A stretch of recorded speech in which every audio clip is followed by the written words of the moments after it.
Welcome to Tabletop Cinema, where we bring together the worlds of filmmaking, tabletop role-playing, and video games. I'm your host Mikey, a freelance filmmaker, tabletop RPG game master, and variety streamer on Twitch.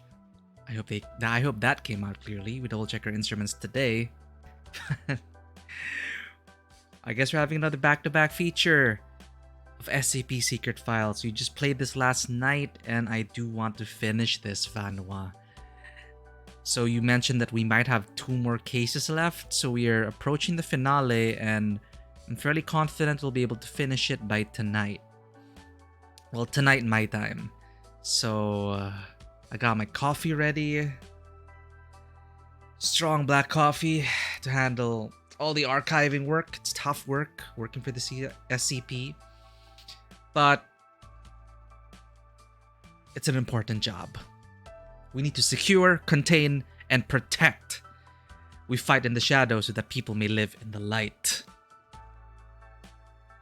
So let's return to our desktop and continue where we last left off. We are stepping into the shoes of a D-class personnel, about to dive into the consciousness of an SCP at risk of blowing up the entire site.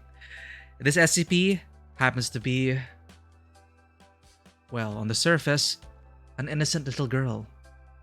But what lies inside this girl's consciousness, we are going to find out.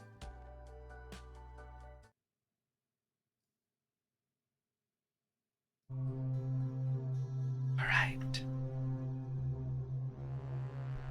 I wonder why we have a chessboard. So we are stepping into the persona of Carl. We play as Carl, an archivist for the SCP Foundation.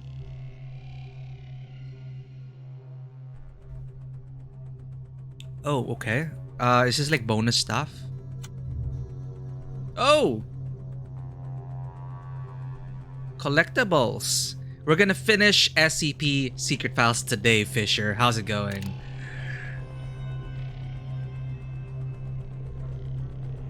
Okay, this is like a...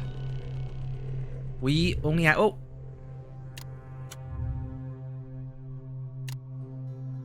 So I did see this on the shelf. I was wondering what it was. This is a nice little bookmark. We get to flip it. So what's this? Bigby! How's it going? Weren't you guys playing Minecraft? Well, I guess I am starting quite late. Thank you so much for the raid, Bigby. How are you doing, Bigby? Bigby is a VTuber, really chill streams, collaborating with a lot of other VTubers. It's super awesome. DRG, what is this? I hope I got that right. I'm like manually typing out the shout out here. Deep Rock Galactic, Rock and Stone, Bigby's Rock and Stone. Can I get a Rock and Stone in chat for any other miners out there? Rock and Stone. Cheers to you. Rock and Stone. That's coffee. That isn't ale. Close enough. Hope your mining went well. Hope your haul was rich. And hope the ale was blessed. So, welcome in. Thank you so much for the follow, Evan Rake. We're just getting to SCP. We just started, actually. We just started SCP Secret Files. Well, I'm sorry. We just started today's episode of SCP Secret Files, but this is going to be our final episode for this first playthrough. We were playing this last night. I don't do well with spooky games, but I really love the whole vibe of this. It seems like I'm the only person who's not aware of what the SCP Foundation is. So, this is my first experience with the SCP, and we're down to the last 2 cases, I think. And thank you so much for subscribing with your Prime Gaming account. Ah, yes, there, finally, Vanua, Fisher, someone in chat who does not know what the SCP Foundation is. Okay, never mind. Evan Rake is... Never mind. I am still the only one. Secure, contain, protect. SCP. Like, I even just realized what SCP stood for after I finished my playthrough yesterday. Last night. When I was typing out, like, the preparing for the stream tonight, I just realized, oh yeah, SCP stands for Secure, Contain, and Protect. I mean, that's how much of a newbie I am, so I don't understand any of the references. But Vanua introduced me to this, and Vanua has been responsible for my first immersion into the SCP verse. So I have no idea what an Ouroboros is. You guys probably know what it is. Oh, so the editorial board is still deciding what the first one is. The Ouroboros cycle. Okay. Interesting. It's fitting that it would be the 001. How long have you been fans of this? Well, if you have not played SCP Secret Files, spoilers ahead.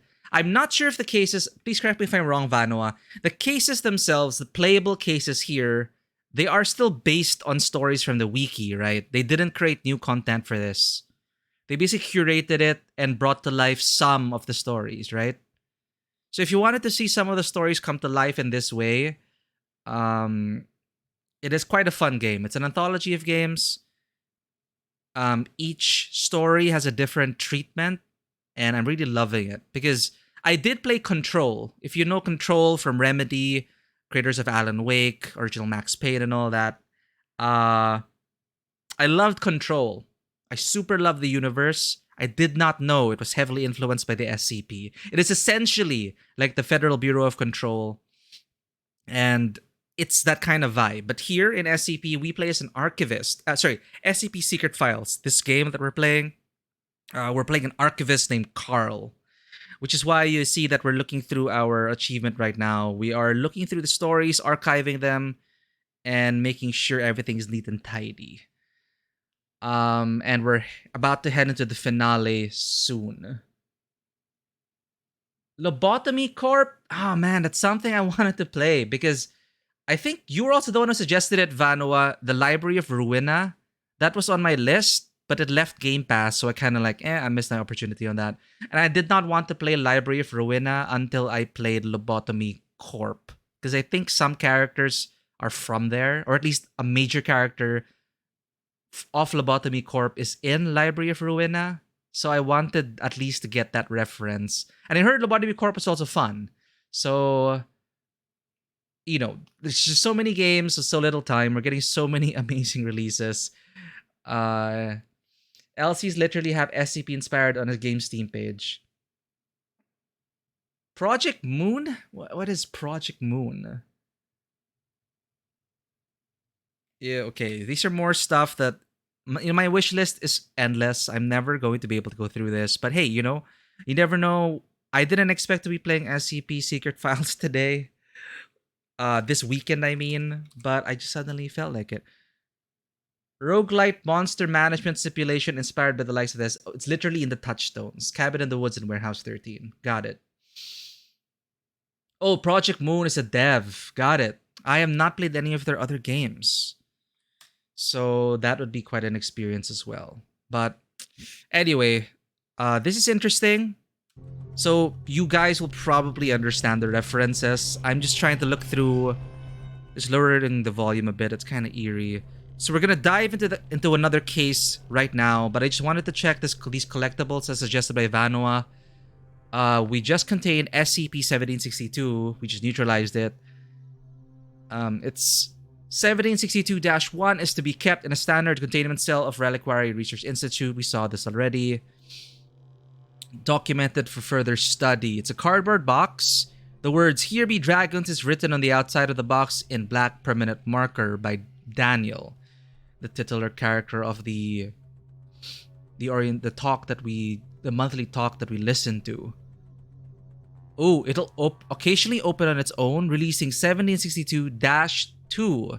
-2 are instances composed of kami paper. There's actually a term for it, kami paper, god paper. All instances of 1762-2 resemble origami in the shape of paper dragons. At certain periods, such as during the moments before SCP-1 recovers all -2 instances, -2 will transmit information to the outside world by unfolding into sheets of paper while text automatically appears. So on June 22nd, 2008, this is an addendum. I don't think we've read this before. Various incidents involving 1762-1 occurred over a period of 11 days. The witness of the incident was Daniel Trevor, an 8-year-old boy living in Cascade Locks, Oregon. So we played as Daniel Trevor. And Daniel Trevor was the one who gave that lecture, actually.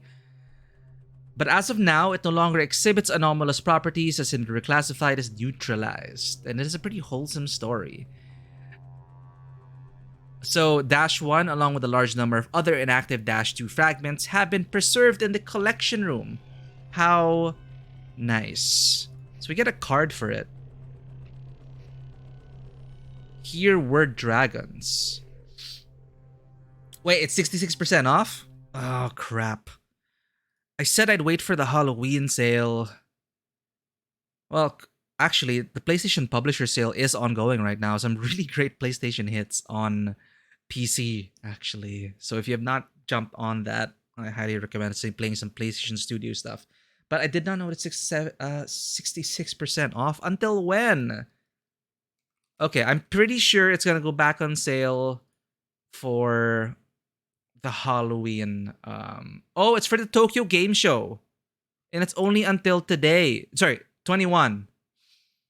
Until 20.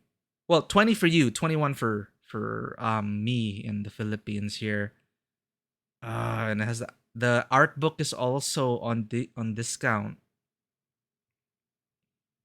It can only go on sale again after 30 days. Wait, seriously? Is that like a rule for Steam? Well, we are gonna get a sale on. Oh damn! But when is the Halloween sale gonna be? That's a new sales limit for Steam. All right, let me check the leaks or whatever or predicted Steam Halloween sale 2022. This tends to be quite roughly accurate. When is the next Steam sale? Steam Bash sale, September 19, 2022. So that's tomorrow. What's Bash Bash? Celebrating your favorite hack and slashers, spectacle fighters. So that's happening, Bash Bash. Next Fest is happening October 3 to October 10. Halloween sale is October 25.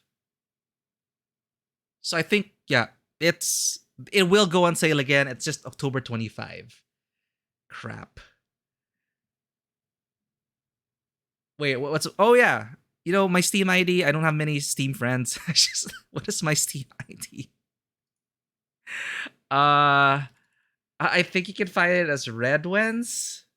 I think I also put Tabletop Cinema in my profile. I'm not sure if you can find it as Redwens. And I've been like on Invisible for more than a year, but in case you wanted to add me on Steam for whatever reason, go ahead.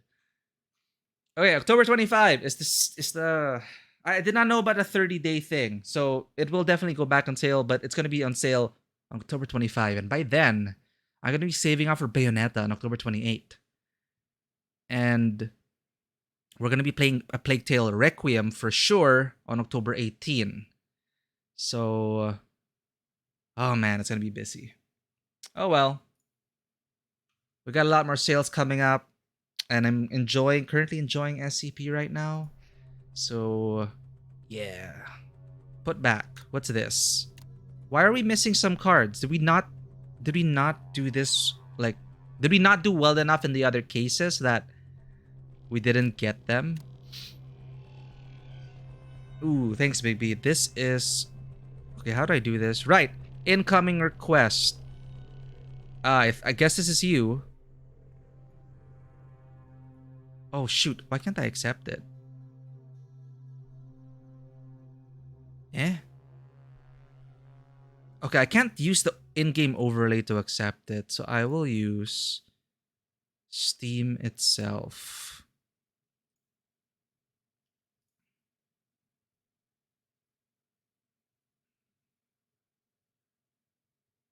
Oh, there's a boycott going on?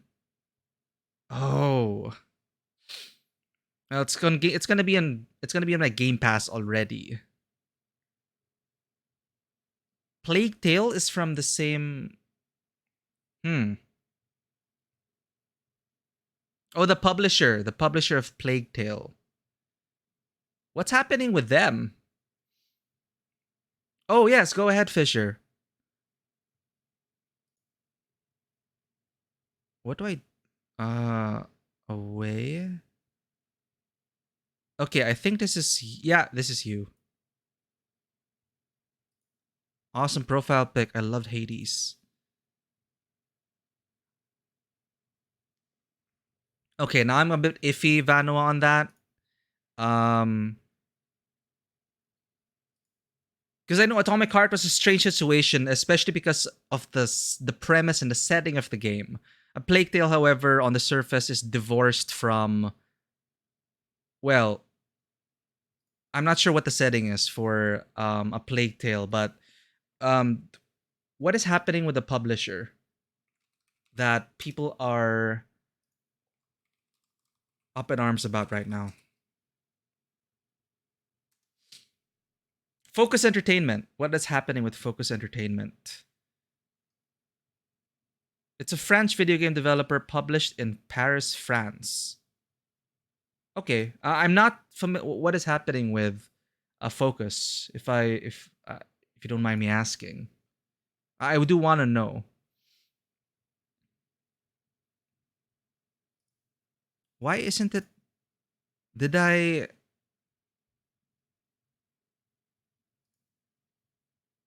Oh, okay. Because they're still pushing through with publishing Atomic Heart. They didn't push it back.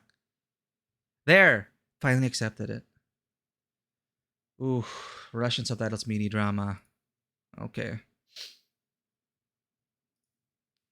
I clicked accept on the small friends list. It didn't work, so I went to the Steam app itself. It should be there right now, and I accepted it. So we're good. Thank you for adding me. Russian subtitles mini drama. Ooh. Yeah, it's also one of those things where like having a look inside the studio, which is located in Paris, France, but I'm like I need to look up that I need to look that up a bit more in terms of the publisher developer kind of dynamics. Sanction avoiding thing going on. I see. Yeah, that's a mess, especially because Atomic Heart, all of these like happened mid development cycle, and that forced a lot of people to really pivot and question a lot of things and literally adjust their entire lives given what happened. Huh? Inventory. Oh, I have a new gift. What? Baby, you got me Lobotomy Corporation. What? All right, we're gonna stop playing SCP right now. We're gonna install. We're gonna install a body. Bigby, what? You didn't have to. Thank you so much. Well, I guess we have another game to play now. This way, you don't have a problem with the sale. Best wishes, Bigby. You're adding to the pile. Oh no! I'm just kidding. I'm just kidding. But thank you so much, Bigby. Oh, I guess you are a true believer of Lobotomy Corporation. Well, I'm gonna download it for sure. Who knows? I'll just play it on my own time. Well, what happens if you? What happens if someone gifts you the game? I don't think it allows you to gift someone if they already have it, right? Oh man, thank you so much, Big B and Fisher. Fisher is a thought that counts. Oh, it won't. Okay, got it. Yeah, I'm Lobotomy Corporation. Face the fear, build the future. I can finally try this out because I'm in an SCP mood right now, especially with Alan Wake 2 coming out. Definitely gonna play Alan Wake 2 when it comes out. And because Alan Wake 2 is essentially an entire story built around an SCP. So yeah, I'm definitely gonna try this out. Thank you so much. If it was faster, you would get it to gift to someone, I guess. I got it.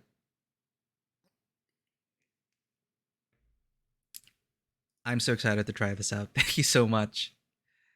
And it's gonna be a small step towards getting into Library of Ruina. Because I do love the concept of Library of Ruina, like turning people into books. Kind of brutal, honestly, but I find it quite fascinating. All right, we're not gonna install it right now because I don't wanna destabilize, you know, our internet connection here. We all know how the internet connection here is in the Philippines. Thank you so much. Honestly, like I'm not sure how to like repay you, Big B. You are the first person on stream who's ever gifted me. No, like us ever since I started streaming, you're the first person who gifted a game. Wait, no, was that Matthew? Well, I'm just so grateful for you guys who gifted these games. Well, we have something now lined up in case I want to stream part of my playthrough. Thank you so much, Big B. And now I'm tempted to just get the art book because I do like collecting art books and soundtracks. Art books and soundtracks are also an amazing resource for just a random thought I had for your tabletop RPGs. Of course, in private, for your private games, don't underestimate the value of a great video game soundtrack and art book because it's so easy. It's so fun to just show people images, especially if your game is inspired by certain things like Lobotomy Corporation.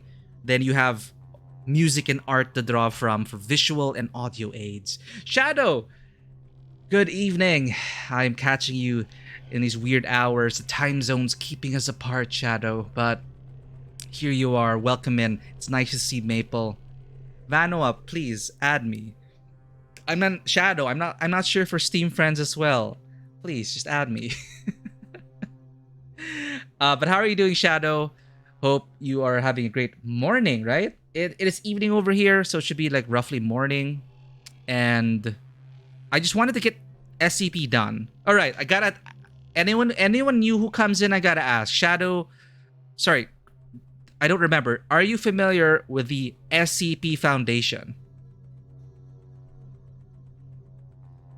Like, I need to know because so far, like at least based on the people chatting or who have been chatting, I'm still the only one who has not heard of the SCP Foundation before.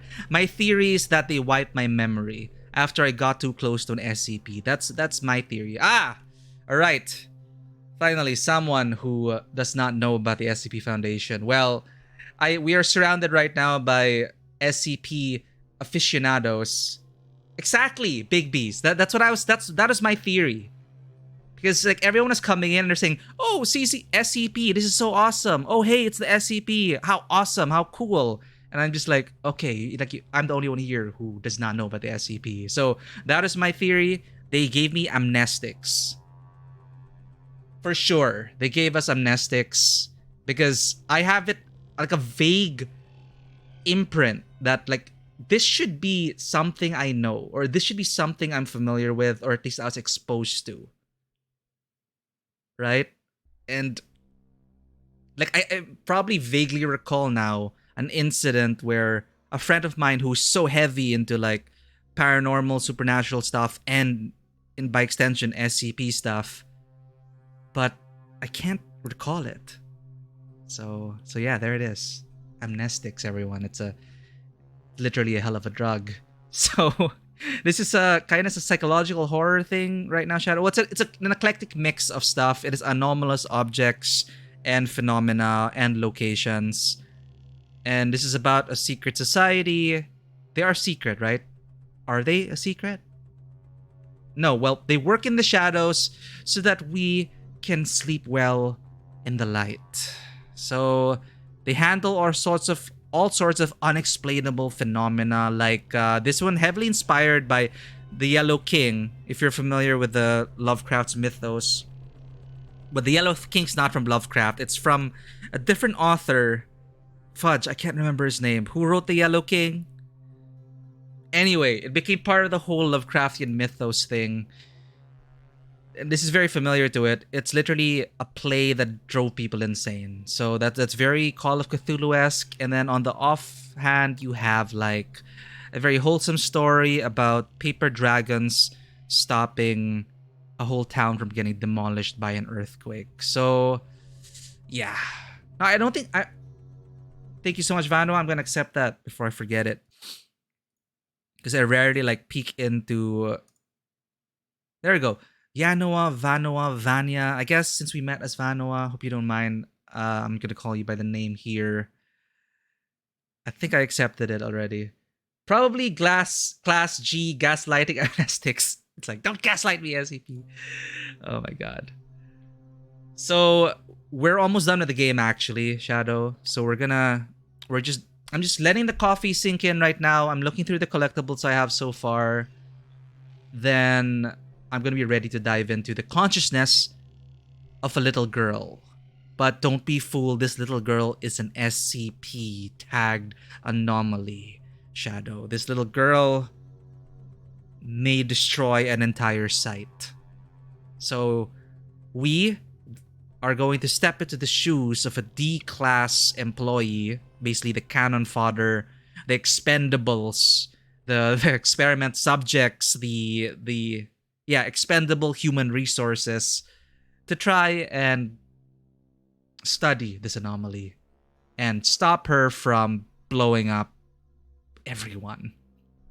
It's pretty rad. So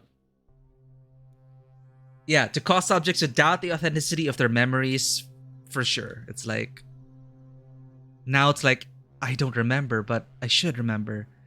It's so messed up. Well, I'm just looking at this now. There's one of my, I really love this. Like you were right, Vanoa. I love this one because this is also very inspired by one of my favorite Call of Cthulhu's one-shots ever. I'm not gonna spoil it, but well, I mean, if you know what the Yellow King and the Hand King is about SCP-wise, it is my introduction to Call of Cthulhu. Like, this was essentially like I was playing through my introduction to Call of Cthulhu again. That's why I loved it so much. The premise is simple. What is SCP-701? Currently, all known materials relating to 701 are being kept at Pony Station. And you're gonna get a kick out of who the black box or what the black box is now. So a black box is essentially, it functions pretty much like a black box of an airplane or a military vehicle, which contains all the records of the aircraft upon destruction. So the sites as well, the SCP sites the Foundation sites also have black boxes. So Pony Station went dark. We were sent to retrieve the black box. Or an agent was sent to retrieve the black box. And, well, shit happened. And then it's pretty clear now that the black box isn't necessarily literally an object. It doesn't necessarily have to be an object. It can be a person or something else. So, the Hand King's tragedy is a Caroline era. Why do I keep saying area? Revenge tragedy in 5 acts. It's a play. It's a freaking play. Performances of the play are associated with psychotic and suicidal behavior among both audience members and participants, in addition to the appearance of a mysterious character, 701-1. So a typical case study of the 701 incident took place in May 27, 2009 during a group experiment performance. Some crazy SCP employee decided to put on the play. According to research log, 701 is a self-evolving mimetic virus that spreads through unknown means via dramatic text. Thank you so much, Big B. Thank you so much again for Lobotomy Corporation. I'm going to have so much fun with it. Thank you so much for the lurk and the raid as well, for bringing in Evan Rake in. Take care. We're going to try our best not to lose our sanity here. So, take care. Have a good evening. So, yeah, the appendix, investigator and recorder of this incident was Agent Bella Lawrence, who has since been included in the Foundation's black box plan. Detailed information can be found in document 70109B1. So, long story short, they sent this agent in. The agent's the only one who knows the truth of what happened. Therefore, this agent became the black box and is now essentially imprisoned on a site somewhere. So, they knew what they were signing up for. It is a tragedy, but they are doing it to protect the world.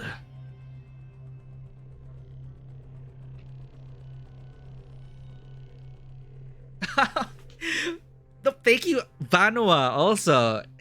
Like, you and Fisher we're also going to gift Library of Rowena, but Big B beat you guys to it.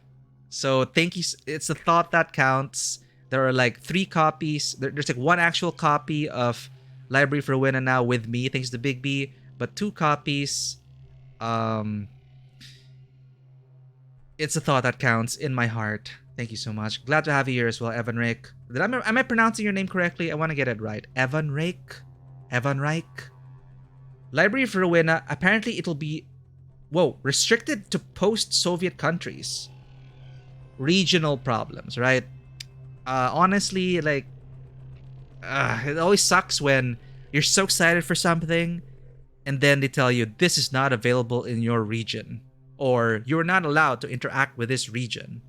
It's like, what happened to international relations and, you know, stuff like that. All right. But thank you so much for the thought, Vanua. And I have more Steam friends now. Yay. And I finally removed my invisible status after more than a year. I think Matthew pointed it out that I've been invisible on Steam for more than a year. So I've broken that streak. I was thinking I wanted to like rack it up, like maybe be invisible for like 10 years, but it's just not efficient. All right. So these cards are pretty cool. I remember this. Unknown calls. So this is literally a desert. 7457 is a barren desert area. This is so I can control an entire anomalous, basically a desert was also the anomalous object there. So I'm wondering actually if control, the incident control is exactly this. Basically, large desert area in the United States and hundreds of people just disappeared with no explanation. So I'm thinking they're really inspired by this SCP. So 7457 is a barren desert area with a standard cycle of 15 days. A Class C personnel must enter 7457 and live within its confines while collecting and destroying, I guess this is the trash, -1. 330 square miles located in Nye County, Nevada, United States, adjacent to the Nevada National Security Area. Where is that? I don't know my US geography. Nevada is like Las Vegas. Las Vegas is there, right? So Las Vegas and then near California? I don't know. 457 will produce waste from human production activities referred to as 745. It's just so sad. They have to post an expendable person every cycle just to keep the trash problem under control. Until today. So it's at an incremental frequency with a certain chance of producing 457-2. -2 appears to be a spindle-shaped metal spool with distinct anomalous properties. 8 to 12 days after exposure to it, Class D personnel will enter a disturbed physiological state, and they will be unable to continue with their mission. So it's a cycle of death. Okay, appendix. Research log related to 7457. D503, who we played as, spent a total of 16 days in the desert area, longer than most other test subjects, but in the end, he suffered the same fate as the others. A mysterious, unexplained disappearance. God knows why this desert appears to eat humans, yet spit out waste. You know, there's actually a lot of weight to that statement. I wonder why the environment is eating humans and spitting out waste. Probably to make a statement or something. Awesome, awesome. I like little collectibles like this. So where were we? We are about to delve into the psyche of an unstable SCP person. A little child. What lies behind the locks in her memory? Let's find out. Turn the volume up. Lights are dim. I invite you all as well to turn off the lights.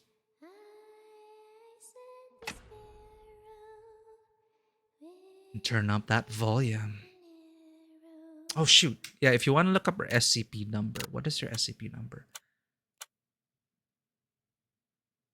Vano, I can probably tell you, but they're gonna mention the SCP number in a minute. Okay, I wanna up the volume. Let's do it.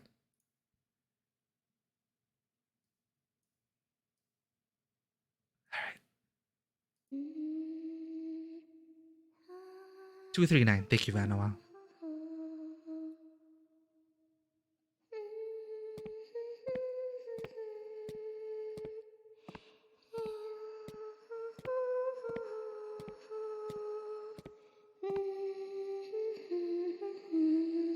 Camus Morgan. We already saw that happen last time, but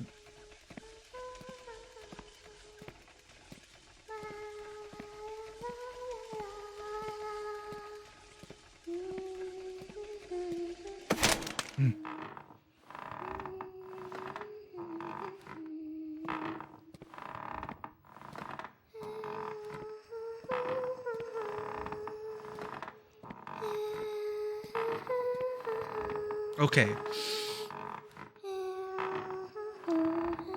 This is one of the most overused cliches in horror history. But I'm gonna tell you now, chat. I'm pretty sure the jump scares are gonna get me. Like with the stupid mannequins. Little girl, horror, lullaby, children's toys. It shouldn't be scary, right? But let's see what happens.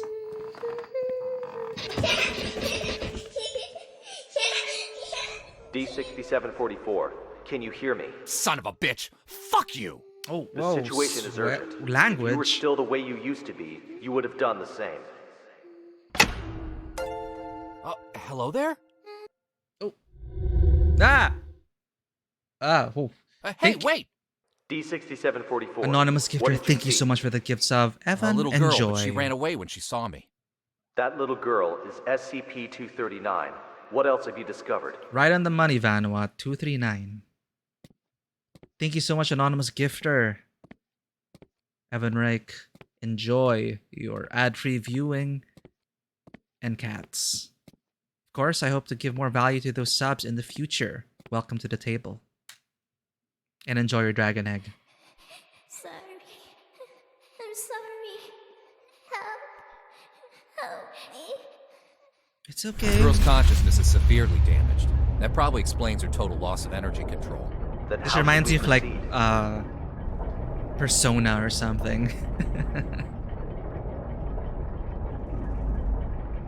Alright, this is where we last left off, so from here on end, I have no idea what's going to happen.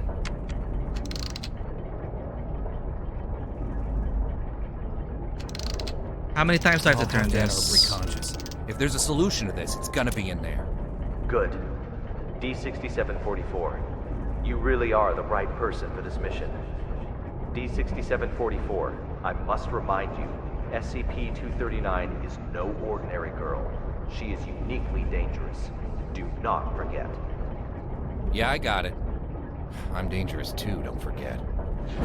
One of my favorite little girls in horror is Alma from Fear.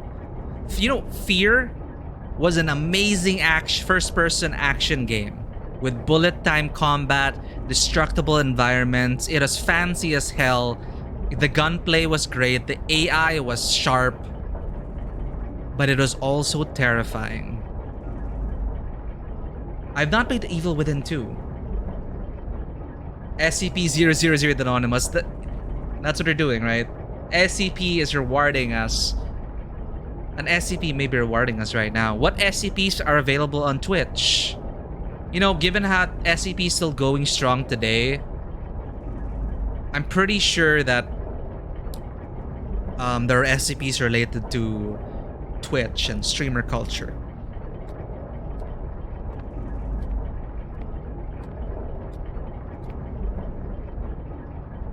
Actually,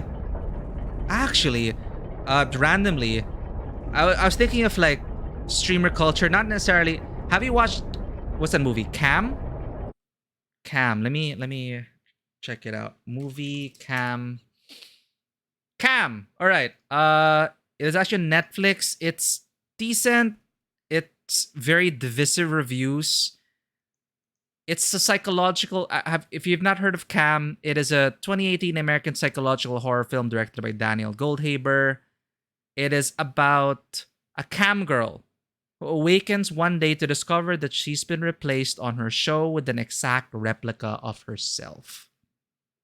So, on the topic of, internet stardom, streamers, cam girls, that kind of stuff. If you wanna check it out, it was interesting.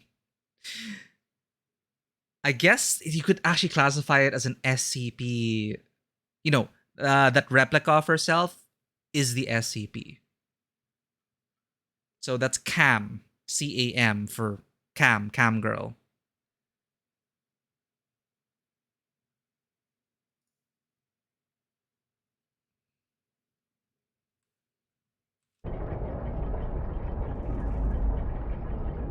I hope it starts a new wave, Vanua, because what I appreciate is the variety. Like, sure, they could do something like Control and really extend one story all the way from beginning to end. But I do like the anchoring story of being an archivist and going through different files because you don't know what to expect. Except for the fact that there are so many different kinds of experiences waiting to be told. Yeah, that sounds like what an SCP to do. But now that I'm more familiar with SCP, or at least now I'm immersed in it, looking back at some of the films I've watched, Cam is definitely up there as an SCP. Like, I'm pretty sure you could tag it as an SCP with a number. Brainstorm, whisper, butterfly, garden, activate, wings, fan, passion, French, resin, roarer, red. What the hell's going on? Stone green, touch, move, anxiety, close pain, lust. Ladybug, time clock, summer, verb. What the heck? Snake, cry, turkey, eagle, 16, eternal blood, science, Zeus. I feel like that thing's gonna kill us. Whisper, butterfly, garden, activate, wings, fan. I feel like all of a sudden we're an episode of Cyberpunk Edge Runners. Red, sleep, stone green, touch, move, anxiety, close pain, lust. What do those words mean? I'm out of here.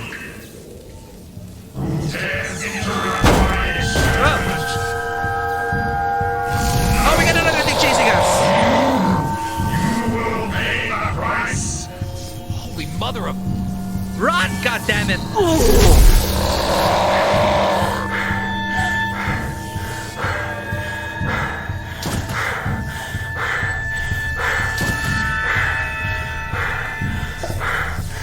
It's all you can do, right? Left, right, left, right. Oh, mother! Right was not right, right was not right.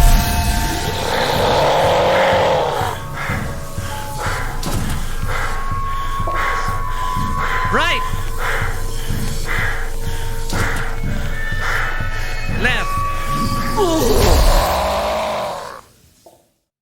What? Was I not enough? Was that not fast enough?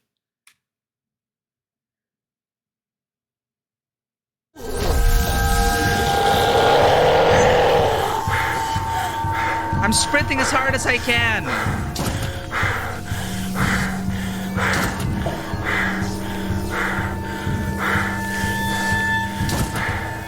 Okay, left this time.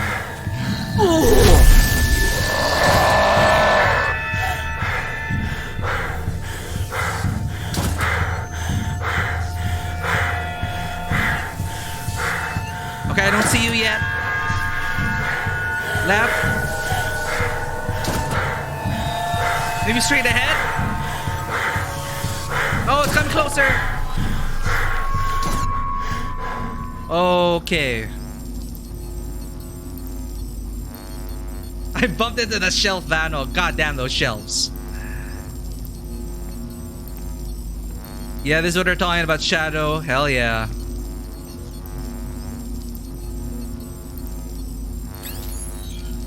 Link all fragments in correct order. Lines cannot intersect. Fragments may only be linked once. Okay.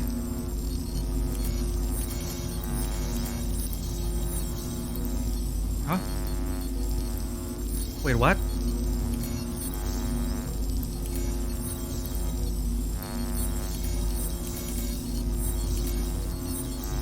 Eh?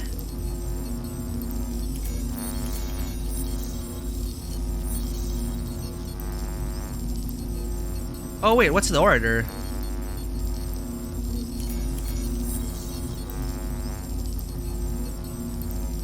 I don't know what's happening. Yeah, it's link all fragments in the correct order.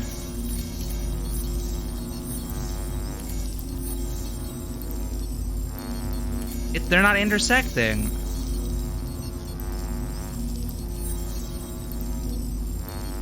Wait, first to last?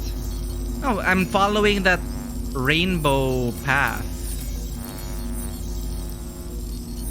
But apparently it's not connecting. See, I click and drag. And I drag it to this one. Wait, fragments may only be linked once.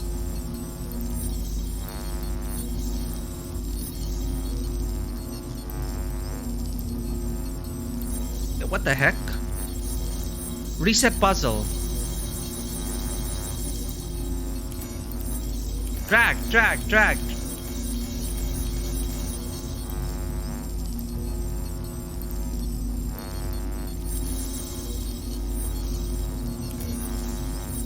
Maybe I click one, click.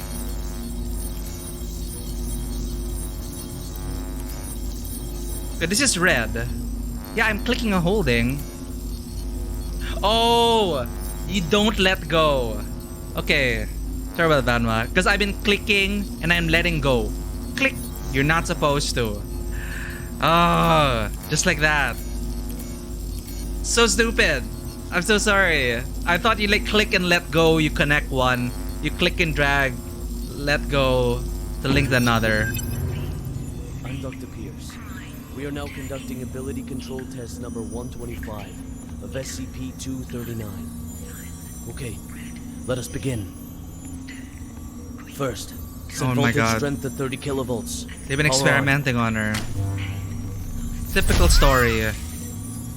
It's like 11 all over again. Move the target object to the designated location. Yeah, this is like 11. Ability control test number 125 has failed. The voltage intensity must be insufficient. I'll need a new test site, along with new equipment that can handle a greater voltage load. Seriously? Wow. Well, now we know why.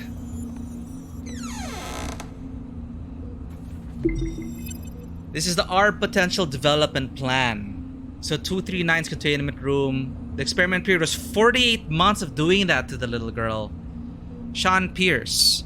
To activate the target's higher level reality distortion capabilities while ensuring that external forces can be directly intervened with and manipulated. Expected result, level 3 reality distortion. Conduct in-depth research and testing on the following hypothesis. High voltage stimuli encourage alpha brainwave divergence to induce the formation of a reality distortion field. It's like they're using her as a reality distortion battery.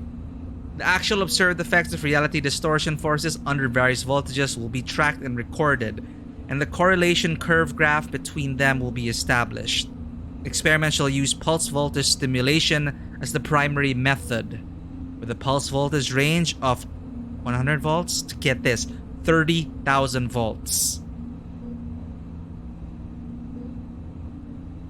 Yeah, a mage with reality bending powers.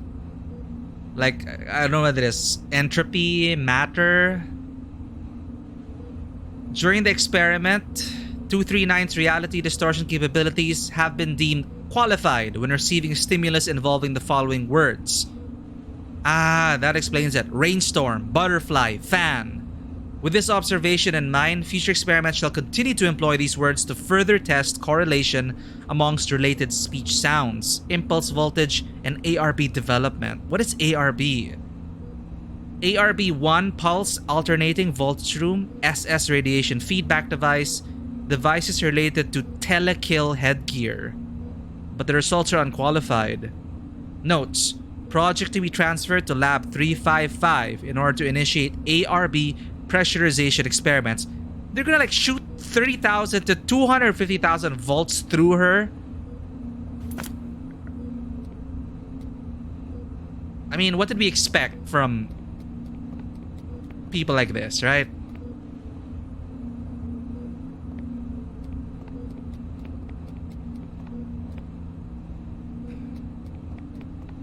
Any collectibles? Just in here, I guess. Oh, she left her pony. So tired. Sleep. Let me sleep. Just a while. Yep.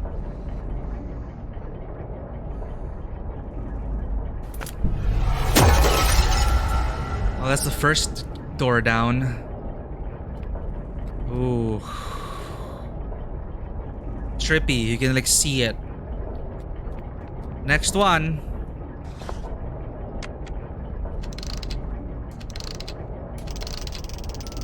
Bird's Nest calling D6744. Do you copy? Copy. The energy of SCP-239 is still diffusing outward. What's your situation? Situation's more complicated than I thought. I'm gonna need more time. Be quick about it. I got it. Quit rushing me. You know, it's like, what do you do if you discovered a child with such power which could like destroy an entire, I don't know, entire city blocks with their powers? Like, is there any procedure that is like, how do you deal with that? I guess you positively nurture that person and hope she turns out like a superhero or something. Because for sure though, this may not be exactly the best way to one, secure the safety of the people around her, and two, secure her own safety and study her own power. I don't know, man. It's just, the first thing they decided to do was like shoot thousands of volts through her to try and elicit a response to turn her into a weapon. True, okay. You're right, Vanwa. I remember in one of the email chains, there was the ethics committee, and I remember in that email chain, the ethics committee was able to stop an experiment. But you're right. I mean, in an organization like this, centuries old, spanning the globe, for sure there are gonna be a lot of oversights and a lot of edge cases as well. Okay, little girl. What is your name? Camus? Have you heard? Heard what? O5 is displeased with the slow progress of Dr. Pierce's experiments. They've appointed a new director to take over the project. You sure it's not just a rumor? Today's morning session was chaired by Dr. Pierce. It's true. Trust me. If I'm being honest, I don't really like Dr. Pierce. Something about him, you know, just gives me the creeps. He's coming. Stop.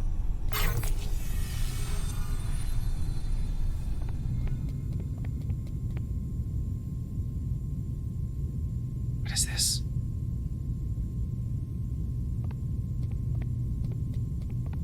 Ooh, collection. Notice for visiting. Fax to Sean Pierce from Personal Department, SCP Foundation. Page 1, December 28, 2003. Notice urgent. Dr. Violet Tato, Senior Researcher of Site-1711, will visit your office at 9:50 a.m. today. Reason for visit, personnel transfer. Please be advised.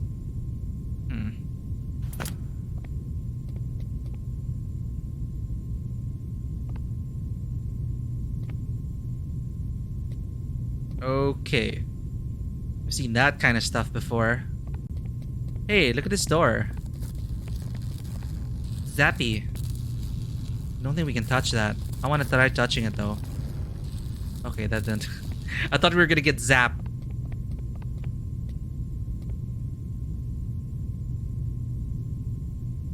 Dr. Bright.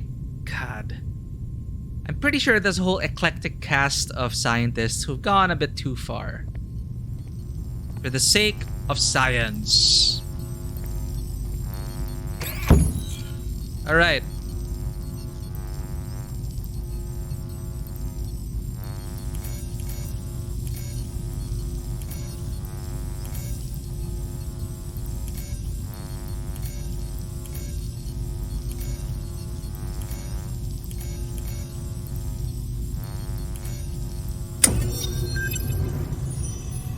How are the preparations for the experiment coming along? Equipment's been checked. Everything is ready. Good. Anything to be aware of? Sam went to the counseling room after yesterday's experiment. Give him an injection of amnestic agent and let Arthur take his place. So, experimenting with the little girl eventually gets to people that they have to make them forget it and replace them. Sean Pierce, Site-17 Development Team, Director of SCP-239 Research Group, Site-17. Huh. Level 3. Hey. Oh, ooh, it's these people. A group photo of Team Black Honey Badger, September 22, 1996.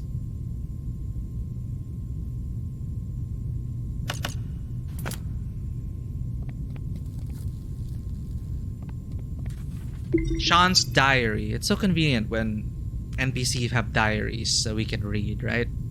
Room 35, Sector 3, December 7, 2003. To say that I am displeased with the experiment results would be a gross understatement. Each day we seem to step on the critical point of success only to never cross the line. It is a never-ending cycle of anger, frustration, exasperation, and excitement.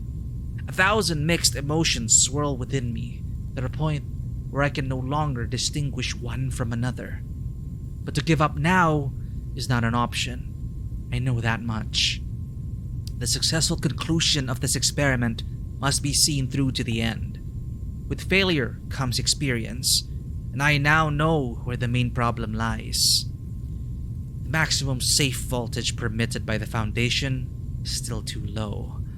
I will need to find a way to increase the limit.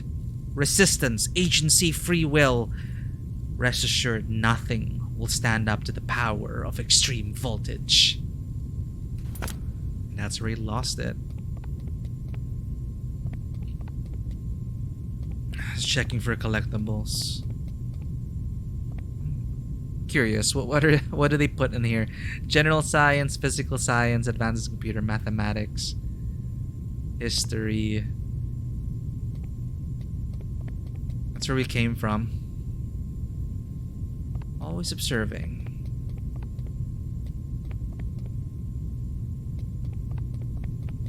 Observation room 355.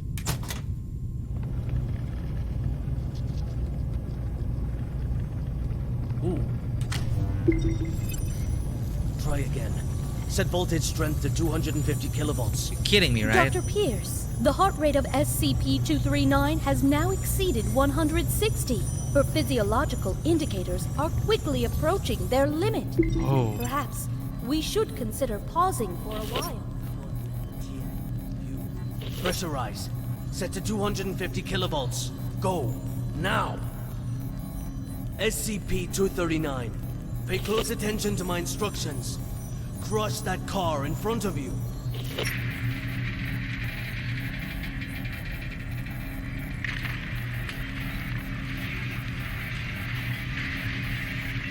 Well.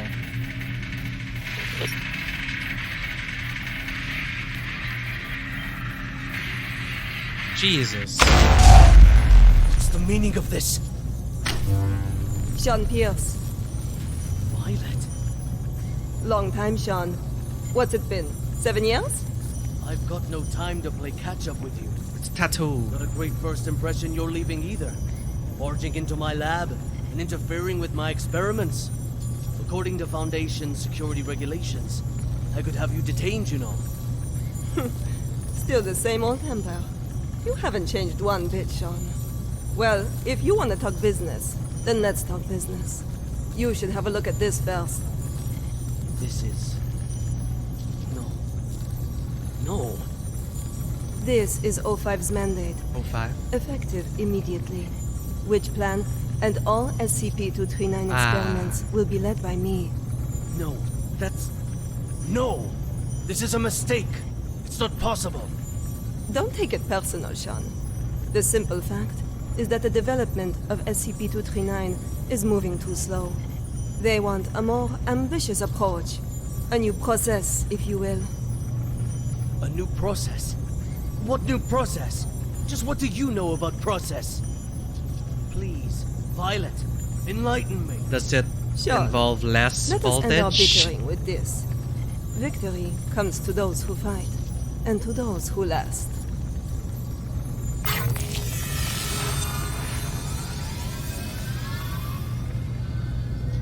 I like how they're also thematically like electricity. O5 are the leaders of... Oh, okay, they're the leaders of the SCP. So, orders from on top, from on high.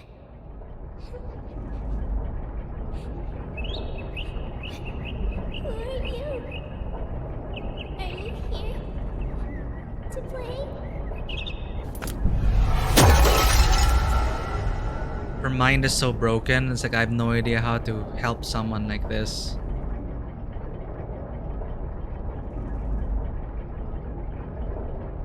Okay, is this a bug?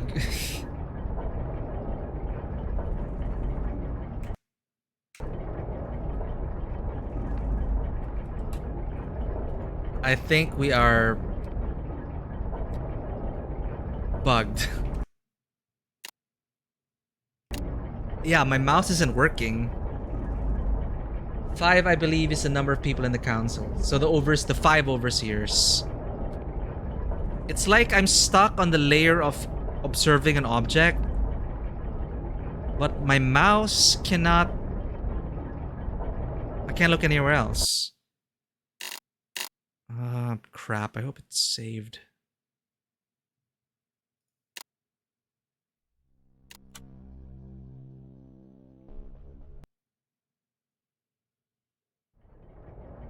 Shit, did it? Oh, okay, okay, I think it's saved. It's saved. It's saved. All right, we're good. We're good.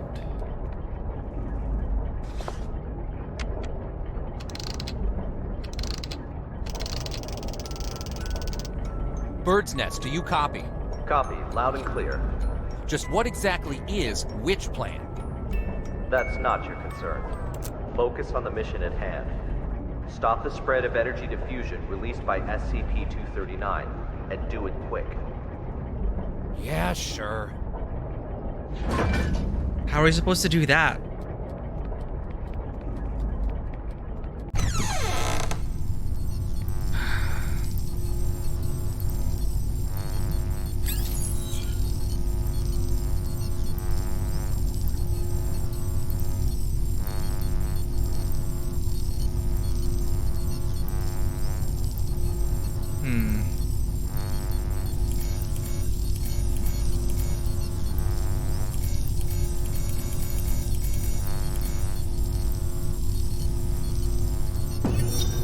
Director Tattoo.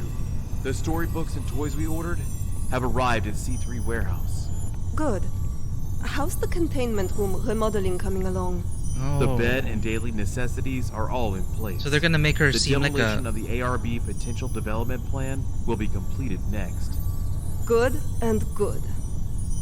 Now, how about a formal meeting with our little princess? So this is their approach. Their what? Well, is this better than the previous approach? I don't know. Try to give her a childhood, is that their idea? Level 5 clearance, I see. Violet's reading notes. Our highest endeavor must to be... I don't know how to do a French accent. I wish I could do voices. Our highest endeavor must be to develop free human beings who are able of themselves... Huh? To develop free human beings who are able of themselves to impart purpose and direction to their lives. Rudolf Steiner. Understanding your child's inner turmoil provides an emotional mirror that helps them understand themselves. By allowing them to feel recognized, to feel that their views and ideas are valued, you build up their self-esteem. Oh. So that is their approach. Once a child feels that their personal worth has been recognized, they will be much more capable and resilient when dealing with people and events in their lives. The motto we must hold in our hearts is this: I will seek to understand. I will show my understanding. I will not criticize and condemn. Once a child identifies with the values the parent embodies, the child will develop and acquire personal standards of self-regulation within their own selves. On paper, I mean, if they are going to keep her here, they're literally just trying to raise her right on paper. But in a way, it could also be really twisted into grooming her to become a weapon, which is what they're trying to do, right? Guess. Oh, here we go. What's her clearance level? Tattoo. Research group of Demeter plan.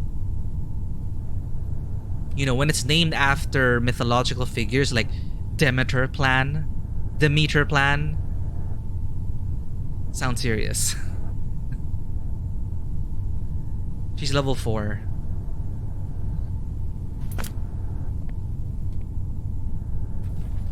Yeah, you were right, Fisher. 4. Book purchasing list. Yeah, Violet's trying to be like a parent. Free your child's true potential. The baby book. Everything you need to know about your baby from birth to age 2.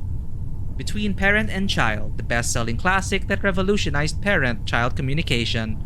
Fig Trees and Kalama Inachus. Dear Zoo. Time for bed, Fred. Huh.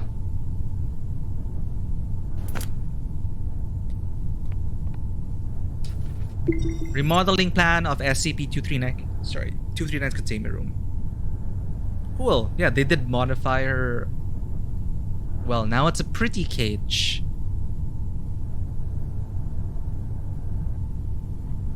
Interior decoration for the children's room took them 2 days. Arrangement of interior objects took them a whole day. What took them the longest? Reinforcement project and dismantling of electrical devices. Imagine that. Dismantling of electrical devices and dismantling of commonly used and standby circuits. It took them almost 2 weeks just to dismantle the previous plan, which is to just shoot vaults through her. It's insane.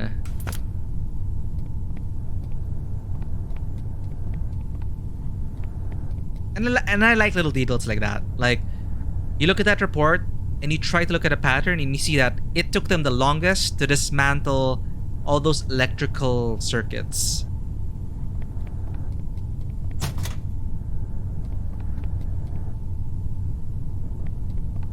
Right, let us go and meet the princess. Okay, I'm not sure if that aesthetic is how the SCP Foundation is always like, but the information design we're seeing right now, like with the black bar and the text like that, with the item, object class, containment area, it is almost exactly the same as the door design, the vault door design in Control.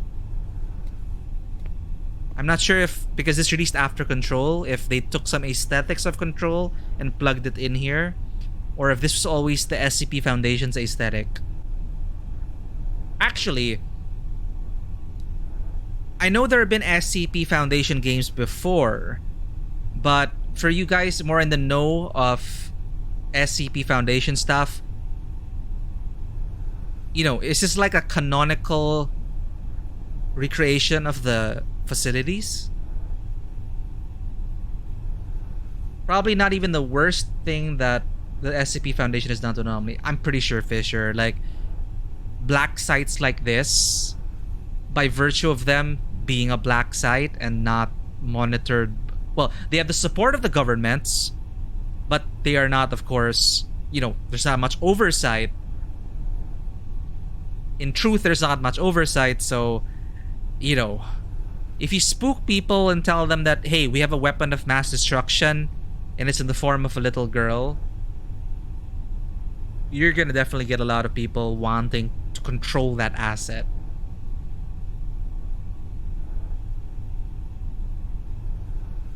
You know, I like those little questions, Vanua. I keep forgetting that we are just... One, we are just looking at the archive. So this is the recording of the something, something, something. How did she hear all of this? So she was just listening everywhere. I don't know, reality bending?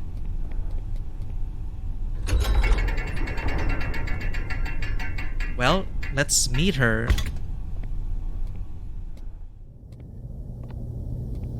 Hello there! General Kenobi! Hold on a second. I'm not gonna hurt you. She's not a Star Wars fan.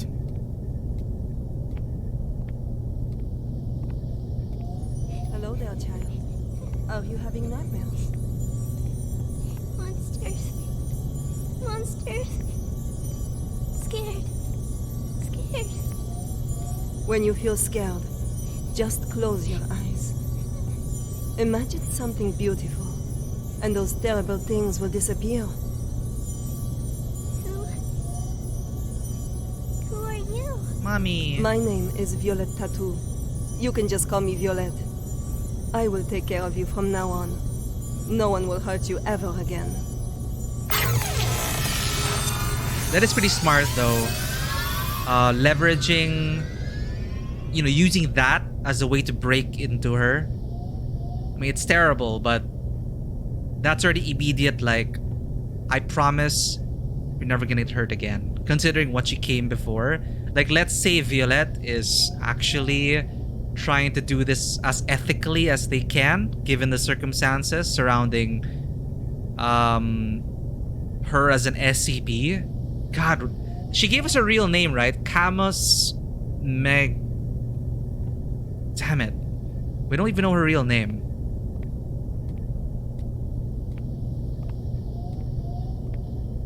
We don't have a hard and fast design for the doors with the containment areas except for the glass boxes. So the glass boxes, I guess, okay, it's a glass box.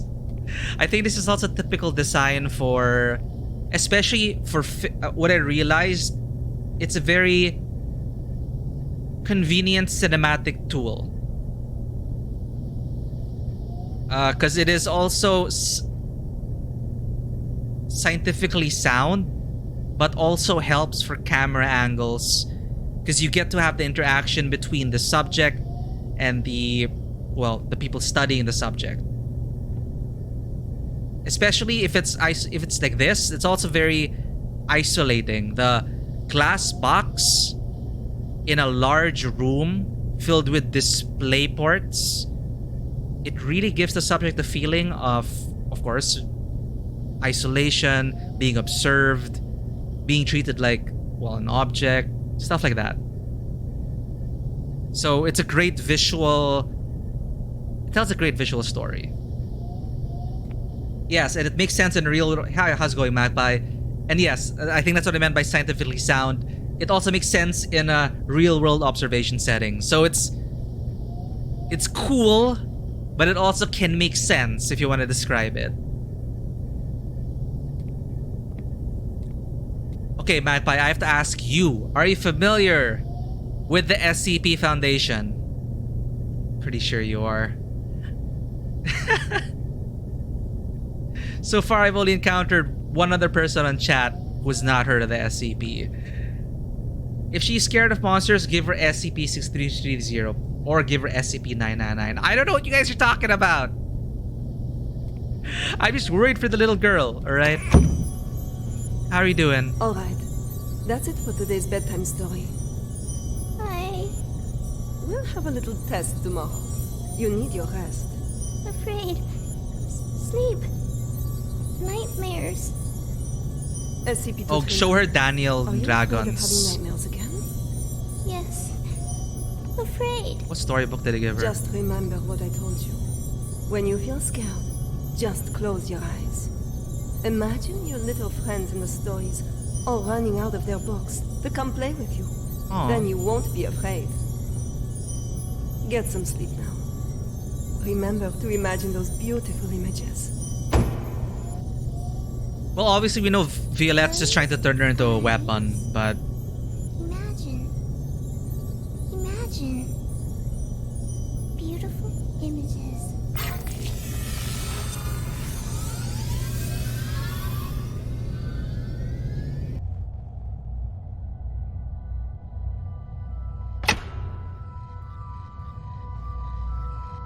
Hey, look at that, chat. We have another storybook.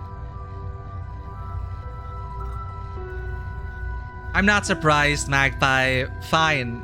In the current group of people here, I'm the only one who doesn't know the SCP. This is my first experience with it.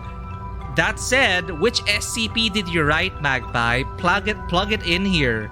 We have people here who are SCP enthusiasts. Long time ago, there was a robin. It wanted a home of its own. What should a home look like? We decided to ask other animals.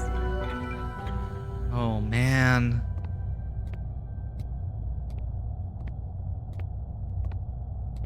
Hello, Turtle.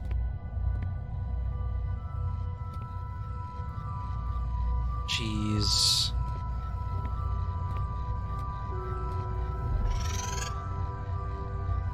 Oh, select the part to be adjusted. Hey. Wait, what?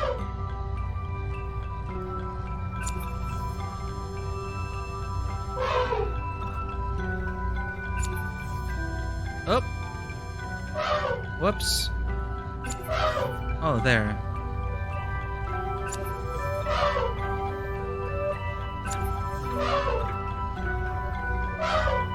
The robin needs an elephant. The system house should have very strong floors. Strong enough to support my weight. The robin shakes his head. Is Violet Tattoo a recurring character in SCPs?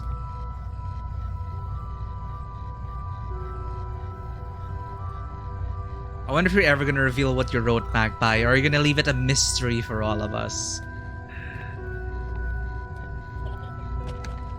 And is this was it based on true events? I also love the motifs here. The cheetah stops its hunting. It's all about a cage, and Pulls we also back know and whispers. we also There know should be the beautiful spotted curtains to block out the harsh sun. complicated feelings I also have for circuses. You know, putting animals up there for spectacle. Zoos as well. Like, it's always conflicted feelings for me. The giraffes speak from way up high. The house should have a high roof, and plates should hang from the ceiling. The robin flaps its wings and flies away. The hippos let out a loud yawn. The house should be built in a pool, so we can bathe anytime and sleep anytime. The robin shakes off the water droplets and flies away. So she's trying to dress it all up, but She is, metaphorically, a circus animal to them.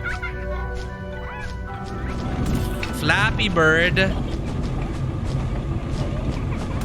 No, I suck at this game.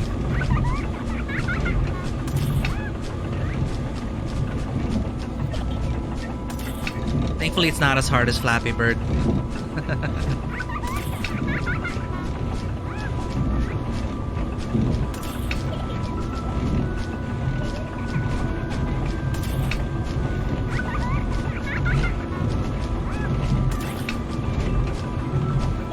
Yeah. What I love are the zoos that are very open about their policies and that are more about preservation and enrichment and education. Or at least on the surface, they really try to... The robin flies to a small hill where the lion's family lives. The lion says, "My home is vast and boundless, and the whole prairie is my home." The robin shakes its head and flies away. And also zoos that are also tied to veterinarians, schools for vets, for animal studies as well, and all that. Flies and flies, and finally it lands on the back of a rhinoceros. It's like on-the-job training for them. Rhinoceros says, "Everyone travels with all sorts of strange questions inside, but after traveling far and long enough, the answer that everyone finds is that the truth is not far, for it lays within our very hearts." Robin, what kind of home do you want? The robin says, "The home I want is..." What? Oh, what? Sorry, what home? SCP-239, what are you doing? What's going on here? What's happening? Uh-oh. SCP-239, we have to work and rest according to plan. Why don't you call her by her Alex, name? Clear up the mess. At once, Director. SCP-239, this is all for your own good. What mess? You must be obedient and complete tomorrow's test. After that, I'll give you a gift. A gift? All right. Back to sleep now, SCP-239.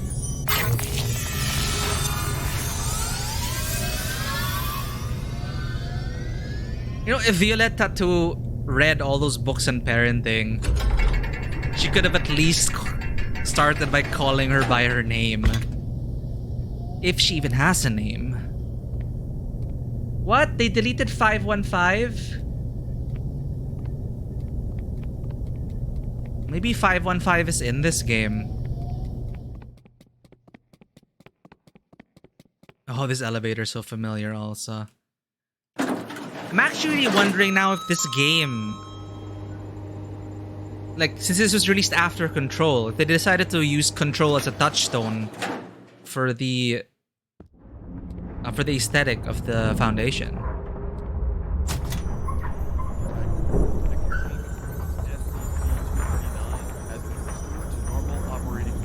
Holy shit. Abilities are evolving more quickly than anticipated.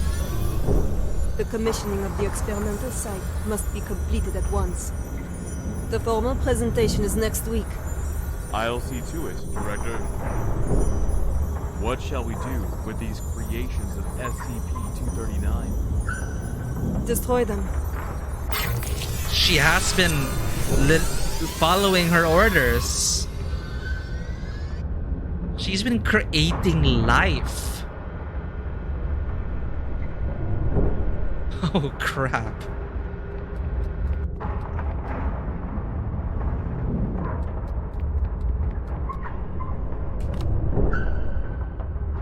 A gift for me.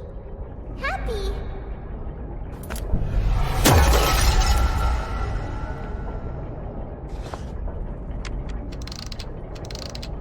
We're down to the last one, I think. Hey, you there? Last door. D6744 last two doors. calling Bird's Nest. D6744 calling Bird's Nest. I think we're in too deep. What the hell are these guys up to?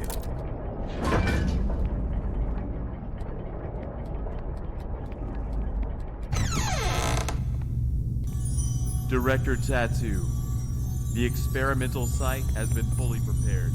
The report may begin at any time. Excellent. If today's experiment goes smoothly, I will have full control over which plan. Go, check again to be sure that everything is in place. There can be no omissions.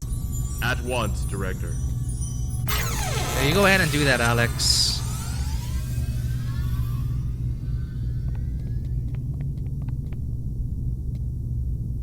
Oh, you're talking. Violet, I have to cover with you. Just one quick moment. Dr. Pierce, as you can see, I'm very busy at the moment. We'll be presenting Witch Plan's progress to the O5 Council shortly. Whoa, directly to the O5 Right, Council. Yes, that's just it. Listen, SCP-239's abilities are greater than you could ever imagine. She is infinitely more powerful now than when she was born. Your experimental procedures lack the proper controls. They really didn't give her a name. Mistake, She was born. no matter how like that. minuscule, could have irreversible consequences. I mean, Dr. Pierce, let us not forget that it was your previous missteps that caused us to miss the ideal incubation period for SCP-239. If we don't cultivate her using my method, the window of yeah, you opportunity gotta will be closed mold for that good. child. But listen, if you go about it using your method, you will repeat the accident that happened 7 years ago. You do remember, don't you? Heisenberg, Freeman, Claire? Enough, Sean. Don't you dare bring up their names. Are those the Sean, people in the The photo? progress of civilization has always come with sacrifices. You don't get one without the other. To have the chance to harness the abilities of SCP-239, no price is too great. Violet, you are playing with fire. Dr. Pierce, it's time.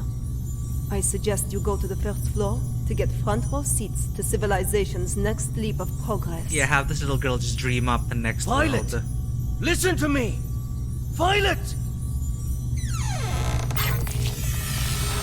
Well, the fact that we're here now, and the fact that it's assumed that she was contained or dealt with, because we are an archivist looking at this footage, or is the reality we're in right now already a product of SCP-239?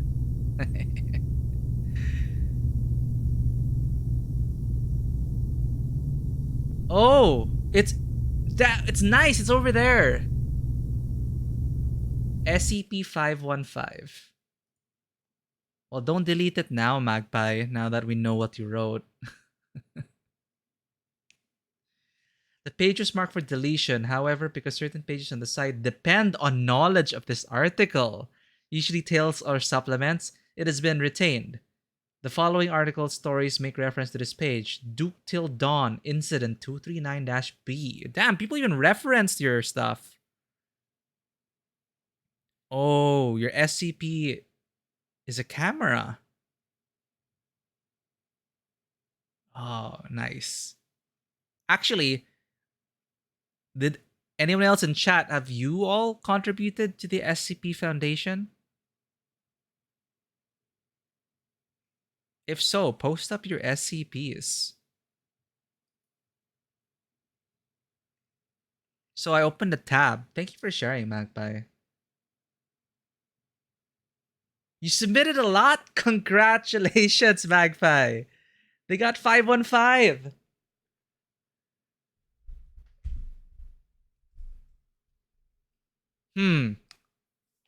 Well, if you really want to try it, Fisher, I would encourage you to do so. Like, I'm not sure how you mean by good writer, because style, like, if you're worried about style, you can always have an editor help you out with that. But the content and if you have some wild ideas, you know, I really always want to encourage people to just put it in an outline, bullet point form. Type it in any way you want, not worrying about if it's written well or if it sounds good. Because I'm always of a mind that people have amazing ideas. They just always need, maybe sometimes just need a bit of help putting it all together. But the important thing is putting it down on paper is one of the biggest steps. Then someone can look at it and just like, these are great ideas. Let's put it together. No need to be a good writer. I just read SCPs and write whatever. Yeah, exactly. Like, the idea is the important one. And if you always need help, there are writers who would love to just really take a shot at it. and it's often you see it a lot, especially in the industry I'm in. A lot of the times, screenplays are not actually written by the directors themselves. Usually, and in fact, like even George Lucas and all the big directors, their creations are attributed to them, but also some of their scripts are written by someone else, like Lawrence Kasdan, or it's like story by this person, script by this person. It's a team effort, and if you have any crazy ideas, we'd love to know about it. It'd be a shame if, style gets in the way.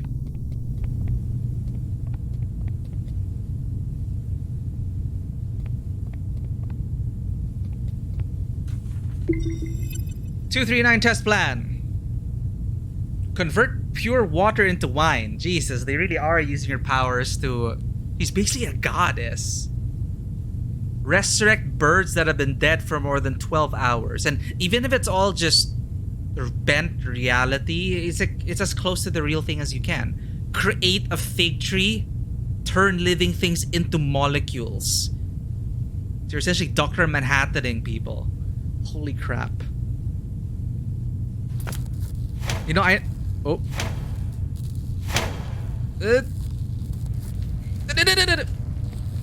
Okay. I am Violetta 2, and this is the meter test part 1.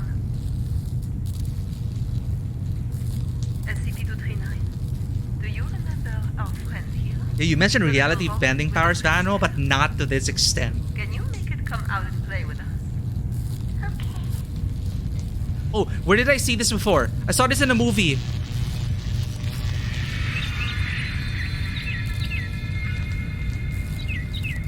Like they crushed the bird. Good. And to make a point, they resurrected the bird. Alright, let's continue with part 2. Or was that Sifu? Now we need to give the Robin a home. A home? Yes, a home. Just like in the storybook. The Robin needs a tree to call home. So let's give him a big tree. Robin. Home. Not the Oh no, what's the home, 239? SCP-239. You just need to listen and follow my orders. Uh-oh, bad mom. Come on now. Let's give our good friend the Robin a big tree. home. Not tree. SCP-239, I need you to follow orders and make a tree. SCP-239, if you don't follow orders... Oh, there's the bad mom. Nice things for you. No toys, no storybooks, no pretty decorations. Back to that cold, ugly room. You don't want that, do you? No. No. Then make the goddamn tree. Jesus, Violette. Everyone, no need to panic. This is all standard. SCP-239 will have a slight effect on the current when using her abilities. Slight effect? Perfectly normal.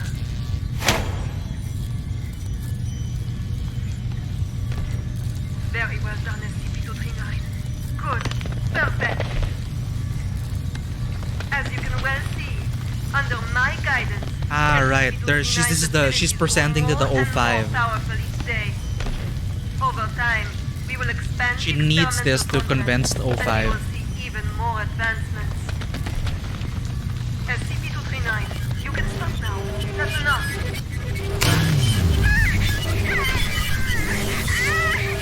Stop it, SCP-239. That's an order. Stop now. Oh, shit.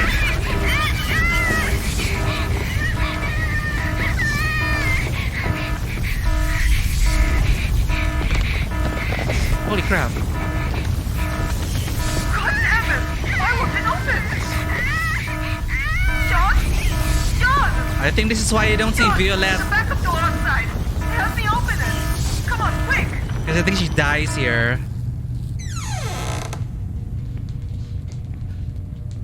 Thank you for the lurk, Fisher.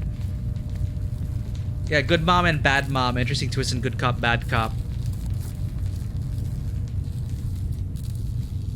And then... yeah, you're talking about paradox. This is like just unrestrained reality bending powers. It is one of the most terrifying things, and it's you just have to. It's always, you know, because with someone with the power of a god, it's a very classic story of what if, you know, how were they raised as children? What did they grow up to be? You know, what does society do to them? You know, do they have a proper support system? Like, how will they use that power? And it's always that tension between, should the state enforce their control over such, you know, just in the off chance that this person turns out into a rotten egg? Or, well, what Violette tried in the beginning but ended up turning into Bad Mom. Oh, I am not sure. I guess Magpie, you'd know more about it. I don't think you can undo a lurk. Because I think lurking, it's not really like a actual feature as far as I can tell. The command lurk feature is basically just to inform the streamer that you went to lurk mode. But I don't think it like toggles a lurk switch or anything. I may be wrong. I don't really know like the inner workings of like Twitch. Because that's based on my experience. Like, it's just to let them know officially, hey, I'm lurking. So there's a reminder for the streamer that, Fisher's lurking. But then since you message now, welcome back. She's a mage told you, yeah, Vano, I didn't know SCPs could get up. Oh, no, actually, no. Ever since I read that report on the disaster cube, I'm gonna call it the disaster cube. I'm pretty sure if you have disaster cube levels of items, you have god level powers here. But it's like, what's the catch then? Like in Mage, they try to balance it out because unrestrained magic can be quite difficult, especially in a tabletop setting. But, you know, usually there's a catch to things like this. Finally, Witch Plan. I was wondering, what is Witch Plan? For a long time now, new and ever more threatening SCPs have been emerging in every corner of the world. The Foundation has gone to great lengths to create more containment spaces to effectively contain them. However, the traditional methods of containment have proven unable to keep pace with the growing demands and crisis levels. I see where this is going. In response to the urgency of the situation, the O5 Council instated a new containment approach in July 2002. Rather than physical containment, the new approach seeks to harness 239's reality distortion abilities to contain other SCPs.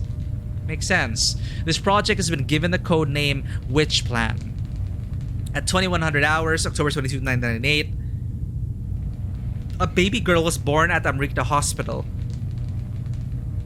in the southern suburbs of Little Rock, Arkansas. Her birth caused a great distortion of the space surrounding the hospital. Figo 14, Black Honey Badger, that's a team, right? The Foundation's mobile task force rushed to the scene to contain the subject. The operation was successful but costly, with 15 agents killed and 2 seriously injured. In March 2000, Redacted of the O5 Council put forward a plan of containing SCPs using 239's reality distortion abilities and 239 at the core of the development concept. In July 2000, the plan was approved and codenamed Witch Plan in Eternal Files.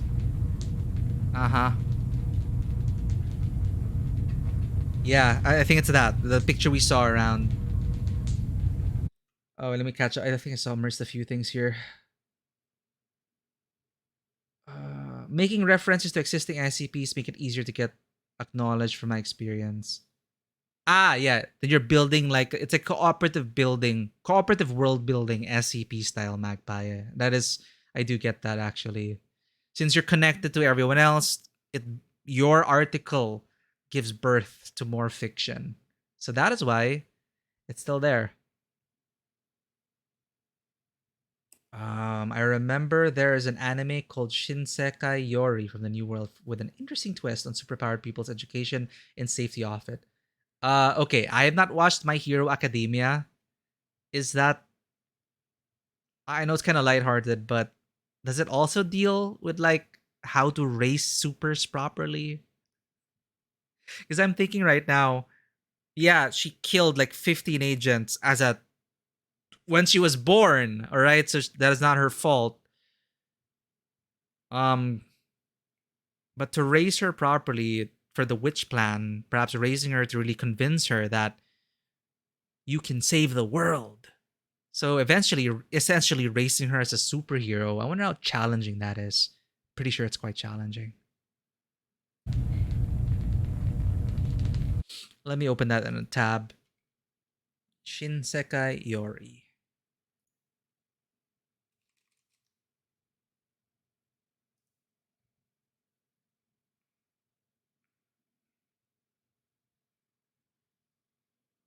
Okay, Evernote load. Can I just say this coffee's strong though? I'm playing as Carl. I think we can finish this tonight, chat. Oh no, Shinsekai Yori's very tragic. Okay. That's okay. So far, one of the okay, I haven't watched too many anime, but the series that made me cry the hardest so far in my anime watching history that I can remember is Violet Evergarden. I'm definitely sure there are way more, you know, I know there are heavier anime out there, but I know Violet Evergarden you cry for different reasons. But I'm wondering if like basing on that level I cry easily, okay? I really tear up easily. Like even in Cyberpunk Edge Runners, I'm a very emotional consumer. Like, and I'm not ashamed of that. Like I really get hit in the feels easily enough. Dude, One Piece. Like I haven't finished One Piece. I got up to Robin's arc. Like I stopped at the beginning of Robin's arc. But every time I'd cry at least once in each arc involving a crewmate.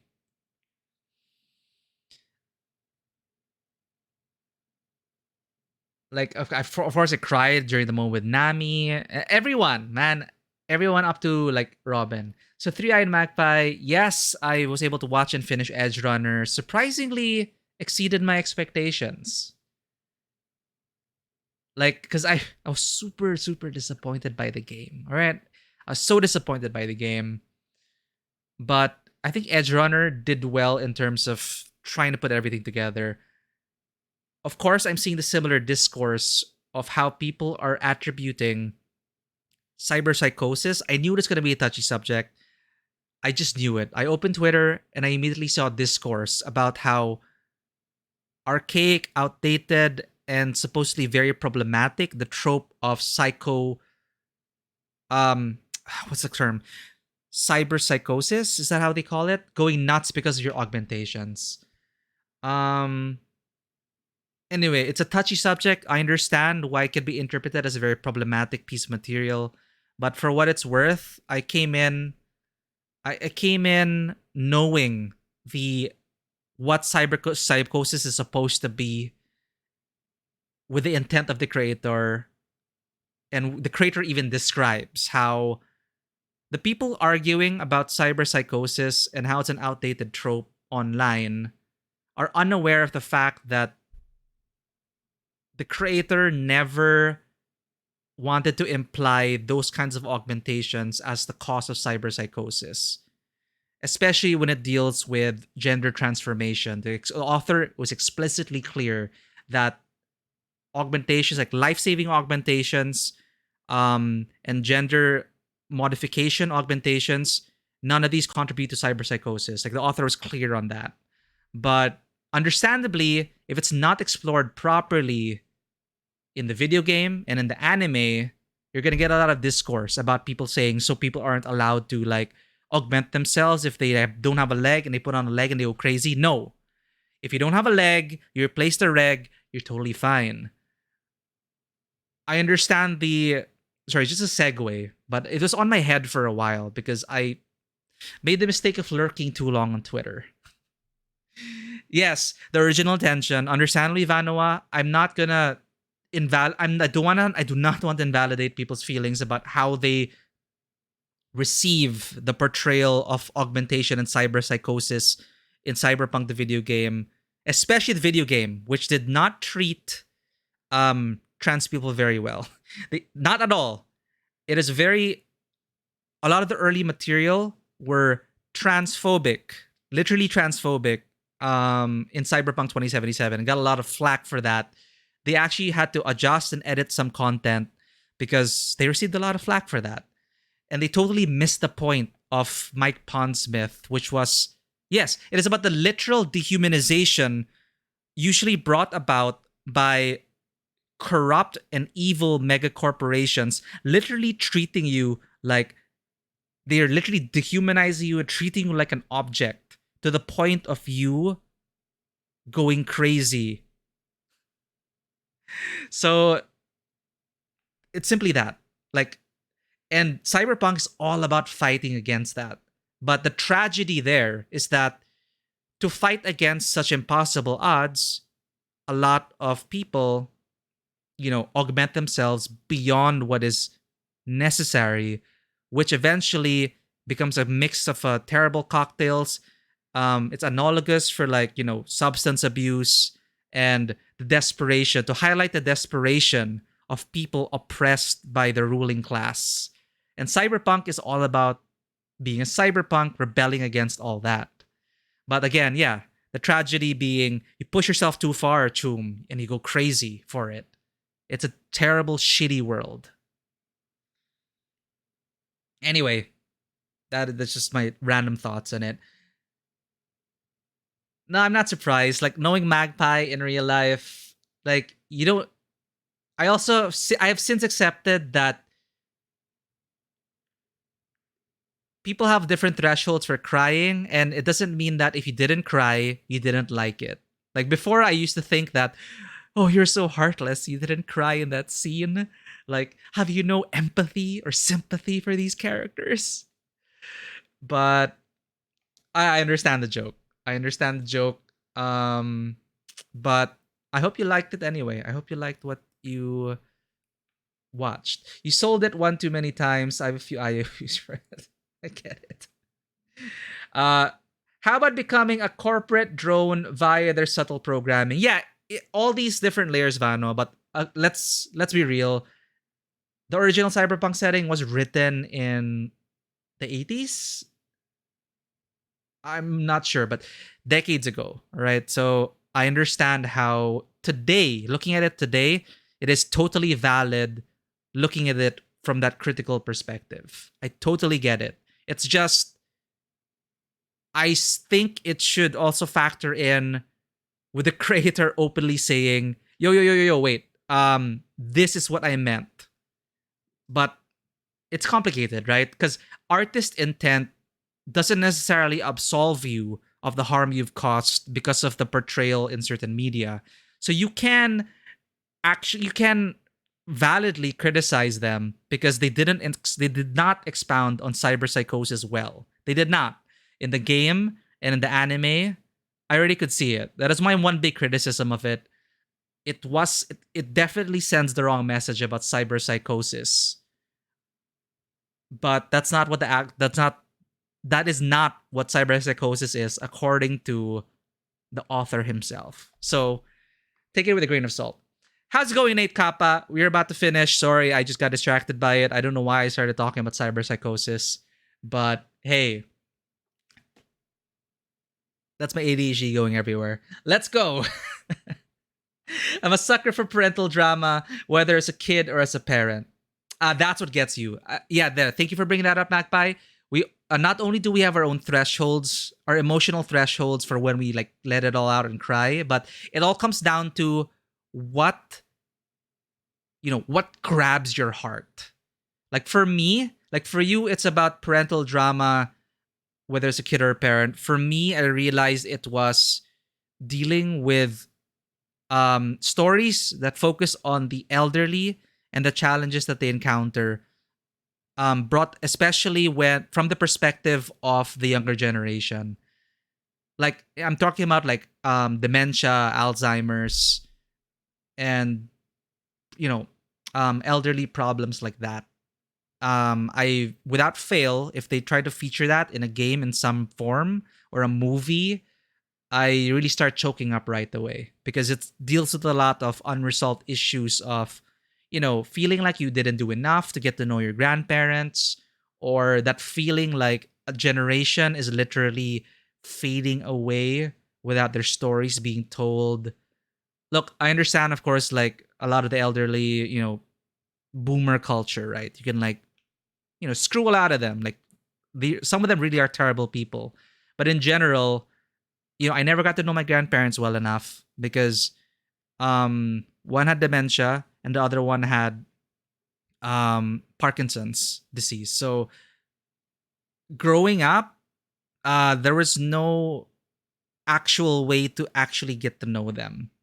So we'd only experience your dementia episodes or Parkinson's, which prevented my grandmother from even communicating with the people around their table. So it's always been a heavy issue for me. And that's how it is. That's what tugs at my heartstrings. And Violet Evergarden.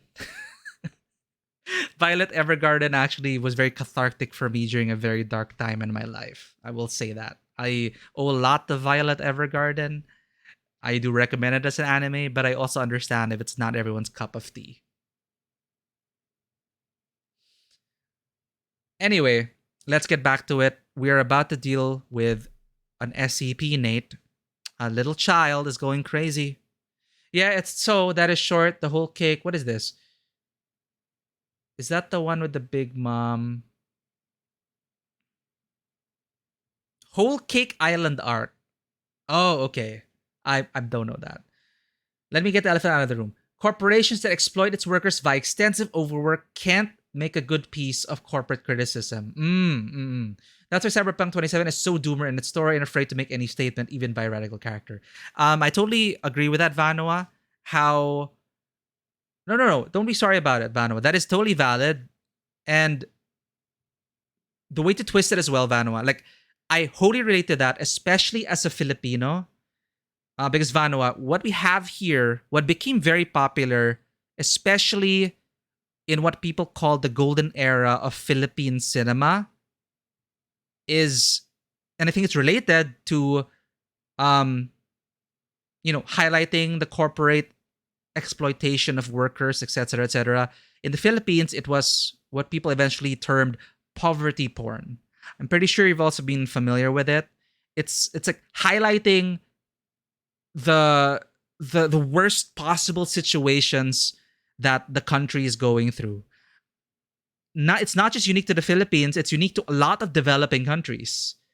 And it has the potential to be so exploitative as well when developed nations or first world nations use this as the primary window into our country's culture and life.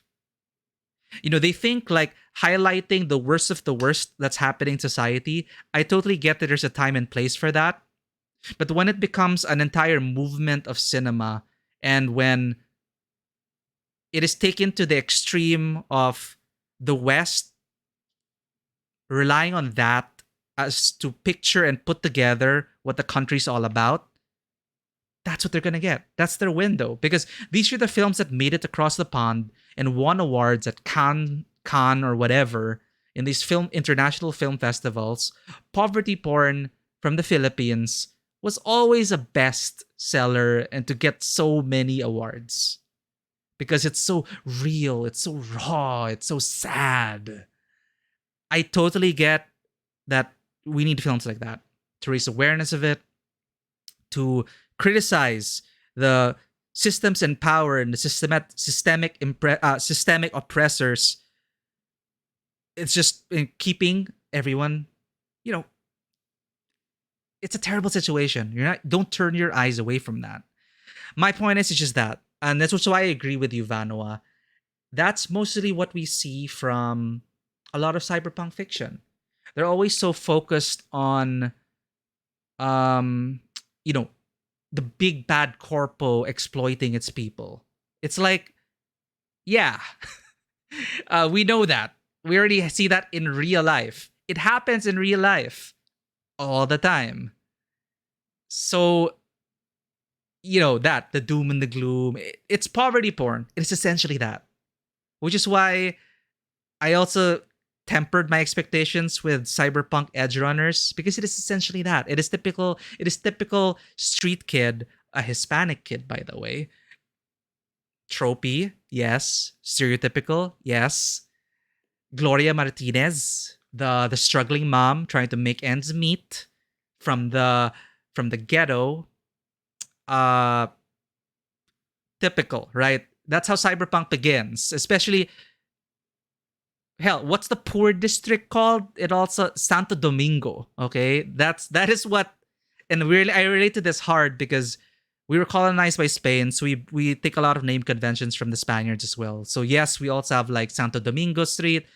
We can relate very hard to that.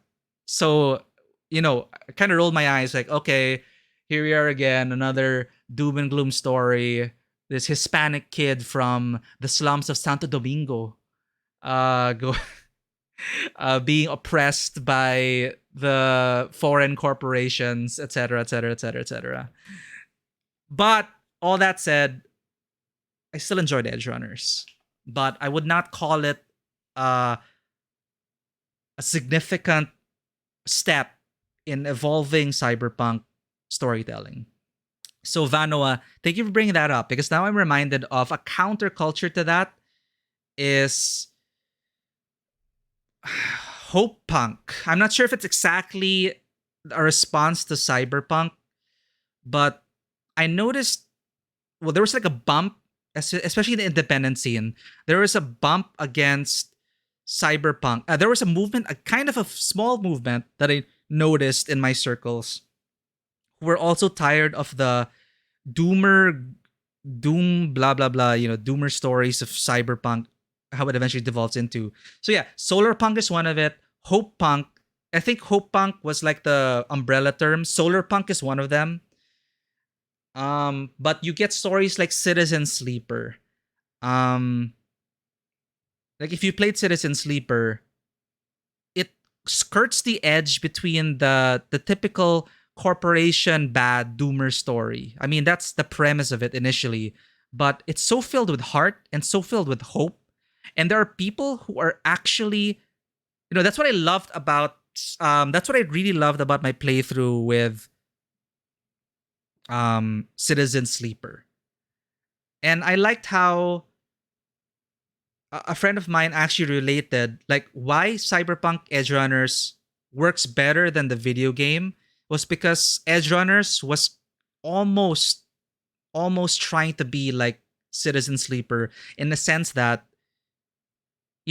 there are actual characters who are wholesome and try to pull you out of that bad spot and try to make things better for people.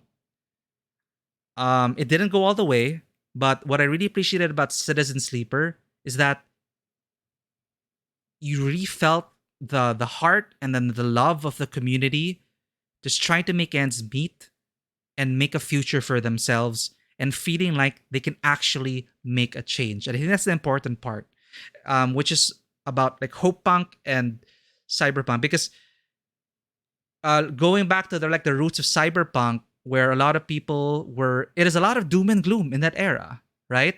We were coming out of the Cold War.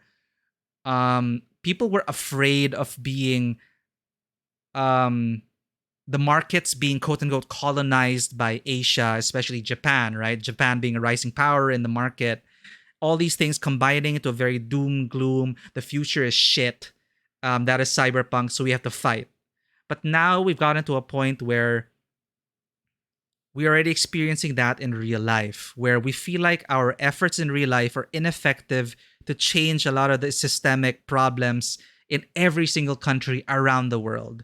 We're all unified in that kind of feeling that a lot of people are unified in that feeling like what we do can't really change the world.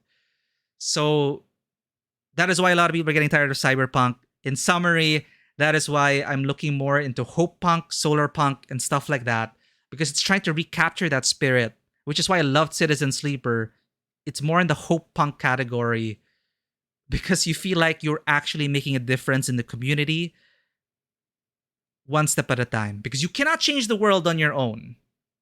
Like they don't make you believe you can do that in Citizen Sleeper. But the big difference over like Cyberpunk Edge Runners is that largely you feel like you've made an impact in the circles within your influence and control. And I feel like that's already a powerful statement, which a lot of us in real life tend to forget. A lot of the times we feel powerless in real life. And it's like, why would we want to experience that all over again via like Cyberpunk, reminding us that corporations bad, they're exploiting you. Okay, bye-bye. You're gonna die trying to fight against them. Bye-bye. It's essentially that, right? That's essentially what Cyberpunk, Edge Runners, and stuff were about. Like, you, minor spoilers aside, about like the fate of the characters, it's essentially hammering you over the head over what you know already. It's like you're powerless. The corporations have all the power in the world. They put you down. You cannot fight back. Or if you try to fight back, you're going to go psycho. So we're tired of that message. So come on, let's get more hope punk and solar punk in. Anyway, sorry, I just like went on I rambled on over there. It is still for content creators. Yeah, wait, if you're talking about, hey Amir, welcome in, by the way. Sorry. Thank you as well. Thank you for the follow from yesterday. Good to have you here. We're going to continue soon. I just wanted to get all of this out of the way, but thank you for... So that's why, don't be sorry about sharing that, Vanoa. I appreciate being able to talk about this because it's been on my mind for a while, especially if you stay on Twitter for too long. And everyone's misunderstanding each other or unable to really get a full picture because you cannot fully have a conversation on Twitter in the span of a short thread or like 300 characters. You can't, all right? It's so difficult to have any discourse on Twitter, and all you're getting are... Anyway. I have a lot of frustrations about Twitter, okay? But I also understand the strengths and the potential of it. It's just depending what circles you end up in. Solar Punk, I can see why archetypical stories aren't for everyone, but I really grew into it thanks to Lucy. Oh yeah, hell yeah. Lucy, I kind of raised my eyebrows at times with like how they were treating Lucy, but it's just me coming from, it's... Not gonna spoil anything, but yeah, overall, I really love Lucy. It's like if I were to make a player character in a cyberpunk world, it would definitely be like Lucy. It would be like and look like Lucy. I just love everything about Lucy. Anyway, Valhalla count as cyberpunk? Yes, I think so. It does. I've not finished Valhalla, but it does consider itself cyberpunk.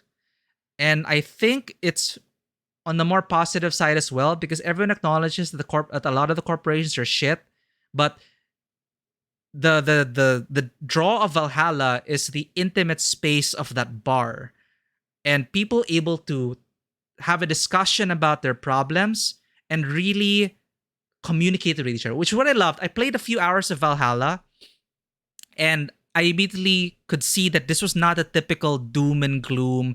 It's like all or nothing. We're going to fight against the corpo and die trying because, yeah, that's what it means to be like a rocker boy and like cyberpunk and all that. But in Valhalla, it's after work, after the mission. Let's have a drink at the bar. All right, let's talk about this. And you commiserate with people. You hear about their problems. And it's so wholesome because... and you help them along, perhaps a word of advice. And that's why Valhalla feels like a very hope punk experience. It's cyberpunk, but specifically very much more hopeful. Because as the bartender of Valhalla, you can feel that you are getting these regulars. They're coming back to you for drink, for advice, and for a warm place to stay. You are their safe space. Valhalla is the safe space. And you get to nurture that and grow it. And I think that is a huge appeal of Valhalla. or at least for me, because you get to learn about the stories of these people. They are not just like cookie cutter. Hey, I'm an agent of the corporation, and I know I gotta make ends meet, so I kill people. But they go like to the next level, like, all right, here, have a drink. Let's talk about this. So that's what I liked about Valhalla. How many modern cyberpunk pieces talking about like union movements and ups around cool dudes? Yeah. Uh organized movements and stuff as well. They kind of tried to highlight that with in Cyberpunk 2077, especially with the runner groups themselves. That was kind of, well, I remember there's vaguely an arc where they tried to unionize, but the typical story was the corporations were so strong, so there was no way to have any union movement. So we're gonna go off the grid, go against the law, and form an entire family on the outskirts. It's like that. It's like there was no space for them, so they literally become nomads outside of the city. I feel worker unions, exactly, Nate. They were not allowed to exist. I think, again, with the doom and gloom of that world, it's like the Arasaka and Militech and those corporations, Cyberpunk, twirling their mustache and saying, haha, unions. I send Adam Smasher to smash the union. And they don't care if they have blood on their hands because they can do anything they want with impunity. And the cops are their lapdogs and hunting dogs, right? So it's a really shitty world. And I understand why they created that world in the 80s and the 90s. Yeah, successful strikes and all that. Again, the setting of Cyberpunk, Mike Pondsmith was going super extreme, and it's no, I'm totally with you, Vano. It just really brings to mind. Like, I just got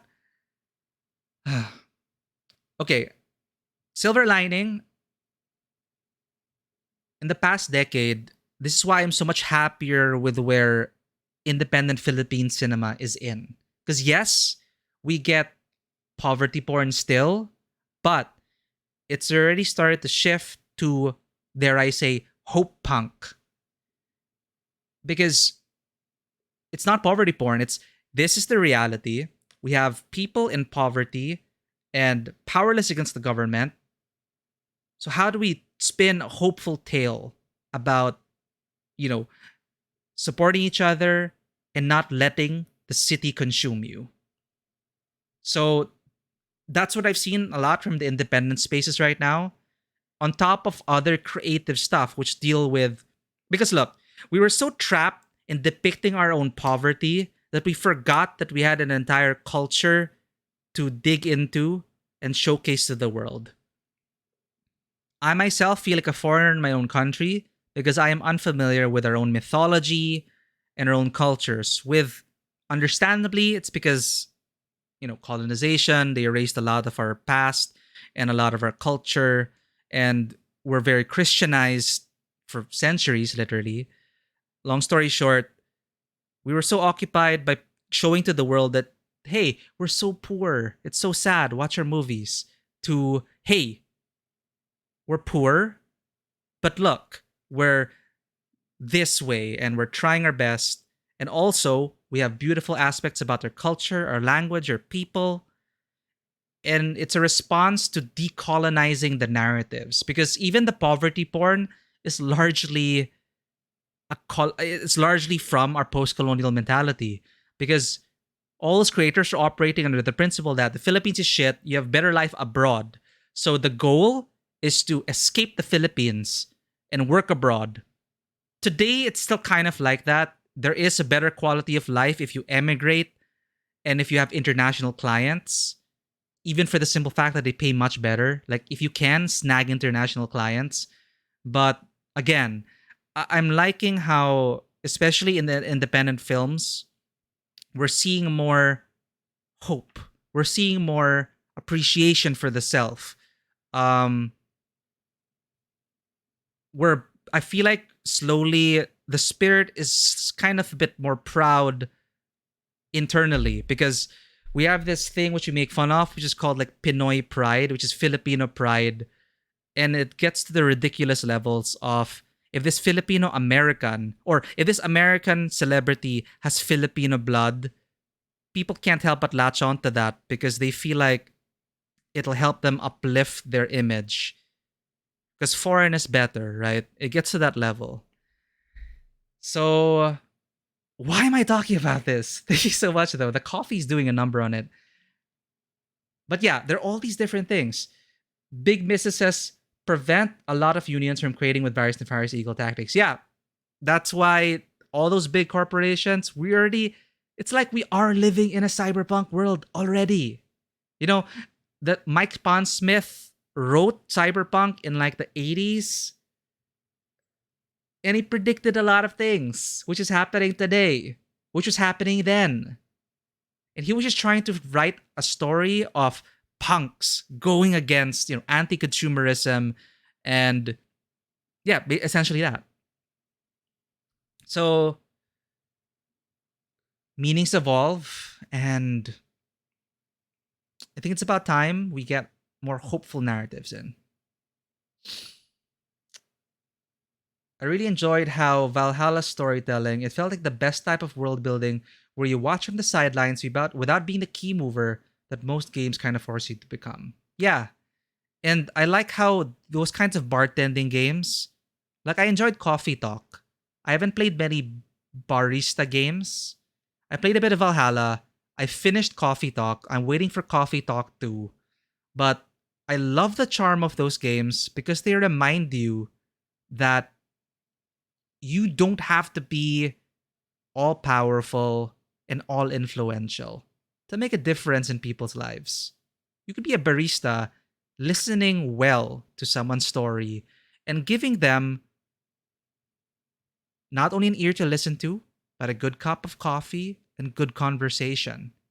And that changes that person. You help them build up their spirit. Perhaps, let's say in Valhalla, a bounty hunter coming in from a bounty that shook them to their core and they have no one to talk to about it.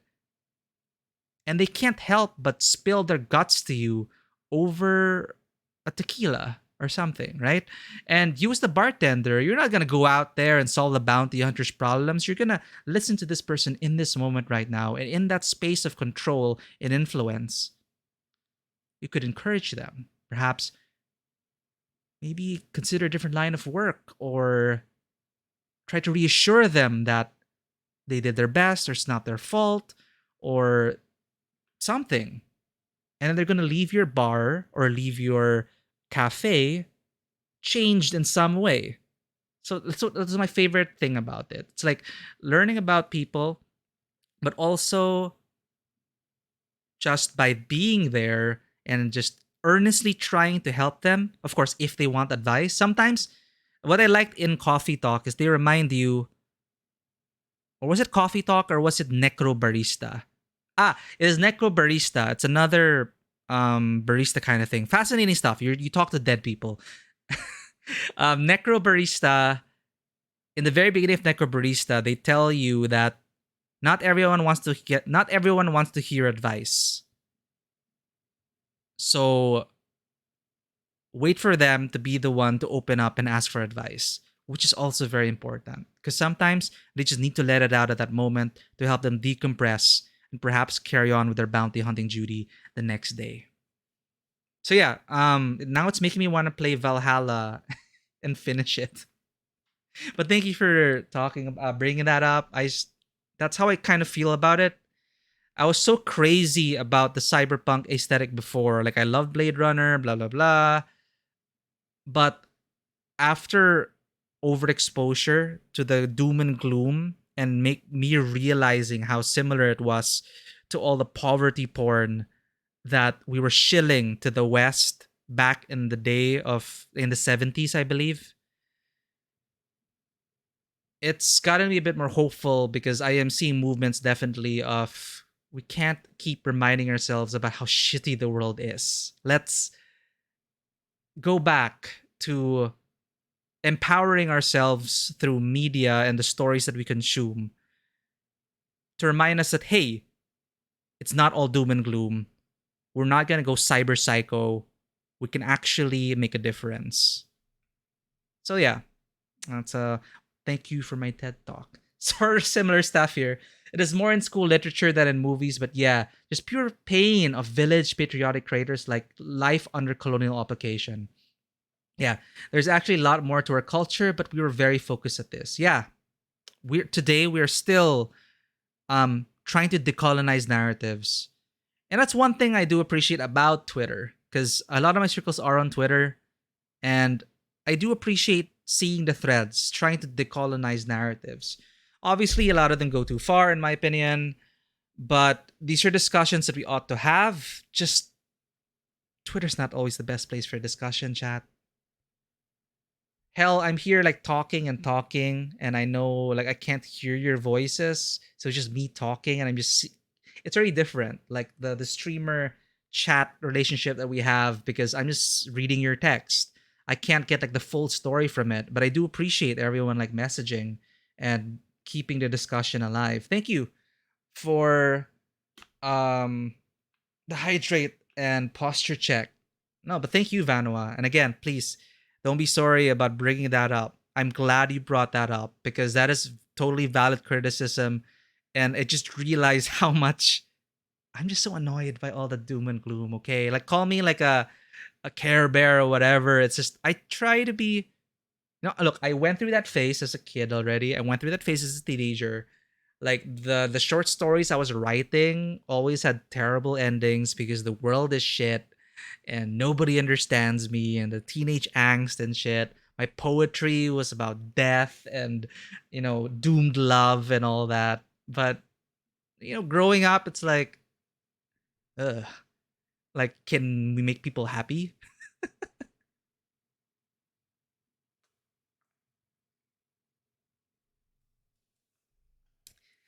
All right. So before we continue, I also wanted to share also that that was my most recent experience, which is why I had such a difficult time writing a project, because I had to remind myself that, as a creator, or especially as a creative, sometimes you feel like your work is meaningless. That like people are struggling to survive, and here you are trying to like make movies or stream or be in the entertainment biz, essentially. Like, how does that really feed people? How does that really stop wars? How does that really change the world? So it is a lot of doom and gloom on my end, and it's just a difficult time writing it, because the protagonist was a musician, and I couldn't, as a writer, I could not even convince myself to root for this character, because the setting of that world was pretty grim. But eventually, I was able to remind myself again that, music can literally save people. Art literally reflects society, and society is then a reflection of art. It's a cycle. Essentially, it's that. People have a place, people have a purpose, and I just had to remind myself about that. So yeah, let's help the good beams win our cultures. And hey, good segue back into the SCP universe: memes. It is no joke that memes are shaping cultures, shaping communities, especially online. Memes are also shaping discourse, and memes have been weaponized. It's no joke.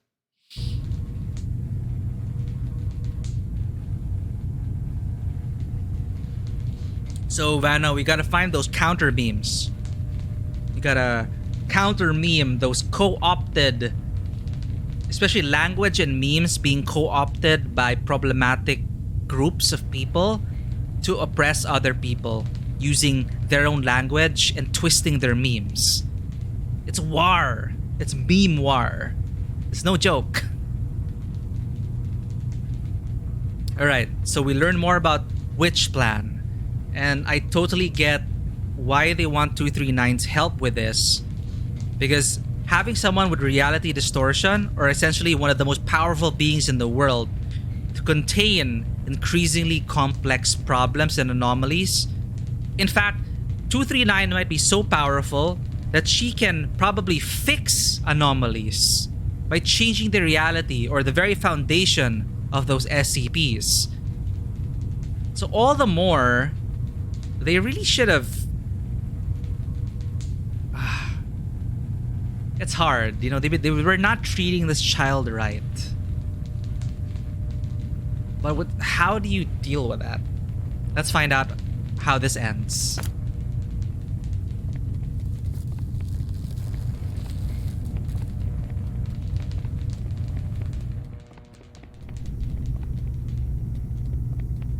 Stop it, SCP-239. That's an order. Stop now. Oh god. God damn it! Why won't it open? I was asking Sean? why Violette Sean! was not Sean, in... the backup door outside. Help me open it. Come on, quick. Violet, I told you you were playing. Oh my god, he let her die. She's lost her mind. What are you doing? Oh my god. Open it. Open the damn thing. No, Violet. I can't. What do you mean? SCP-239 is out of control. Why would I open the gate? What the fuck are you saying? Open it! You're right, Violet. Victory comes to those who fight, and to those who last. Talking crazy, Sean. This is not that. Open the fucking thing! An accident of this magnitude. It's just what I need to prove myself. Oh, to send more volts into the don't think girl. like that. We can work together. We'll do it your way. Your rules, your method. Whatever you want. Or we'll do... I know. I'll quit. I'll resign. Which plan is all yours? I will use these learnings to improve the plan and equipment. I've never been so certain of success. Wow. No, Sean. Let's not think like that. Let's talk things through.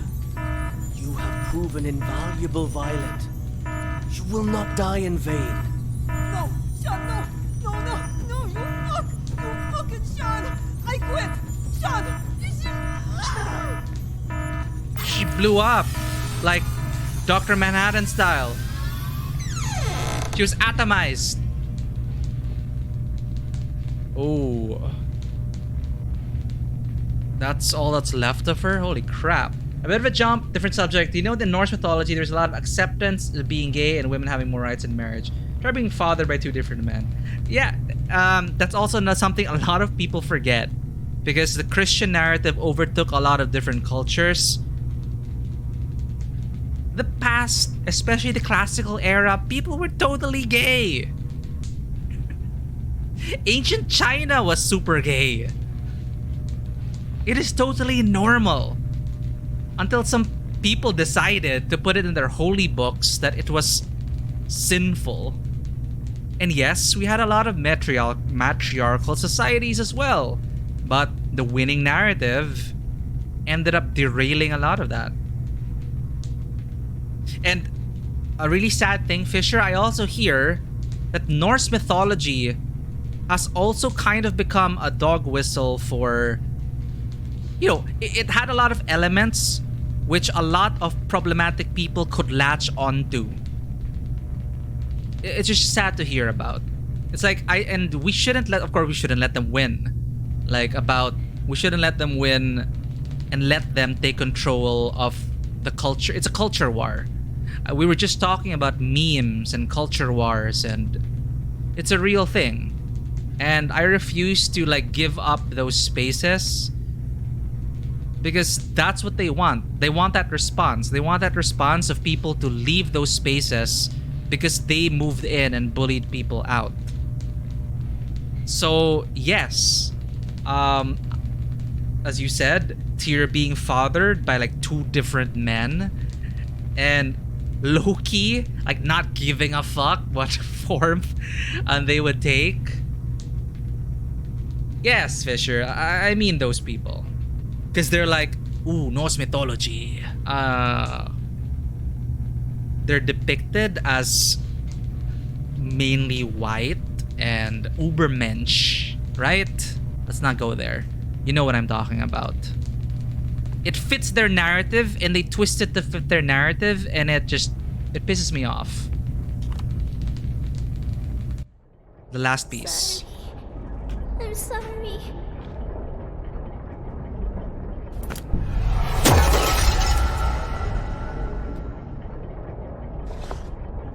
Wait. There's one more horse? Right, there's one more.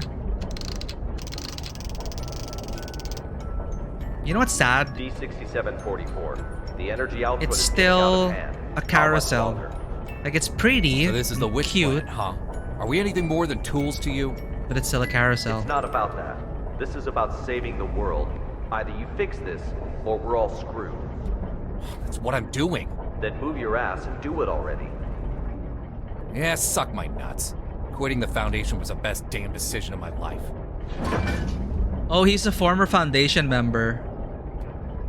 And then they turned him into an expendable asset. Ha! I get a choice. Last door. I really want to help this little girl.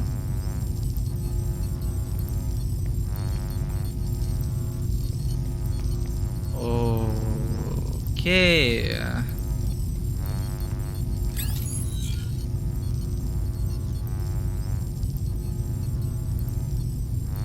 Okay, we have a yellow shard here.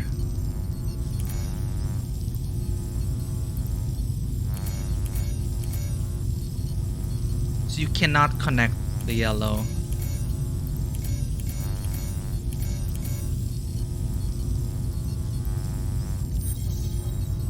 Can you connect the yellow? Oh, okay.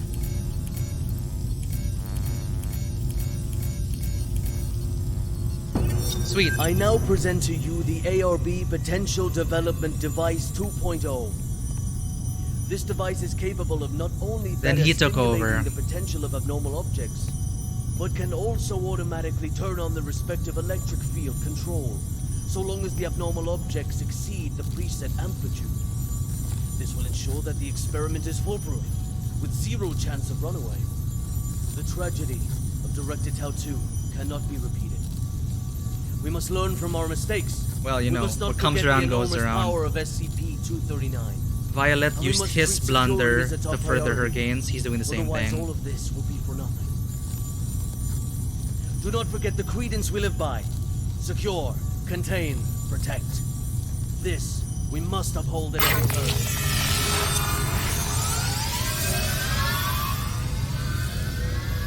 So they went extreme measures because people were afraid, and he leveraged that. Oh, ballot of the 05. Registration of vote to relaunch the ARB Potential Development Plan. One of them abstained. Oh, you do get set up at Norseman to ensure of what is true and what we have missed because of its Christian takeover. Oh, right. That's also another thing. It is very, Christianized, definitely. Because you have so little text about it that it's not been written by Christian afterward. And we also have to accept that, yes, culture, myths, they are fluid. Purity tests ought not to be a thing. Because we can do our best. Historians, anthropologists, all of those people putting in the work, doing their best to try and give us versions of the truths with an S. So, sorry to hear that. Like, hopefully we'll be able to look forward to, there is no one truth about it. Definitely there is the distorted one, especially with that. We've lost a lot of culture along the way. It is a tragedy. But I still like to believe that we're trying to preserve nuggets of truth wherever we can. And it's actually a good thing that you are aware that in its current state, it is heavily influenced by Christian influences. That in itself is already, I think, a step in the right direction of being self-aware and understanding how it may have changed certain versions of the mythos. And that's what you're trying to untangle over the years. And you can still enjoy a good story of Norse mythology just accepting that it is not the truth that is being told, but our truth, and how it can also embody the realities of today, because mythology and culture are also not static. So sometimes you also have to be open to just reflecting the times, which is why I will always be frustrated when people cannot get over the fact that their favorite story or whatever like features a person of color or whatever, you know, reasons like that, because they believe that in the sole truth, like Jesus can be played by a white person or is largely portrayed as a white appearing person. Jesus, I'm talking about Jesus, okay? Jesus of the Holy Book. But another mythological figure of yours cannot be a person of color. It's like, where, you know, rethink that, please. We already mentioned how art reflects society and society reflects art. As long as you're aware of that cycle and that what you are, it's always futile, I think, to claim a certain version of a myth as the truth or the source, given a lot of the historical deviations and the influences of other cultures. By their very nature, these are legends and myths. They're called that for a reason, because in their different contexts, they get shaped and molded to bring about a certain story. And there's something beautiful about that, but it's also kind of bittersweet. But hopefully we can always look forward to, you know, being open to interpretations and variations, but also respecting that we can try to really look for the source and get back to it. That's no excuse to just bastardize what we have right now. Definitely not. But we also have to be a bit kinder to ourselves and accept that shit, especially in the context of the Philippines, we have barely any written records of our own to look back to. In fact, our biggest sources of our pre-colonial civilization, well, as a nation or a loose collection of different tribes, is from the perspective of the Spaniards. So immediately that's like, oh well, I guess our history is from the perspective of the colonizer. So that's something people are still trying to deal with. There's a YouTube cartoon called Confinement. I think the creator of it is from the Philippines, but not sure. He deleted his Twitter. Oh, due to mental issues. Very goofy comedic interpretation of the Foundation, but it's also lore rich with a huge share of original content and generally amazing. Ooh. I'll put this. I'll check this out. Confinement.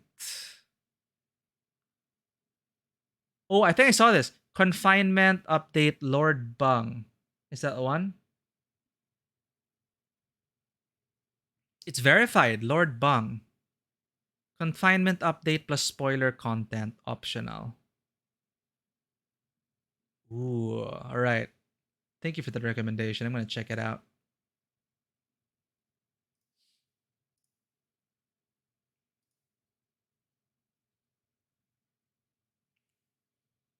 I have been getting SCP related videos recommended to me already because, you know, we're playing this and we're mentioning SCP, so, you know, our devices are listening to us and they know how to target me.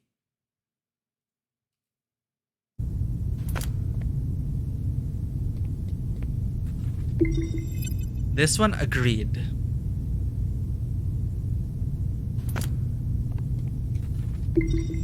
Agreed. Alright. Fear and desperation.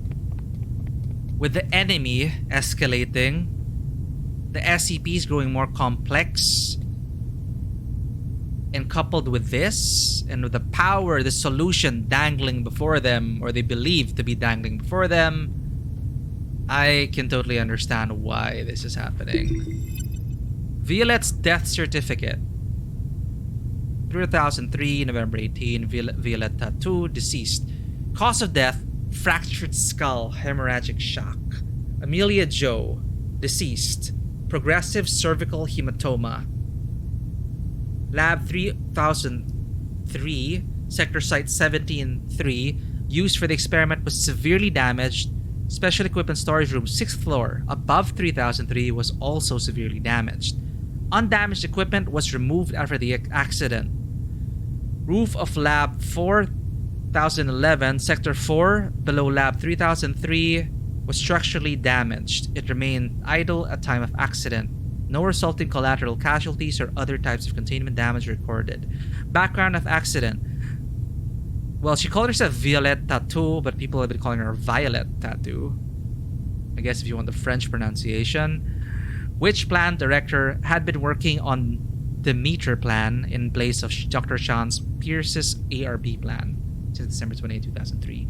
The meter plan's first public test at Site 17, the meter, was identified as the cause of the accident. Cause of accident. Loss of control of 239's abilities was the direct cause of the accident, according to the investigation. Prior to the accident, no telekill headgear devices were installed around the experimental subject, 239. Oh, this is what you were talking about. Yeah, I'm already being brainwashed, Fisher. The amnestics have started to wear off. I know now the existence of SCPs. If I get too close, I just gotta be wary. Someone might like barge through the door and shove amnestics in my mouth or something. Yeah, you were talking about telekill headgear devices, the kill switch. Director Tattoo did not initiate any contingency plans at the time of accident. And Tattoo, at the worst possible time, treated the kid like shit. And of course, the kid killed everyone because of a tantrum. Tattoo. She was actually, I was hoping she was gonna do well. But I think she was also quite desperate for results. The investigation team holds that there were design defects in the control variables surrounding the design of the Demeter plan. Because Director Violet Tattoo could not effectively quantify the project controls, she assumes primary responsibility for the cause of the accident. Follow-up actions. The development of which plan will be delayed as a result of the accident. Dr. Redacted, who provided referral for Violet Tattoo, will be held jointly liable for the resulting accident. Type 1 accident investigation team with blah blah blah blah blah blah. Sean's reinstatement certificate. Alright, they're back to the hardline voltage electric chair for the child stance. After deliberation, the O5 Council has decided to reinstate Dr. Sean Pierce as the principal investigator and development leader with B3 authority for the SCP-239. The ARB plan has been approved and authorized by the Council, and relevant work shall be carried out according to the set schedule order. You know, this is also a very twisted analogy for... It's like Dr. Sean Pierce is the father and Violet Tattoo was the mother, and this is they're fighting over custody of the child. They both think they're trying to raise the child in the proper way, but they're both just screwing it up because they cannot get their shit together as parents.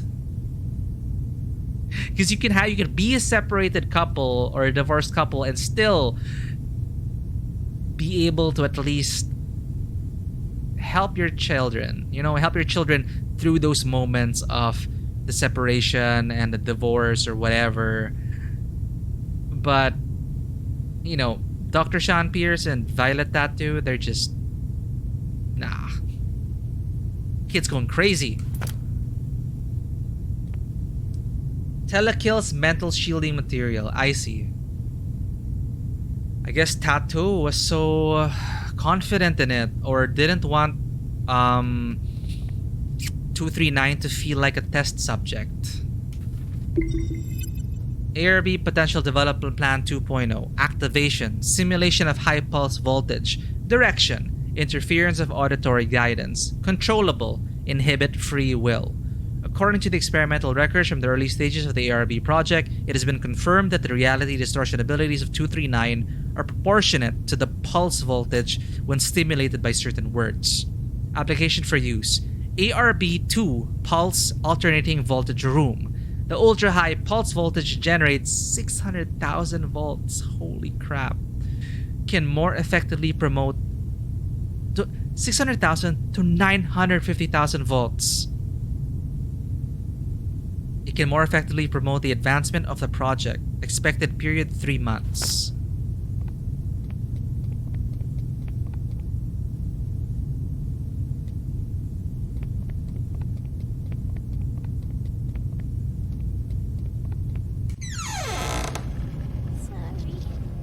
I'm sorry. 239. Hi, hello. It's okay. I just want to talk. No. Stay away. What happened? It's not your fault. Away! Oh, shit. You will all die. Die. You will all die. I mean...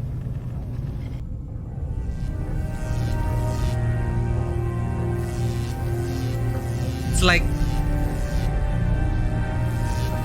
Can you blame her?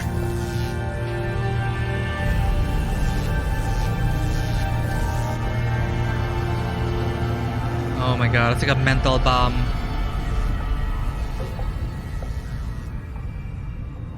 I am Dr. Sean Pierce.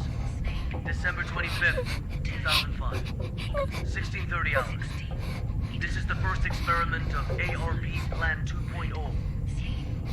SCP-239. We will repeat the previous tests first. Experiment 1. Strength test. Pass rate of 95%. Voltage strength 600 kilovolts. Power on. SCP-239. Crush the car in front of you. Hey, we're from her perspective? Oh, it's like control.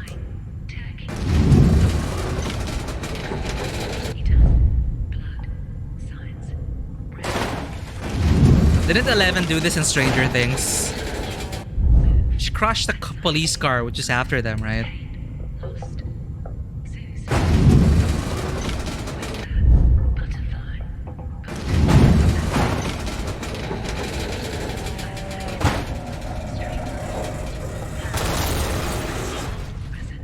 That was kind of satisfying to see the model get twisted like that, but not like this. Go on. Experiment 2. Control technique. Pass rate of 87%. Voltage strength 700 kilovolts. Power on. SCP-239. Put the fragments on the ground back together. Oh, the volts.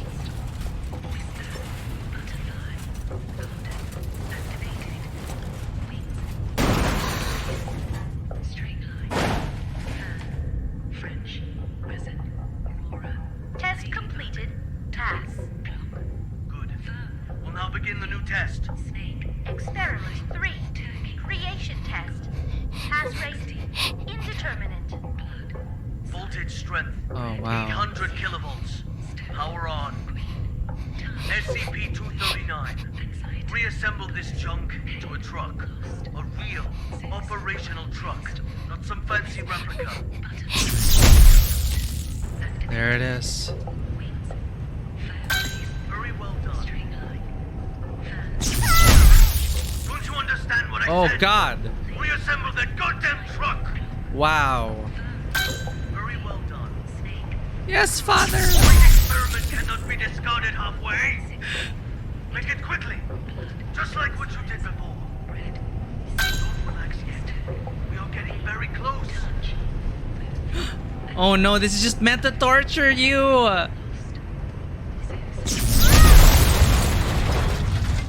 Like, how could you hit that sliver? Oh, the ringing. Ah, that's sharp. The ringing is so sharp. That is pretty close though, but Daddy isn't happy. Yeah, I feel like destroying. Ah! Ah! Destroy everything! What the fuck? What the hell? Shit, shit, shit!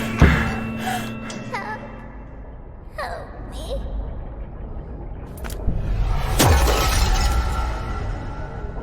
Oh my god, this child.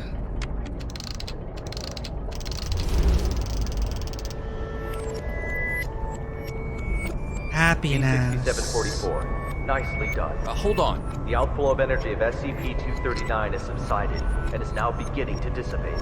We have regained control. What did we do? Just hold on. Again, a job well done. The synapse is now ready to be disconnected. Can you just hold the fuck on and listen for a damn change? What's the matter? The problem hasn't yet been solved. She's still lost deep in her mental anguish. That's not our concern. The crisis has been averted. Innumerable lives have been saved. Your mission is complete. My mission's not complete until she is stable. Compassion in times of desperation leads only to the destruction of yourself. 3 minutes. You owe me that much. For all this you owe me. I can enter her subconscious and fix this. 3 minutes. Really? Very well. I'll disconnect the synapse in 3 minutes. It's like Somnium's AI Somnium files. I will show no compassion.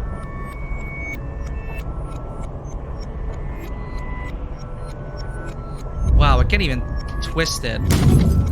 Oh!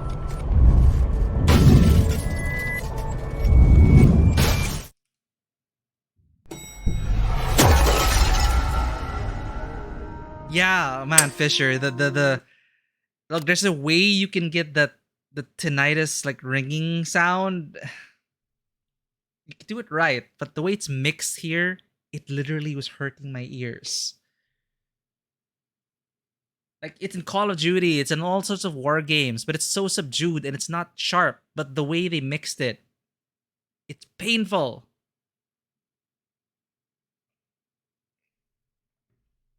Sorry about that. I did not expect that. I didn't know it was bad on the stream. I thought it was like bad because of my headset.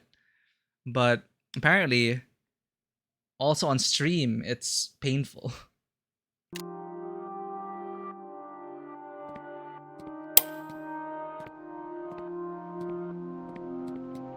Hopefully hopefully they put in a patch. Oh, no, chat. This is totally fear all over again.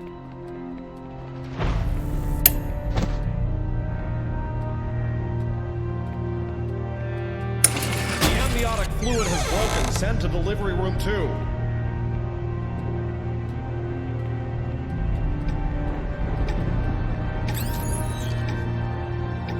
Three minutes. Wait, we have 3 minutes, right? Shit.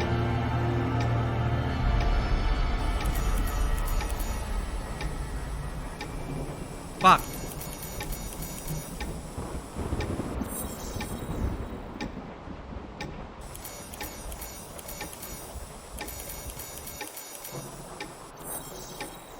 Holy crap. Wait. Oh no. We have 3 minutes. Wait, red to red. Link all fragments in correct order. So we have to get the red path first. So wait a minute. Lines cannot intersect.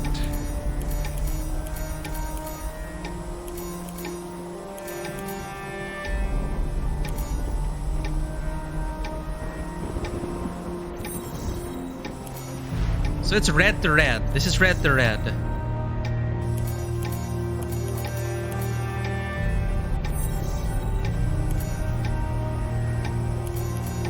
Wait. No.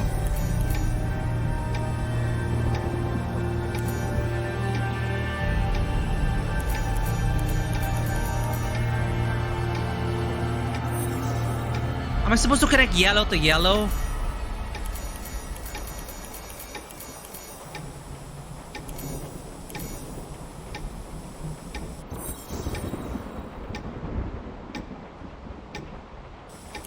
And red to red?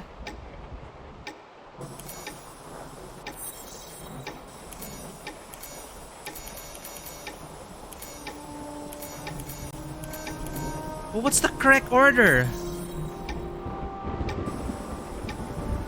I think they are gonna disconnect us in 3 minutes.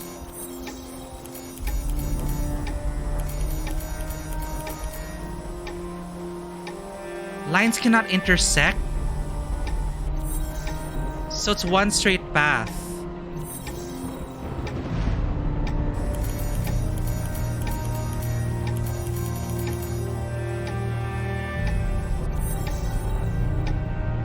Sure. Tip. I don't know what I'm doing wrong. Because I'm not intersecting. I'm doing yellow to yellow here.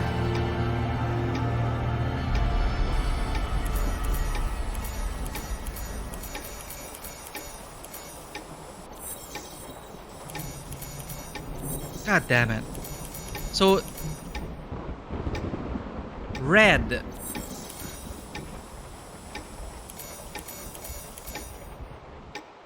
Like this with the square and then oh my god, okay. I'll read that later. What's going on? The needles on these readers are all over the place. I don't know, but my watch has stopped working too. 3 minutes, 3 minutes, 3 minutes.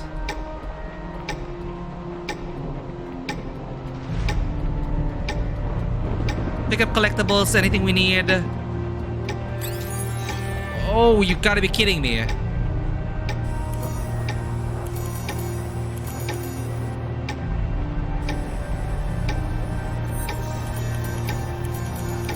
Maternal dystocia, profuse bleeding, send to operating room now. Oh, it's a... Ha! Canned. I know that scream. Oh my god. Come on. This is the time to save Alma. Heart rate 100. Blood pressure normal. Fear prepared me for this. Confirmed. Containment operations ready. As in first encounter assault recon. Commence. You frack. Blue? Oh, you kidding me. Shit.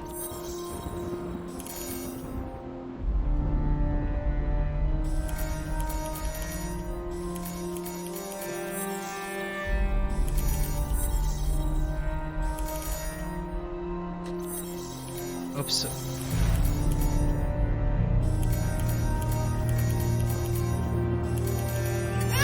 Right. Lovely princess with beautiful blue eyes. Thought of a good name for her? She is my daughter. This is the incident. Siguros. Okay, this is directly from Fear. SCP-239 has been contained. Oh, that is the incident with the 15 dead people. SCP-239! SCP-239! SCP-239! SCP-239! That's an order! SCP-239! That's an order! SCP-239! Do as I say! SCP-239! Do as I say! Come on! It's really like mom and dad and Do it! SCP-239! worst stage parents ever. Siguros! Don't blame yourself. None of this is your fault.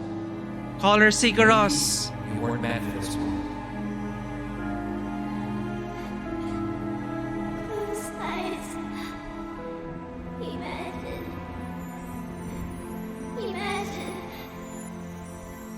Beautiful. Images.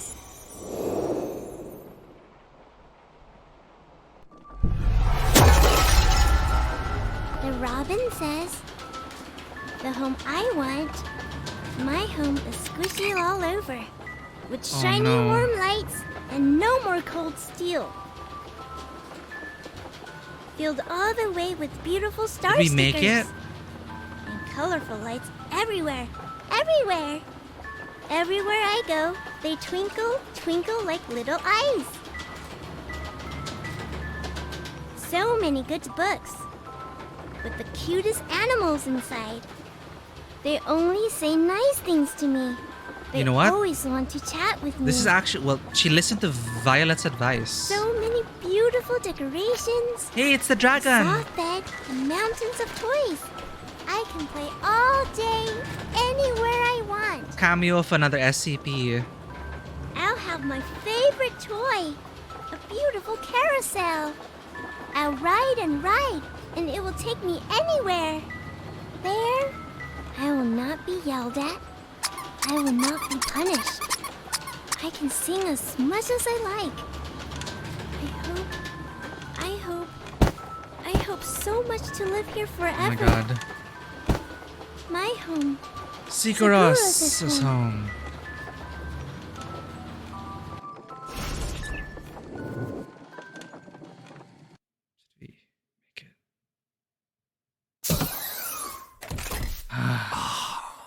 Oh, my head. Take a deep breath. Just some minor side effects from the force disconnection. She's not coming back. What? In the end, she chose to shut off her subconscious. She'll sleep forever, like a plant. Oh shit. Maybe that's for the best. Anyways, our primary concern is the incident report. It'll require some brainstorming. Not my concern. I'll arrange for someone to take you back. See you on the next mission. Well, they didn't kill us. Not in this lifetime. Ha! That thing moved. He's still out there. But holy crap. Yeah, I mean, how else could it have ended? She shut herself off to protect herself. Yeah, I was panicking, like, because I thought we were under a literal 3-minute timer. Like, I thought 3 minutes it would be a failure or it would be a different ending. But, you know, I get motivated like that. I'm pretty sure we passed the 3-minute threshold and it was just like the 3-minute thing was just for flavor.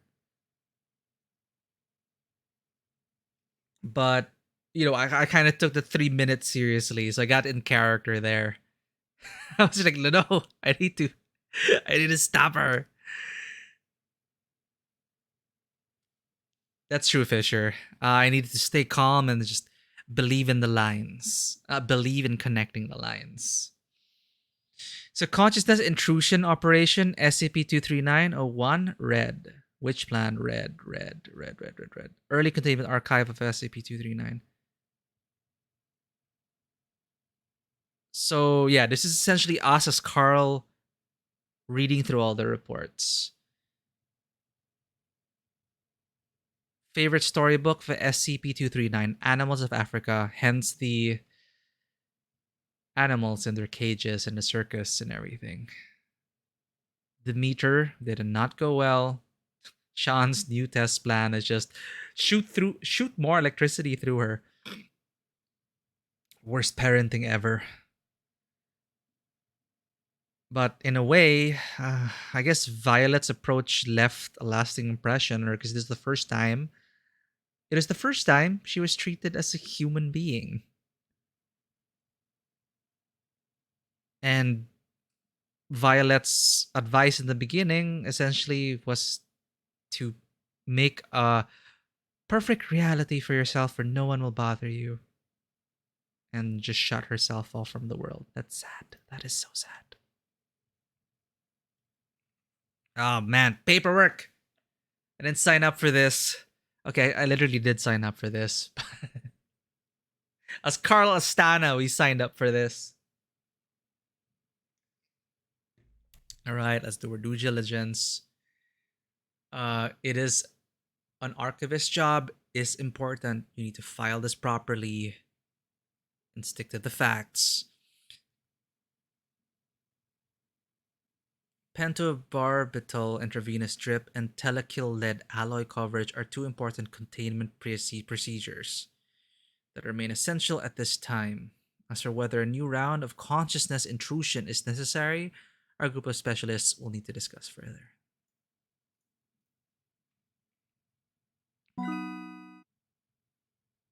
So, the containment procedure is that she's to be kept within a one-room cell furnished with one bed, one EKG machine, and one IV to be filled with pentobarbital mixed with data expunge to be refilled daily.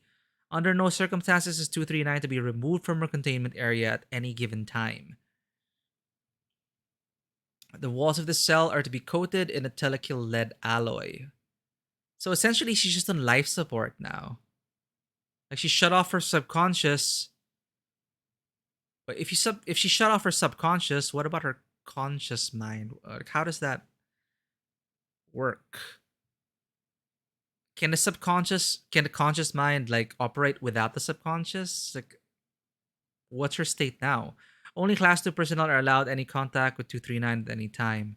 All personnel guarding 239's containment area are to be equipped with telekill headgear. So it's like Magneto. Subject's proper name is Siguros Stefansdottir. Under absolutely no condition should the subject ever be awakened. Any personnel found attempting to awaken a subject will be immediately terminated. Jesus.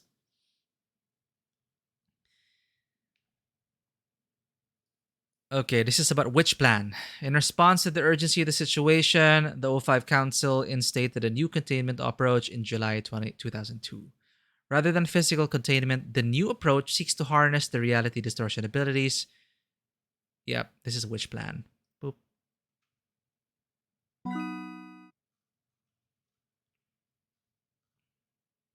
It may prove wise to use 239's unique abilities to contain other SCP containment items. The challenge ahead is finding ways to extend 239's reality distortion capabilities in order to reach a steady third-level state. At present, the O5 Council has decided to entrust this work to the team led by Dr. Sean Pierce, which got cancelled. So, Clef's report. My analysis of the situation has led me to the conclusion that 239 is an unacceptable containment and security risk. Although several proposals have been made, re using her for containing other SCPs, the example of 953 and others must serve as a stark reminder of the risks of overestimating the Foundation's ability to control SCPs with reality-altering powers. 953, anyone familiar with that? Another reality-bending thing that they could not control. I would therefore like to make the following proposal. A piercing element will be constructed of SCP-15148. So it's like one SCP feeding into another, capable of penetrating 239's otherwise impenetrable. Whoa, she has impenetrable skin? The tool will be used to kill 239 while she's asleep and her powers are neutralized. Oh crap, they're gonna terminate her. Oh, proposal. Proposal to terminate her. Wow. It is my recommendation that the selected operative carry 668 as well, in order to minimize complications. One of the dangers of this procedure is the possibility that 239 will awaken and perceive the operative as a friend or good person, thus changing reality to match. Oh, man, what a twist. It is for this reason that I would like to volunteer to carry out the procedure personally. Wow. A review of my personal file should indicate that my data expunged should allow me to carry out the operation even after a reality shift of this nature. So Clef, Dr. Clef is probably highly resistant to his reality being tampered. Ah, yes, I did catch that. Literally daughter of Stefan.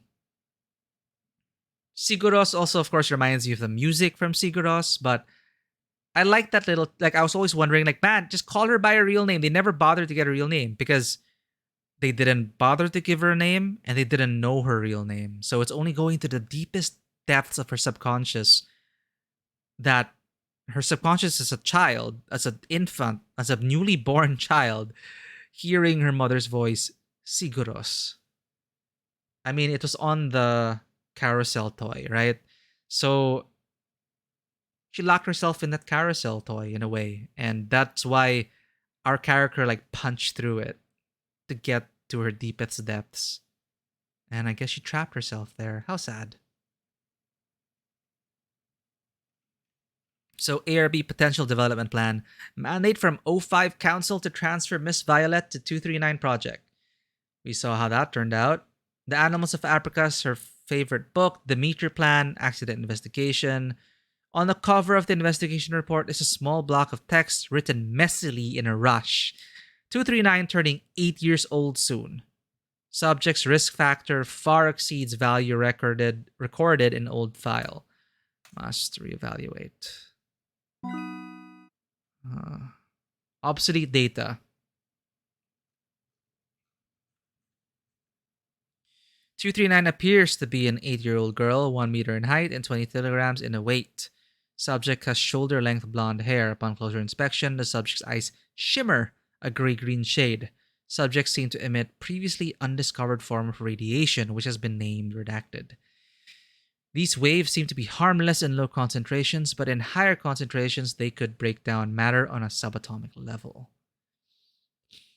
239 seemingly has the ability to do whatever she expresses a will to do.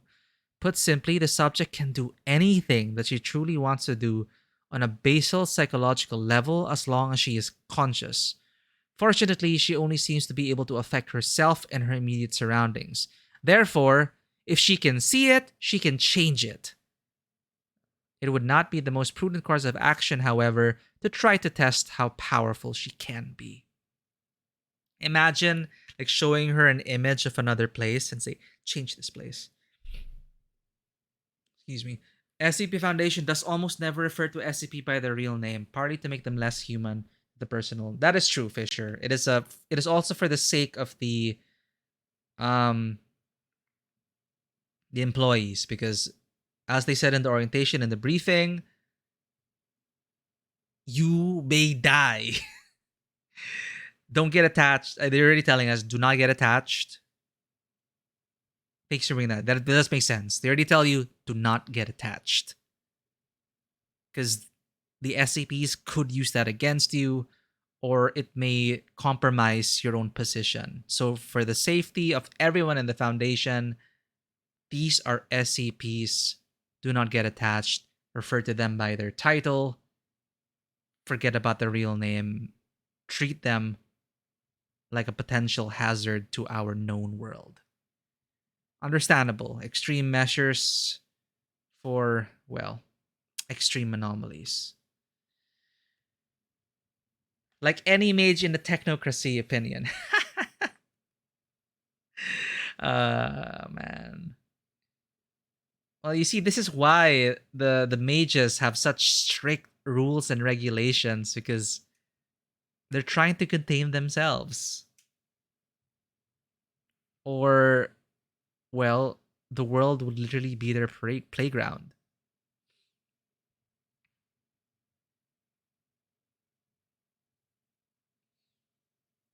She seems to be able to create and affect living matter, for example. When a D-class personnel accidentally caused her harm, she simply made him disappear.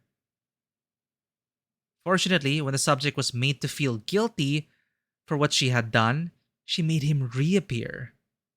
239's self-preservation instincts makes her virtually invincible while she's conscious. Subject skin. Oh, because she thinks it. So nothing can harm my skin. Literally, like, I don't want to die. I make myself invincible. Therefore, I am invincible. Holy crap. As a means of controlling the subject's ability, she has been told. So if she wanted to, she could just say, I want Dr. Violet to come back. Poof. I want this person to come back. Poof. But that also calls into question, like, what is the mental state of the D-class personnel? Like, did they remember when they were reconstituted? What happens? Ah, okay. 148 is a telekill. All right, to container. As a means of controlling the subject's ability, she has been told that she is a witch. Besides improving her morale greatly, it makes her believe that she is unable to use her abilities outside of a pre-approved list of spells given to her by the SCP Foundation. That's adorable, but also still feel terrible for her. This will hopefully prevent any and all attempted escapes. However, the subject is to be kept calm at all times to prevent any subconscious wish of harm upon herself or others. 239 came to the attention of the Foundation very soon after her birth. Approximately 3 hours, we witnessed this ourselves. Approximately 3 hours after the birth, the hospital was destroyed by an unexplained explosion. What goes on in a newborn's subconscious to destroy an entire hospital? The press was informed that it was due to a gas leak. SCP teams were dispatched shortly to search the site for any abnormalities. The only living person they were able to locate was 239. Imagine giving birth to a child, and that child just detonates you and everyone. For the next 8 years, subject was raised under SCP care. As of blank, subject is to be kept in a medically induced coma until further notice. So this is her most recent state. 239 is permanently contained in Site 17. All right. We're almost done with this report. Mandate from O5 Council to transfer blah blah blah. 8 years old. Sean's new testing plan. Sean 2.0 Part 2. Dr. Pierce's briefing memo. Based on the latest assessment of SCP-239, we believe it is necessary to reclassify the subject from Euclid class to Keter. Oh, the cube of destruction was also Keter class, I think. And initiate higher level security protocols for any possible emergencies that may arise.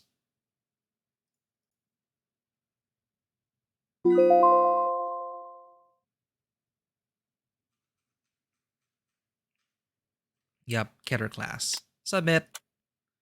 Oh, that is our only task. All right, I'm going to use the bathroom, and from what I remember, this is going to be the last one, right, Vanoa? Then we're done. But I'm having fun as an SCP employee. So I got to take a bathroom break, drink a bit of coffee, then get back to my messenger friends. You know, it's my mandated work break, all right? Mandated work break. My boss can't get on my case about that. It's my right. PRV.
All right, back to immersive paperwork.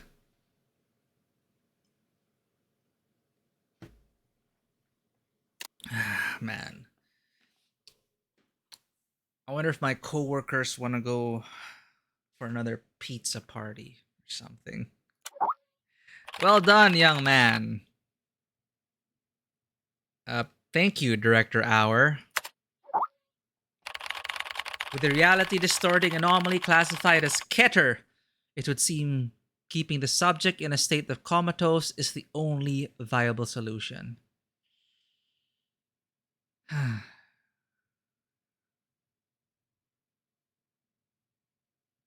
I wonder how they'll ever help someone like that. You're right. This place is not what I thought it was. I'm still learning to understand and abide by the rules.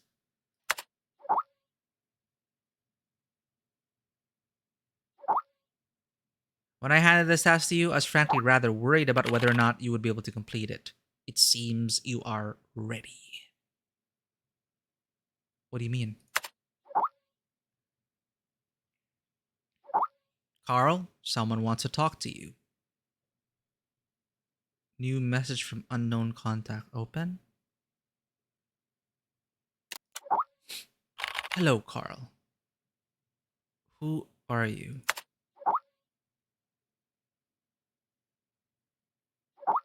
It doesn't matter who I am. What matters is, who are you? Carl? It's just a name, a symbol. I am the one who will guide you to the answers. What should I do? First, you will need to complete some warm-up exercises. Take the elevator to the 15th floor. Oh shit, it's us now. This ain't no archive. This is... Our life is on the line.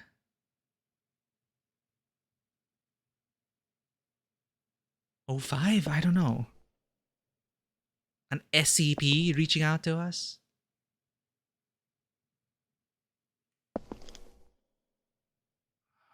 "15th floor, huh?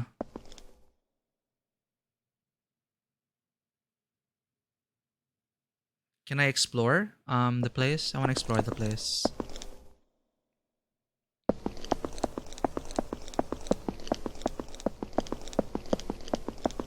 Oh my god, I'm gonna sneeze.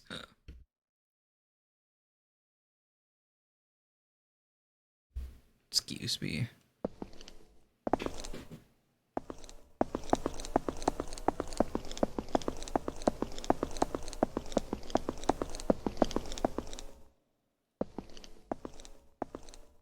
I want to peek into this. 909.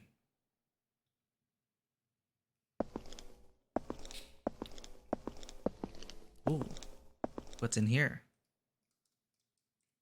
It's like there's nothing in there. It's gonna be like it's like a major cameo if it's Dr. Bright. You mentioned Dr. Bright. Dr. Bright, you mentioned could be even was even worse than the one the people experimenting on Siguros.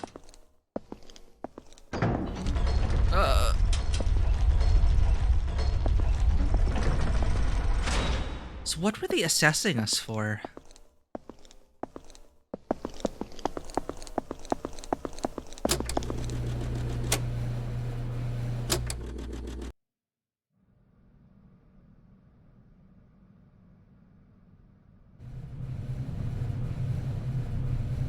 Site 105, November 13, 2012. Welcome back, Shadow. We are in the last case, and it is not archived footage. This is us, as Carl, being called up to the 15th floor.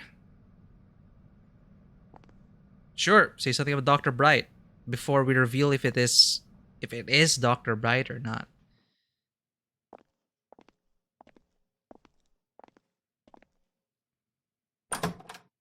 So I've been contacted by the higher up Shadow, and I'm thinking, hey, they say we're ready for something.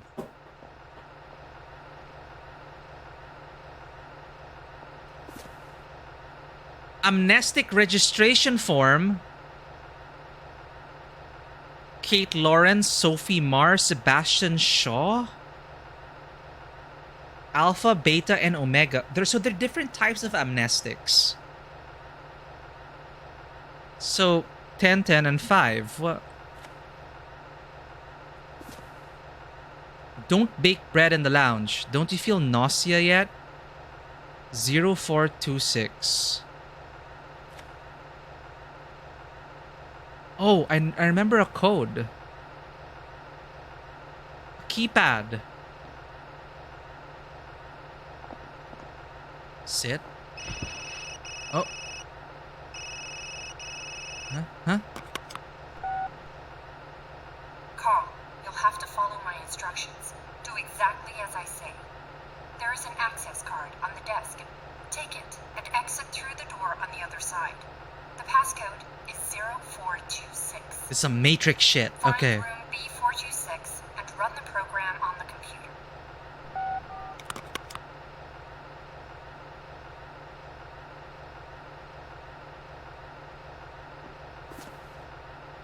Carl Astana.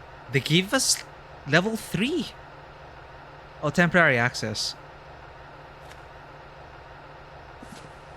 Multigrain toast. Healthy eating. Live well. What is the significance of this bread ad? Oh. Well, I remember that vending machine which vends out instant bread. It's quite fascinating.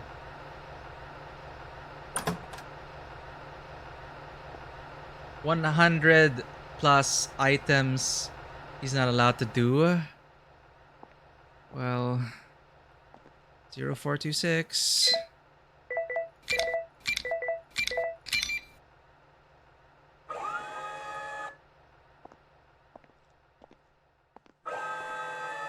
I feel like they're gonna erase me from existence for some reason. No, we did our job well, right?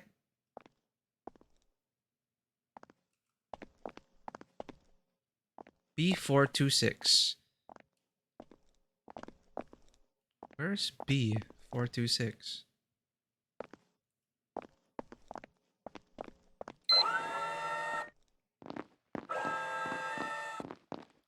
I feel like... No, we can't even explore.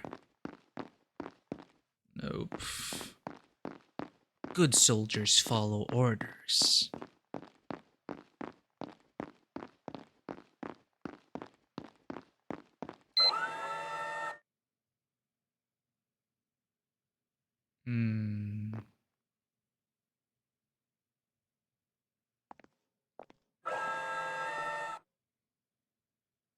Do you want me to work on this?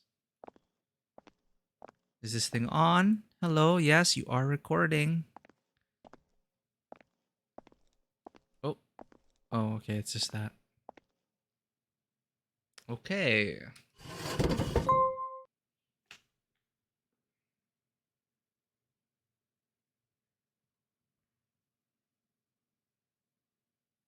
Wait, it's a Euclid. SCP-426. All non-level D staff covered in this manual have had their identities obscured. The events recorded in this manual can be accessed via the digital library. Level 3 authorization required. Use of this manual is covered by the confidentiality clause. Any staff found in breach of the clause will be subject to immediate demotion. Confirm? I thought it was going to be termination.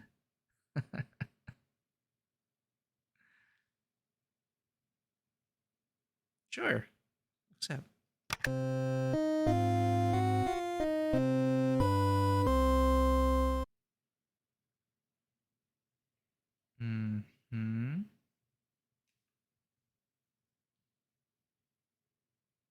So the video game, a video game is an SCP?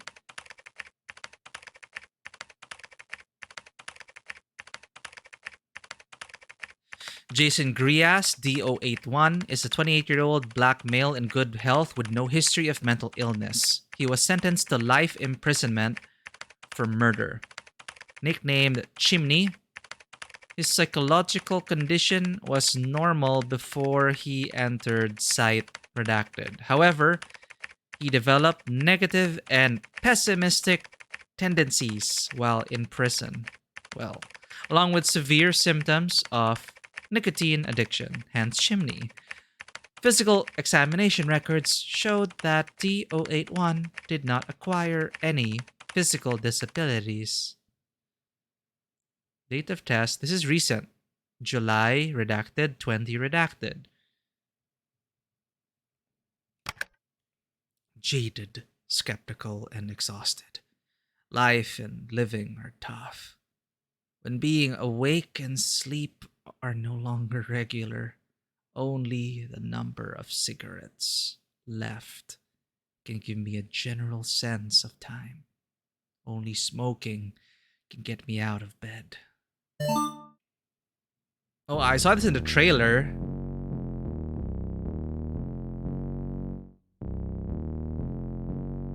Oh, you're getting a reference I'm not getting. So 426, huh?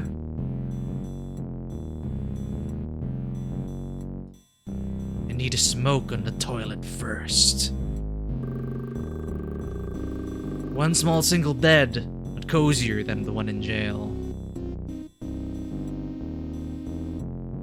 What's Q? Oh, it's the speed. They didn't even provide a mirror, but I don't need to see my face. Smoke in the toilet. What? Yeah, I need to smoke in the toilet, man. Got the cigarette pack.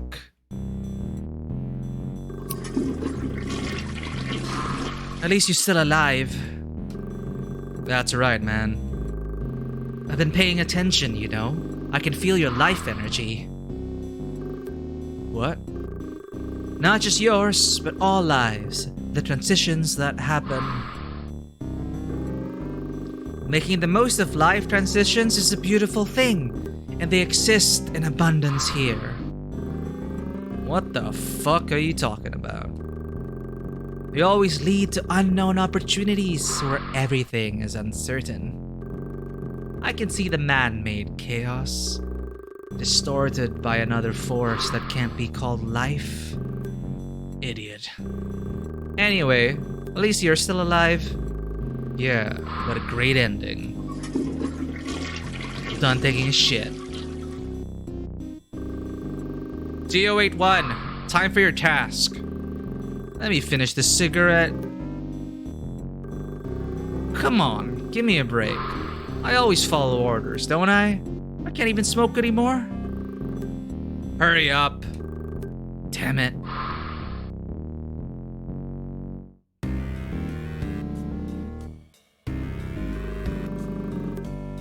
Don't hang around here. I want to explore. Can I talk to him? Hey, Chimney. One cigarette, and I'll tell you about the task today. Good deal, right? Save it, man. Come on! We should be helping each other out. Are you fucking playing with me? What's the point of knowing? I still have to do it. Come on, man. Don't be stingy. You've run out of cigarettes. You're Andy, right? Yes, I'm Andy. Andy. You sure there's a tunnel behind that poster? You kidding me? It's a steel wall. Come on, just one cigarette. I have important information about the task. I don't believe you.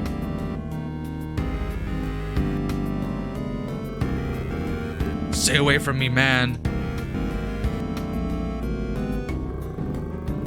What are you doing? I have no idea. But obviously, we need a glass of lemonade. Lemonade? Lemonade, sweet but sour, quenches your thirst and clears your mind. Everyone needs a glass of lemonade, whatever the season. Are you cutting your arm with that knife? Forget about that. I'm talking about lemonade. Do you like lemonade? Yeah, lemonade, sure. But you're gonna need treatment for that arm. It doesn't matter, lemonade.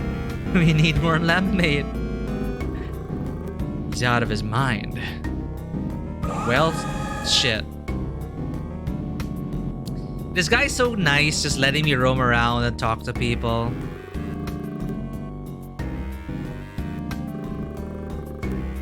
Sure. I'm here to explore. I'm in a video game, man.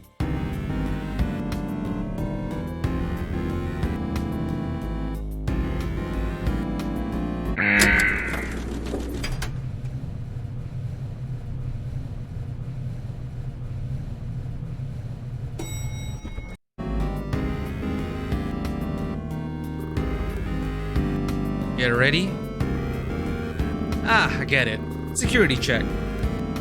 What can you detect in this thing anyway? No weapons, no metal, no smoking in the observation room. No smoking.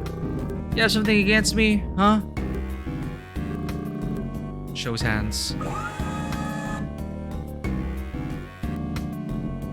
What if I defy orders?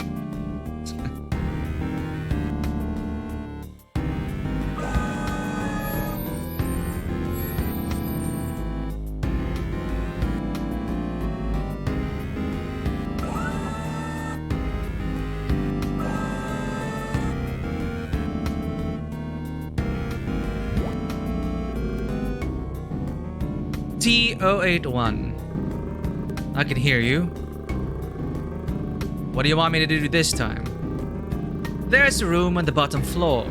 Your task is to enter the room and observe the object on the table. Come back and report your findings once you've completed the observation. Do you understand?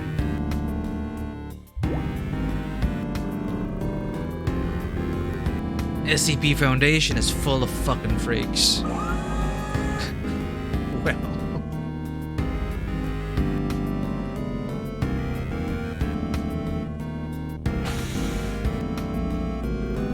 Jesus, I'll never get used to this. They can't make this something less gross.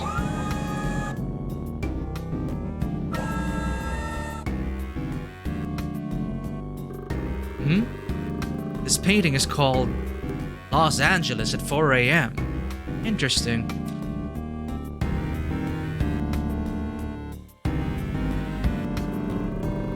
Is this a poster of an opera? These freaks watch opera? Sphinx's new enigma. Waiting for you to solve it. I'm guessing these are like references to other SCPs. Are you kidding me? Yo, doctor, hello? Can you hear me? There's nothing wrong, right?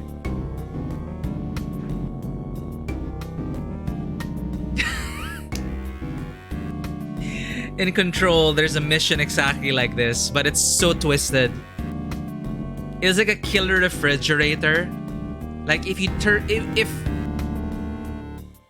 if nobody would observe the refrigerator, like I might be getting the details mixed up, but essentially they had to task people to watch a refrigerator or it would go on a killing spree. And you have to observe it. And let's say each time you blink, it could even move. So it's like those weeping angels, I guess, from Doctor Who. Is that what that was? So they had to take shifts and people are going insane just sitting there and observing the fridge to make sure that it doesn't go crazy. And here I am observing another home appliance, a kitchen appliance, a toaster. What the hell, man?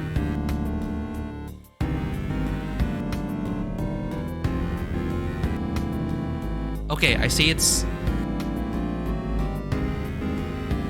going red. Oh, it's just a reflection.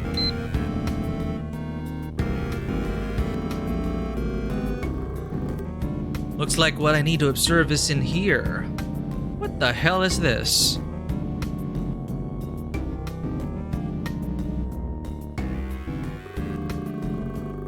I'll have a cigarette first. Where are my cigarettes? Ha! I'll never guess where I hid my cigarettes. Damn, that's good.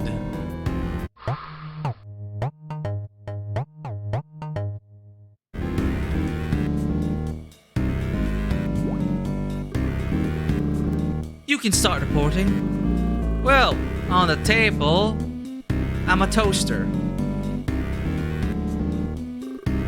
I'm about 7 inches wide and 6 inches tall, and I'm made of stainless steel. Anything else? What else? I'm not sure what else you want me to say.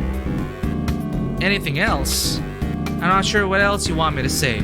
I'm a toaster. Put bread in my slot and it'll make a perfect fucking piece of toast. Good. You go back to your room now. Good?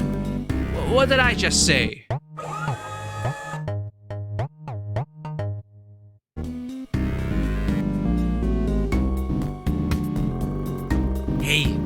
How sweet do you like your lemonade? I can make it, man, any way you like. You're bleeding. What? So you don't want any lemonade? That's enough. This Morin is gonna die if nobody takes care of him.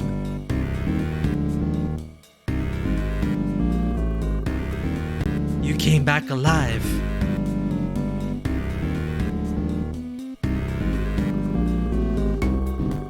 Give me the rest of your cigarettes, Chimney. You don't look good, man. You don't want to die.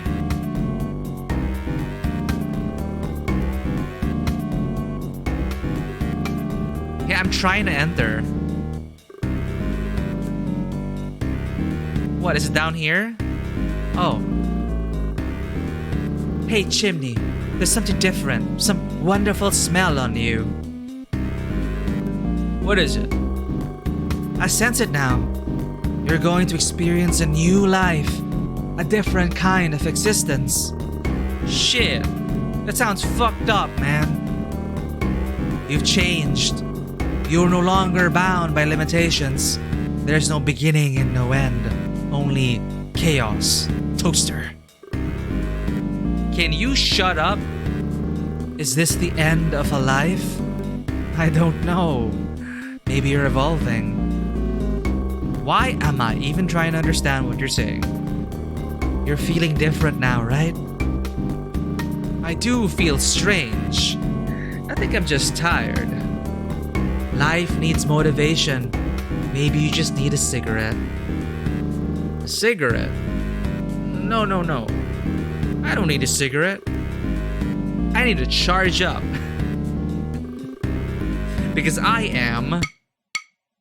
I'm a toaster. I need to be plugged in to start working. Whoa, I am a toaster. It feels so good. What was I doing? I need to charge. Yes. Gotta charge myself up. I'm just gonna roll with this, chat. What the fuck? Damn, there's no plug. They gave me all these cigarettes, but no plug.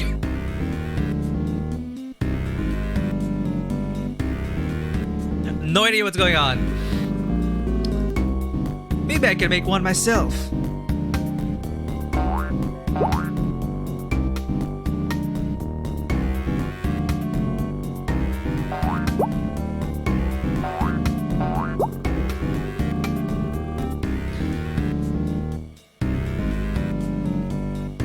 I need to figure out how to make a plug.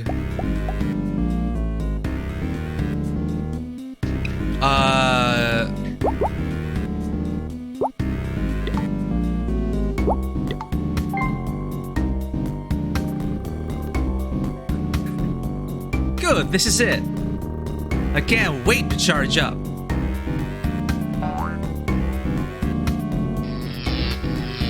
What the f-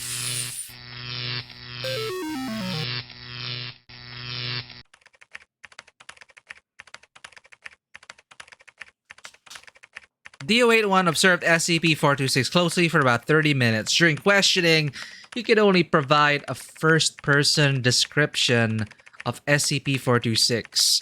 D081 returned to his cell and began experiencing hallucinations, believing that he was a toaster. SCP-426. 081 died of electrocution after plugging in a self-made metal object into a socket because he felt that he required charging. Wow. These objects, man. Jeez. We're gonna go through all the more of these. Test subject D082, named Dorothy Wilson, is a 65-year-old white female with no history of mental illness. 082's psychological evaluation results were unknown when she entered site redacted. The analysis shows that she is mentally strong and resistant to interrogation. She has caused several cellmates to commit suicide. and several guards to betray the redacted prison institution. 082 was diagnosed with lymphoma cancer before she was recruited by the Foundation. She was cleared for testing after we confirmed that her lymphoma cancer would not affect her SCP-426 test. We're still observing the toaster.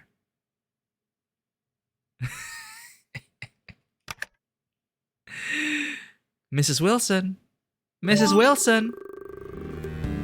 Wait a minute, what? What happened, dear? I fell asleep. Oh my god, what the hell is going on? I'm sorry. Maybe I misheard, but you were shouting. Oh, how rude of me. What was I yelling about? Every time I fall asleep, I think I'll never wake up again. You were yelling, bread? Give me bread? I dreamt about my children. This toaster is driving me nuts. Whenever I think of them, it fills me with regret for what I did. 7 months ago, I was diagnosed with cancer. Oh my god. I'm sorry to hear that, Mrs. Wilson. And this neighbor of ours is just rolling with it. I've made a lot of mistakes in my life. I came here on my own free will, you know. Or this is actually DO82, like a replacement. Wait. Chimney was DO what?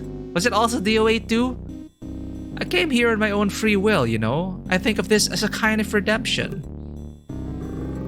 Oh, sorry, we can't chat anymore. I can tell you more about my children next time.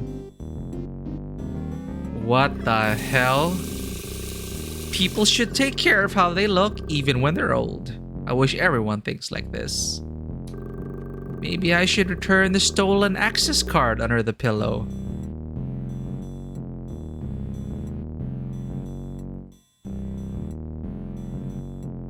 Oh, they removed the socket from the place. DO82, time for your task. Hello, young man. You don't look very happy today. What happened? I'm not going back to that empty room for another day, am I? I know I shouldn't complain, but it's awfully boring. Don't mind me nagging. You know I don't have much time left.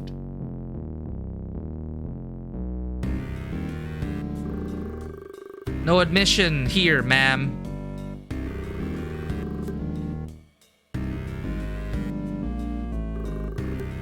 Hello, dear. You should leave. Get out of this place. Oh, now what makes you say that?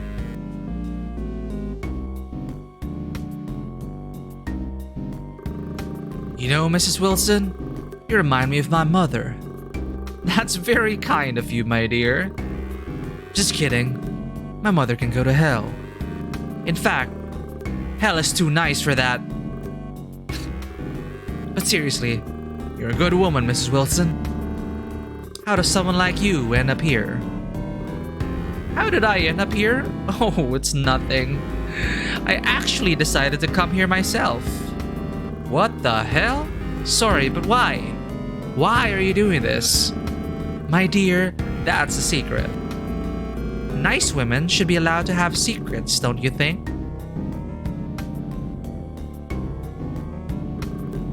Hello? Would you like a glass of lemonade? I'd love one, but you don't have anything in your hand. Would you like a glass of lemonade?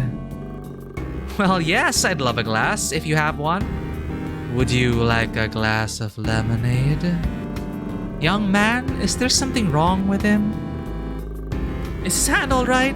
I think he has a serious injury. It's none of your business. Let's get going. Would you like a glass of lemonade? Oh no, thank you, dear. Damn it, woman. You shouldn't refuse him. What? Oh, did I do something wrong? Enough! Now get out of here. Oh my god!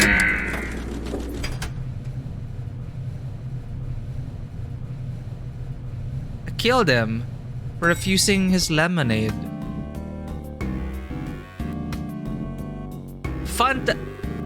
Prepare for security check. You're always scanning. You don't trust me? Alright, it seems like you don't want to talk today. The hell?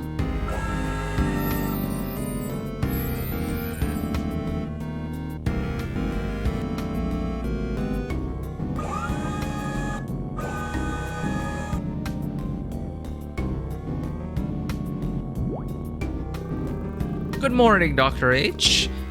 D082. My dear, you can call me Dottie. You'll be in the innermost room today. Your task is to observe the object on the table. Then come back here to report your findings.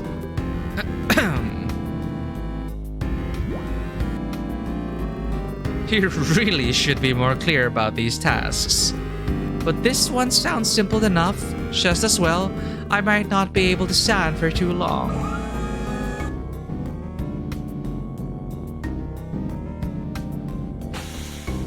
Life in the SCP. Oh my, what a terrible smell. Why don't they use a nice lavender scent?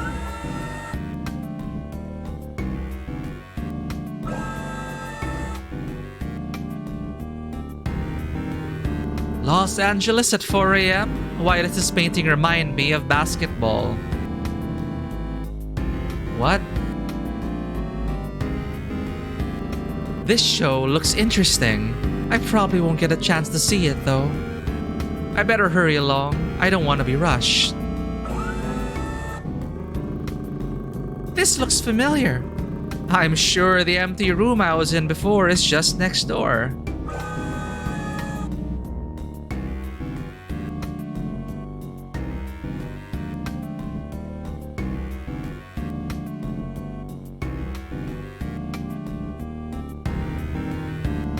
My turn with the toaster.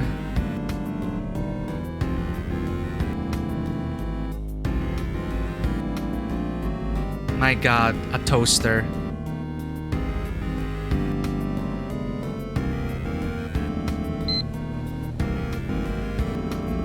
I remember I need to observe. Yes, just observe.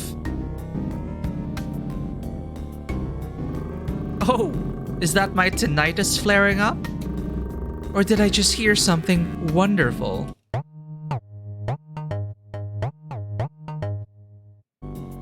Okay, what's our report? You can start your report. To be honest, I'm not sure this is what you need, dear. Start your report. Well, I'm a toaster, about this wide and this high. Oh, and my youngest daughter uses the same model as me. Oh, I'm teal green.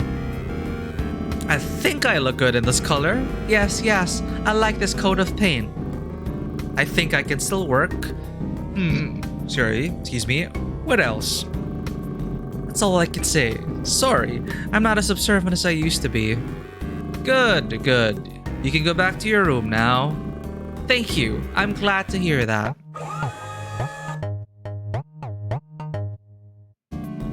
Oh my god, he is dead. Oh, looks like he's sleeping. I guess he's alright now. Oh. Yes? Young man, it wouldn't hurt to say something. Welcome back. How's the task today, man? Thank you, dear. It is quite simple, although very strange. Strange? Ha! I guess it's better than reading some bastard's blog for a month. Oh my god, an SCP blog. Well, at least they weren't severe with me. They didn't ask me to test some lizards or a statue that looks like a peanut. Did you know I'm allergic to cold-blooded animals and peanut butter? Hahaha, Mrs. Wilson, you're a lovely woman.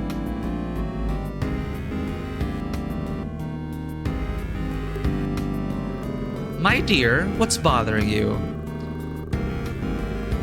Women shouldn't be here, especially at your age. What? Please don't get in the way of our work.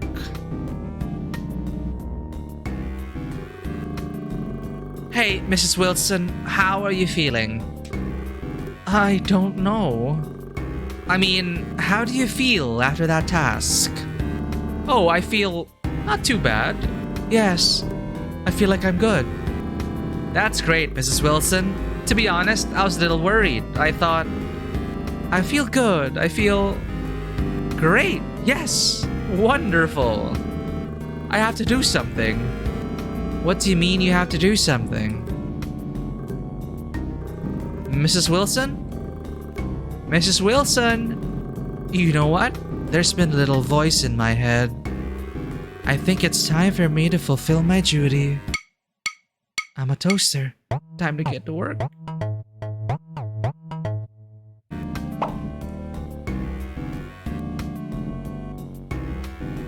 D082.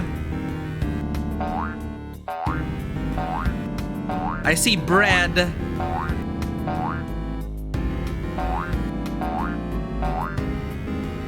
Found the stolen access card.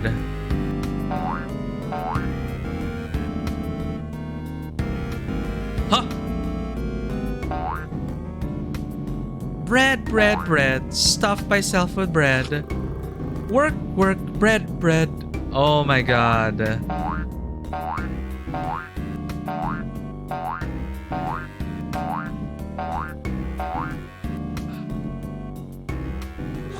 I can't toast any kind of bread there is. This toaster. Bread, bread, work, work.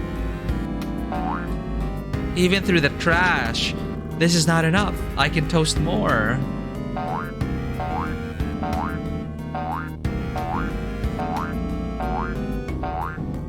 So we're playing a video game about an SCP. Bread, bread, work, work. This is not enough. I can toast more. No problem for me. I'm the best model ever made. Oh no. Wow, they're just like letting her go. Work, work, more bread, more bread. Oh, bread, bread, bread.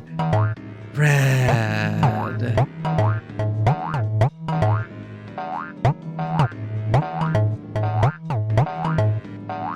Yes. Yes, bread. Oh, why is the bread taking so long to toast? Oh my god.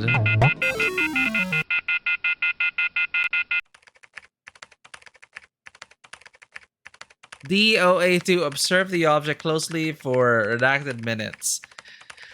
5 minutes later, she could only provide a first-person description of 426.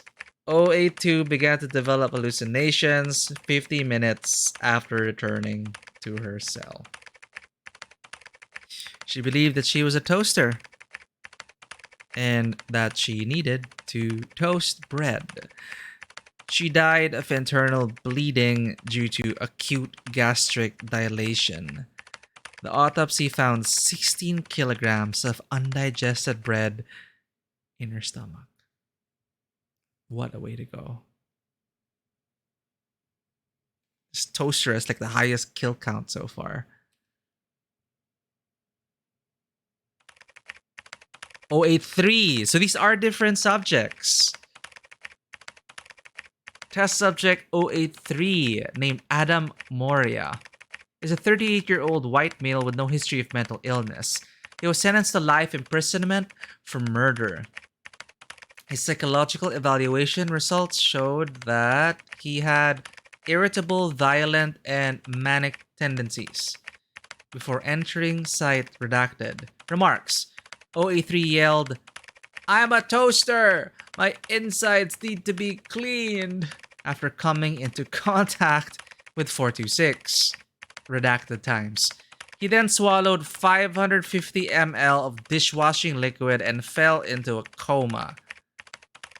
It's uncertain at this time whether the effects of 426 are still active. Observation is still underway.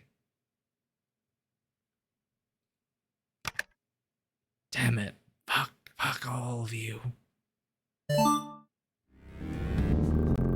083, you're awake. Get yourself ready for the lab.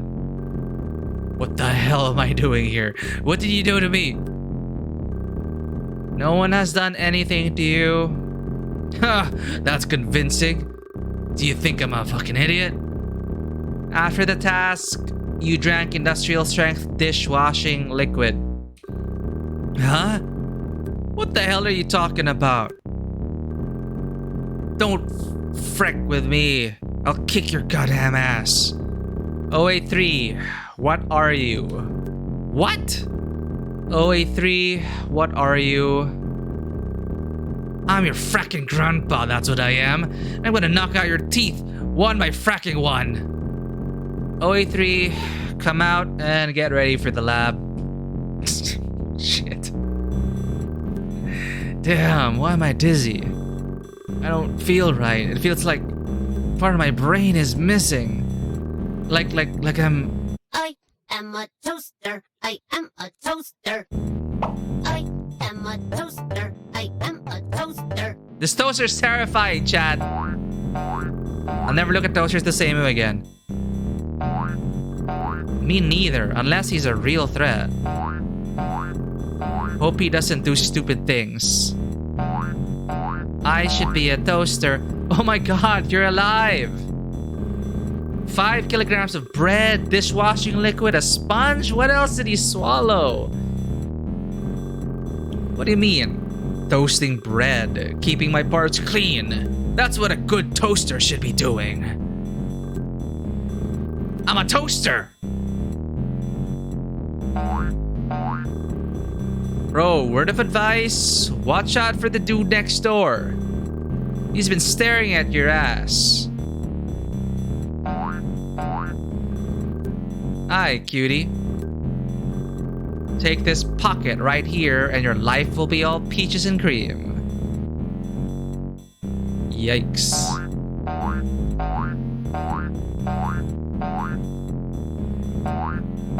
What? I'm a toaster.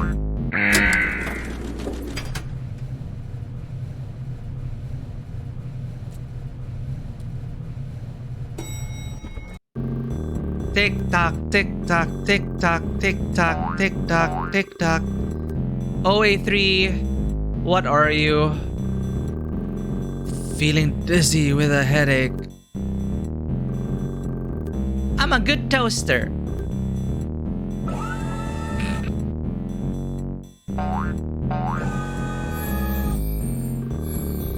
Oh, frack, my head hurts. Where am I? I should be... I've been so confused lately. This is so terrible. It's like, how many lives has this toaster claimed? Are they not satisfied? D083. Hey, you old fucker. Do you remember what you did after your last task?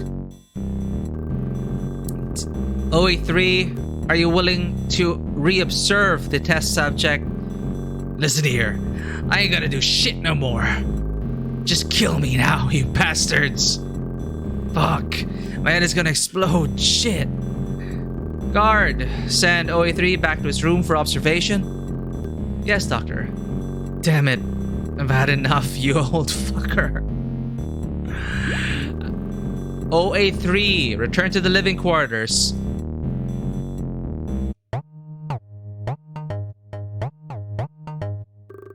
Shit, what's wrong with me? I shouldn't be like this. I should be... I am a toaster. I am a toaster. I am a toaster. I am a toaster. I have a feeling this person's messing with us, our neighbor.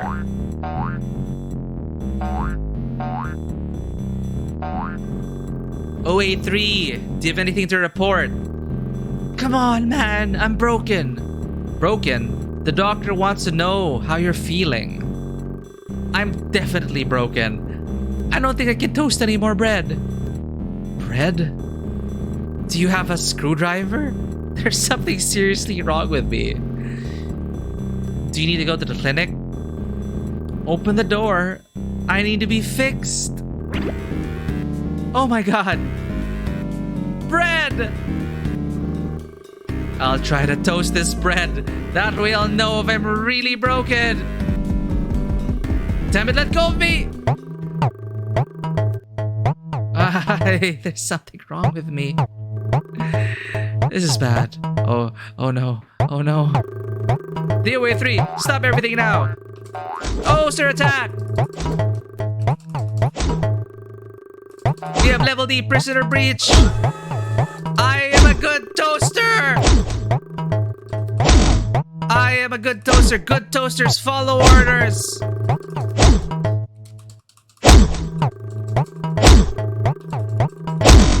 All of you, stay back!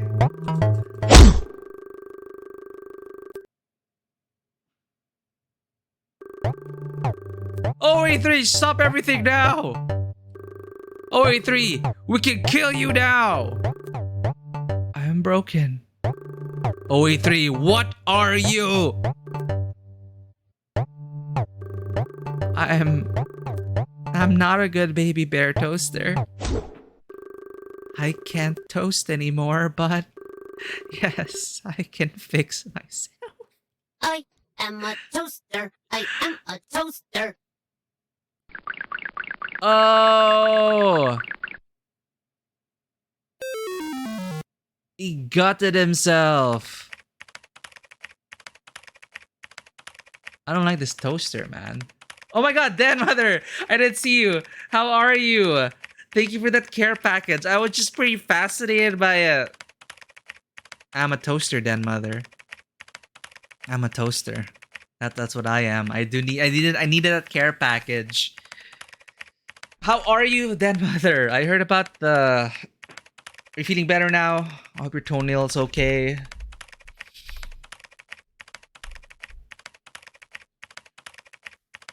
Okay, posture check. Hydrate. Stretch. I need to charge, Vanua. I feel like I need to charge. Charge up with coffee. I'm a good toaster.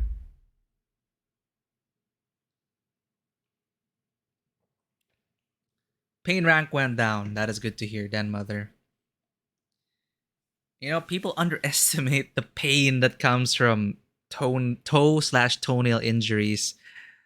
I've been there, Dan Mother. Not a happy place. But I'm glad the pain rank went down. Take care of yourself, Dan Mother, and we'll see you soon. And thank you for dropping by. But, well, perhaps everything will be solved if we were all toasters. Wouldn't that be nice? Wouldn't that be nice? And all the bread in the world. Think of all the toasted bread we could give to people. I'm a toaster. Sorry, what? Okay. 4266 test subject OA3. Right, we're writing a report. After the previous observation experiment converted, what? Sorry, what were we talking about? Well, sorry, I was just reading this. After the previous observation experiment was interrupted, DOA3 claimed that he was a baby bear toaster and suffered from internal damage. That's ridiculous, Fisher. Whoever said that? Like, I never said that I was a toaster. Maybe you're the one who's converted. I will go into details because content warning. A man, I felt a metal dealing with the injury on the side of the road. Yep. The poker face, do not worry, my Shobe. Oh, keeping that strong face for your Shobe. Man. Ugh. Well, I hope the toenail grows back well, then, Mother.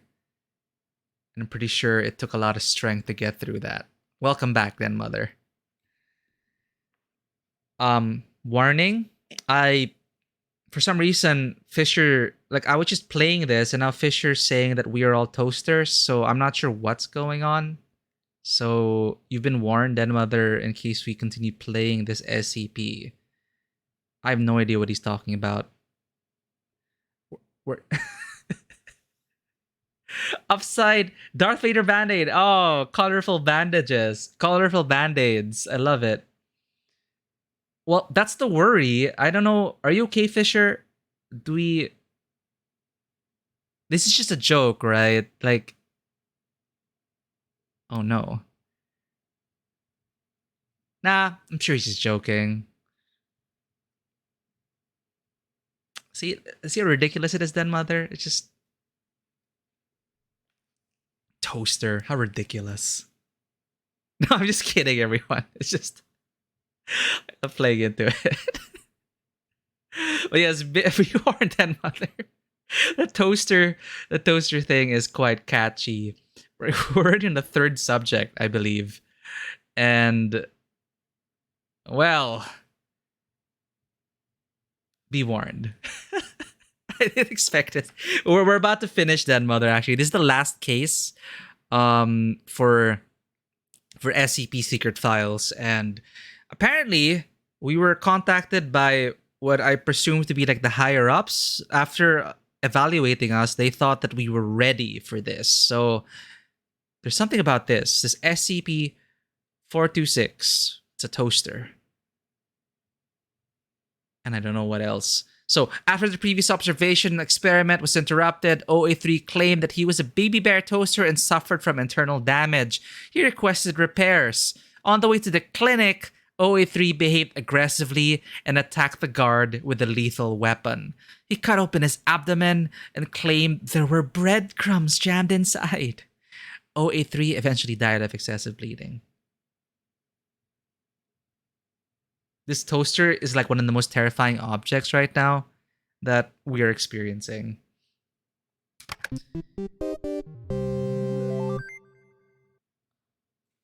Oh, what's this? SCP-426, Object Class Euclid, Special Containment Procedures. I have to be locked in a room without any windows so that nobody can see me. The door to my room must be labeled without my ID number and personal details to prevent the spread of my symptoms. Only staff at level 3 and above are aware of my existence and particularly of my properties. Hello, I am SCP-426. I must be introduced this way in order to prevent ambiguity. I am an ordinary toaster, able to toast bread when supplied with electricity.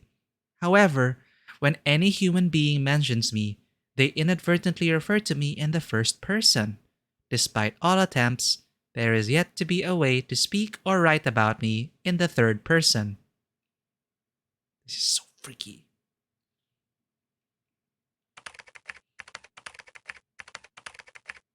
After conducting several tests with Level D prisoners, the Foundation has determined that SCP-426 causes severe mental harm to humans. It has henceforth been defined as an info hazard. Thank you for reading the SCP-426 Safety Manual. Secure, contain, protect. This is the SCP Foundation. Thank you for your cooperation. Damn, we're good toasters. Ain't it good being a toaster? All that bread, holy crap. There's a story about Toaster where he interpreted as an eldritch horror that slowly transforms everything to himself. And yes, article about me is written in the first person. Of course. My god. I feel sorry for these, like... Well... Okay, what's happening now? Oh! Carl, next comes the final choice. There are 2 doors in front of you. One red. This is Matrix! If you want to give up and leave, go through the red door. The past few months will have been like a dream. Amnestics. You will remember nothing after waking, and this road will end here. You go through the blue door. You stay in Wonderland, and I show you how deep the rabbit hole goes. Hey, I watched the movie, lady. Or stay. You're copying...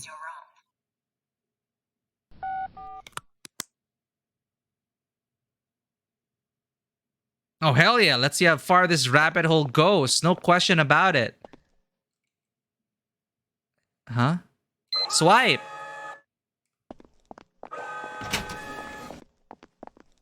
Let's go. I want more testing.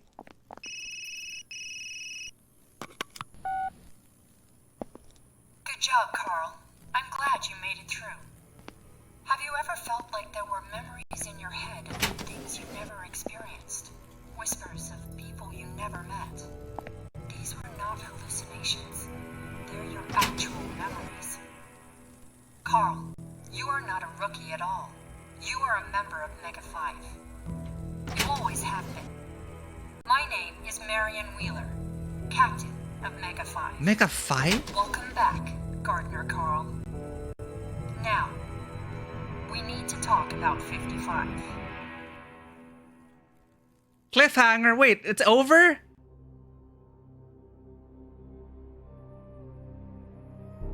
Oh, it's a cliffhanger.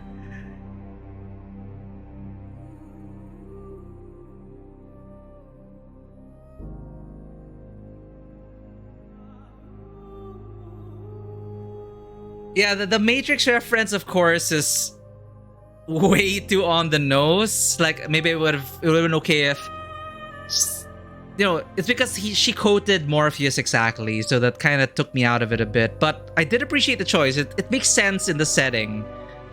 Do I want to take amnestics, or do I want to return as Gardener Carl?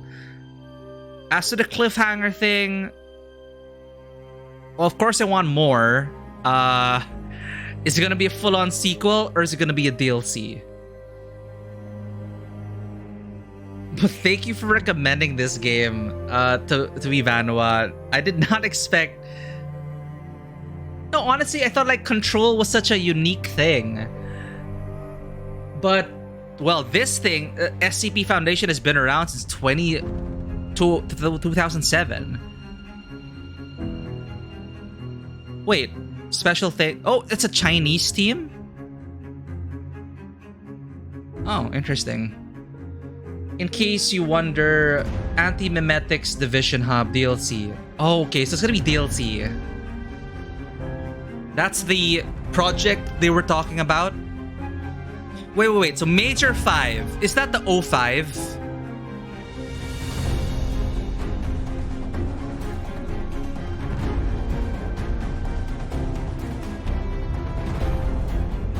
There. License under CC, license under da-da-da. I wonder if the authors actually got compensated for this.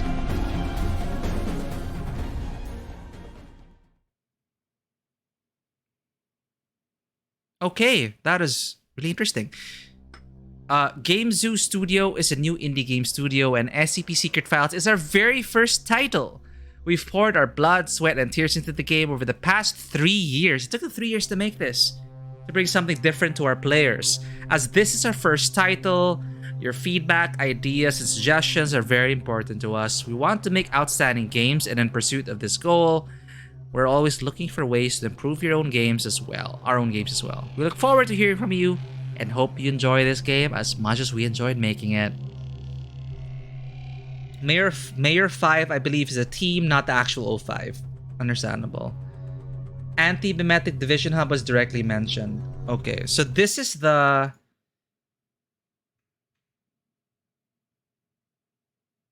So this is the one that that lady mentioned.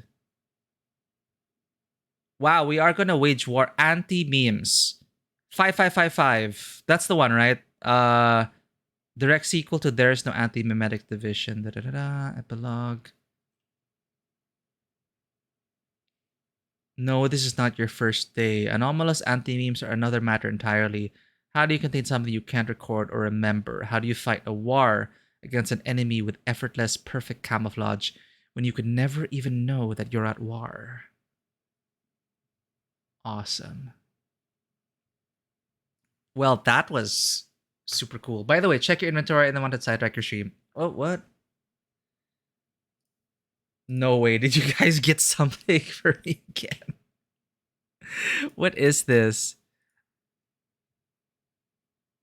Okay, we got, again, thank you so much to Big B. Big B's hand for gifting me lobotomy ink. But Fisher, what have you done? What have you done? Pending gifts. It's not loading. What the heck?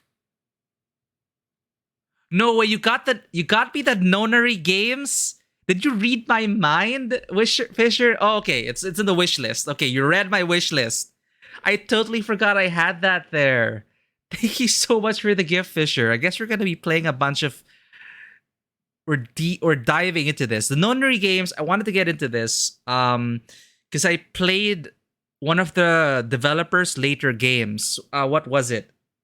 Are these the Spike Chunsoft games? Thank you so much, Fisher. It is always there on my wish list. Thank you so much.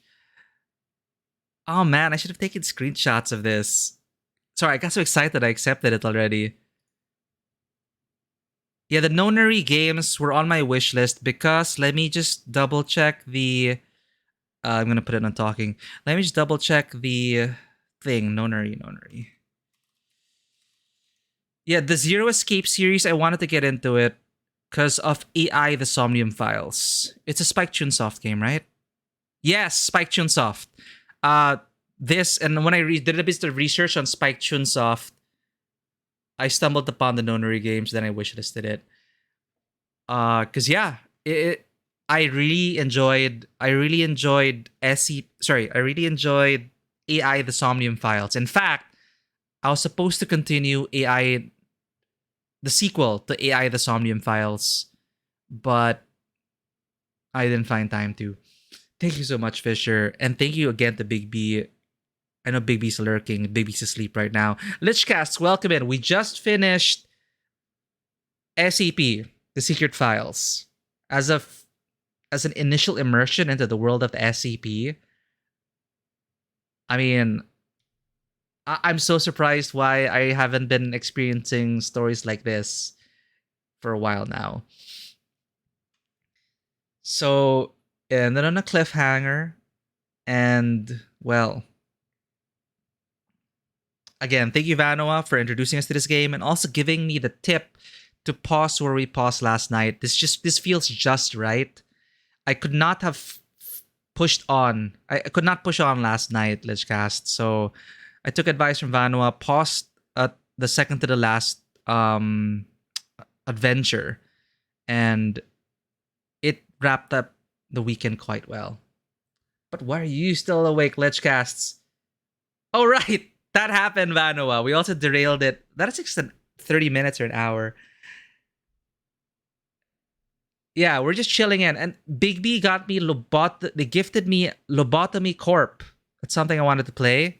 And the Nonary Games. And Fisher just gifted us the Nonary Games. It's something I've been wanting to get ever since I finished AI the Somnium Files.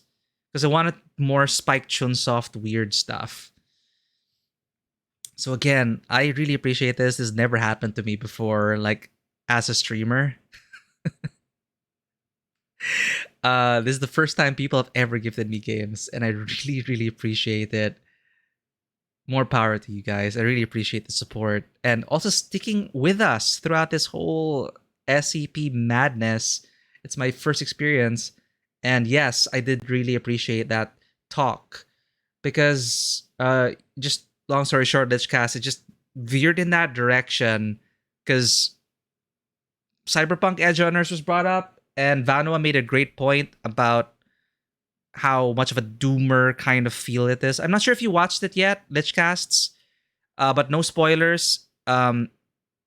Obviously, you know, it comes to the territory. Sometimes people get a bit too pessimistic, and I started comparing it to like how Shao related it to to Citizen Sleeper, which is a game I do recommend to play, which has a bit more, for lack of a better term, hope to everything. Because, you know, we understand a lot of corporations are shit, and a lot of media loves pointing that out and, you know, kicking us down, and we have no way to fight, and if we fight, we die, and it's romanticized in that way. But games like Citizen Sleeper, Valhalla, and other stories in the same vein are cyberpunk, yes, but slowly approaching more like hope punk, solar punk, more you can make a difference, you can make a change. The world's not that grim. We can help each other out of this. It's as simple as that. But let us know what you feel about Edge Runner. I really was super disappointed by the video game. So I did not have any hopes at all for Edge Runner. So my bar was really low for Edge Runner. But you will see, I'm pretty sure you'll hear the discourse about how people believe the transhumanism aspect, the cyberpsychosis. There are a lot more layers to that, and Mike Ponspith does write about what cyberpsychosis is not. But just let us know. I'm really curious how you'll take the anime and what criticisms you'll have against it. So enjoy Edge Runner. I definitely preferred it over the game. I'm not sure if you saw my post about it, but definitely they took inspirations from the game. But overall, I feel at least they used it better than the game. Yeah, the video game. Look, when they released the expansion, I'm gonna give it a shot. I was just so burned hard from it. Because coming from The Witcher 3, which fine, Witcher 3 has its problems as well. But for me, Witcher 3 still remains one of my favorite RPG experiences. I got so crazy about Witcher that I ended up reading all the novels. I devoured the series. I played everything. And I refused to play the final DLC because I don't want the experience to end yet. So I'm waiting for the perfect circumstances to actually play the Blood and Wine DLC. By the way, the 666 or 9 in the first game out of the 2 is there. Oh, what is this? The 666 or 9?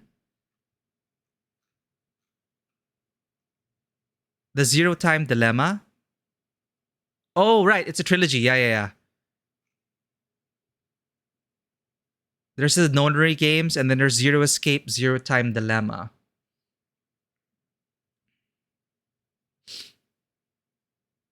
It was? Oh, wait, let me just put on some music here. Actually, no, I'll do these comments. I'll definitely give them comments later. But that was a really fun experience. This was really fun. Like, I wanted more Alan Wake-esque, Control-esque games. And I really hope they continue to churn out experiences like this, because I'm into the whole conspiracy, every myth is true, and an anomalous stuff in real life and stuff like that. Oh, I did not know Cyberpunk was actually your TRPG in college. No way.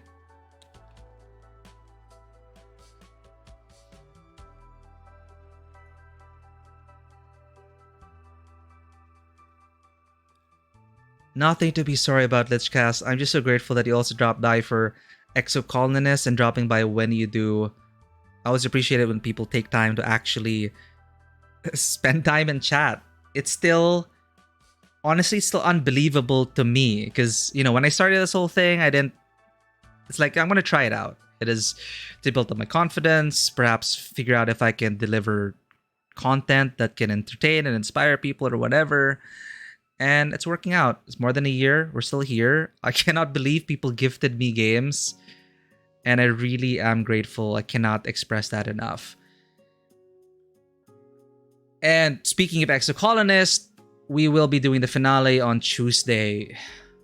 I'm wondering, however, if I should leave it for the evening of Tuesday, where more people will be able to show up. Because we only have 2 years left. 2 years as Solana for the first playthrough. And if we had extra time, I'd probably just run through a really rough second playthrough and talk spoilers. All welcome, after the first playthrough, because a bunch of people in chat are already on your 6th playthrough. So yeah, exactly, a Filmmaker's 2nd playthrough of something. So I'm gonna see if I perhaps I'll try to finish it in the afternoon, then in the evening if I'm up to it.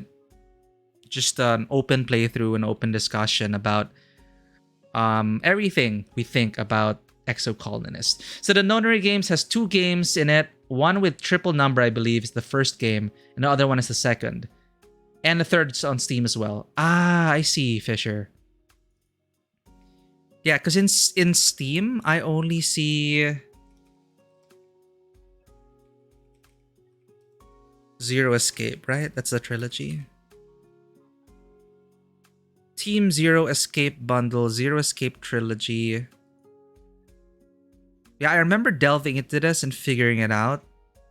But yeah, all I see are the 2 games right now. But again, thank you. The Nonary Games was something I really wanted to delve into. Because AI The Somnium Files, I also surprisingly really enjoyed it.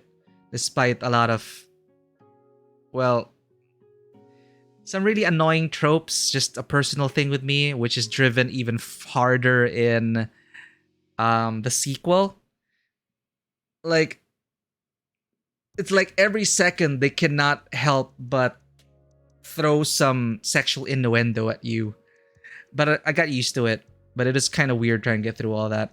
Anyway, Cyberpunk and also the anime version, Bubblegum Crisis. My brother was super into Bubblegum Crisis. I vaguely remember it as a child. I was probably too young for Bubblegum Crisis, but I guess I absorbed that from via osmosis, just being in the same room as my brother. Like, I know he watched all of those things. He was also a huge fan of the cyberpunk genre, to the point that I vaguely remember from our AD&D games, he thrust us into a cyberpunk campaign with his own rules based on AD&D, just for fun. And Ghost in the Shell was very standalone complex, was very formative for me growing up. I think I was in high school. Man, so many years ago. But I do not remember being so absorbed in an anime as I was with Ghost in the Shell. I mean, Rurouni Kenshin, Slam Dunk aside, like, Ghost in the Shell felt like I was the only one in my circle watching Ghost in the Shell standalone complex, because my peers were saying, "Oh, there's too much talking. Like, I don't want to have to keep reading subtitles. There's so little action." I was like, "Yeah, I get it." But for some reason, I found it growing up. I found it so compelling. Ghost in the Shell and all the everything about it, right? It's great. I'm interested in how you change your life the second time around. I'm interested in that too. I'm really happy with my Solana playthrough right now, despite the blunders I've made as a player. But I'm looking at it from a creative perspective, imagining it happens shot per shot. It's very vivid in my head, like everything unfolding. And that's what I love about it as a visual novel. Like, even if I did things seemingly out of order or at random, somehow it all just kind of converges at key moments to have like powerful, meaningful moments. And I'm really enjoying it. The BGC RPG was so rad. Probably one of the best campaigns I played in my life. BGC. Bubblegum Crisis had an RPG. One of the few where I got to do a whole campaign-wide character arc in a truly satisfying way. I'm really happy to hear that, Lichcast, because that is honestly very difficult to get through. Like, it's already difficult to finish a campaign. What more a character arc? Because, like, you could just end the hardcover or you end the adventure without having closure on your character. So that's super awesome that you had that experience. I did not know there's a Bubblegum Crisis campaign.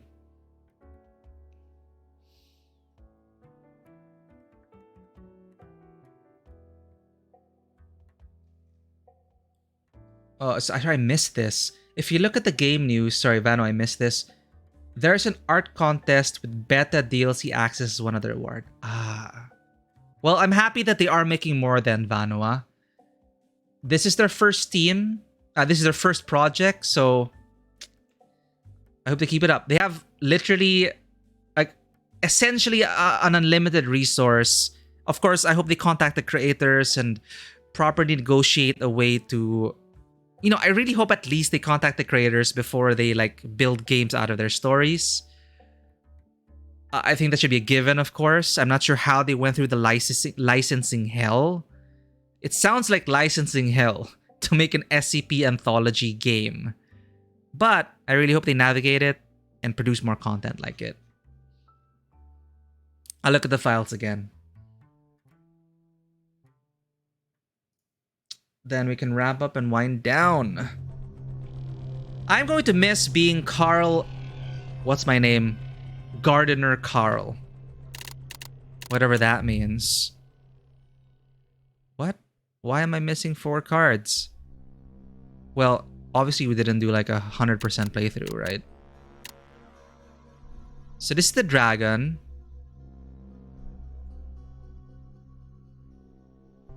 Oh, so... Okay. So this is literally unreleased content.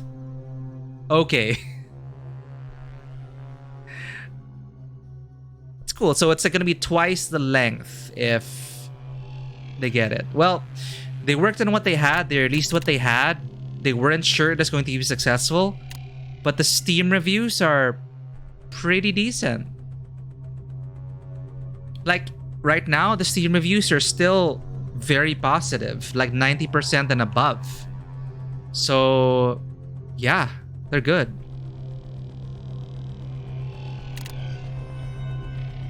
Yeah, the Here Were Dragons. That is super wholesome as well.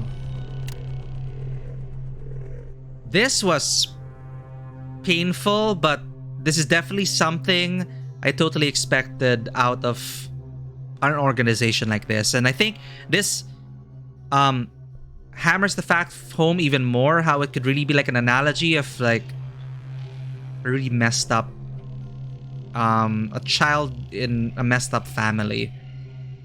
Like these two fighting over how they should raise and control their daughter to maximize her potential, etc, etc, etc. It is really sad for SCP-239. And the ending was also super sad. She's basically kept in medical comatose, or she's gonna wake up and possibly end the world.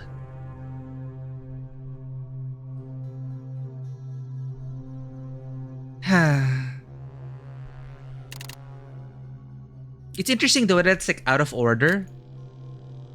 Like here were dragons, and then this. And then this is so...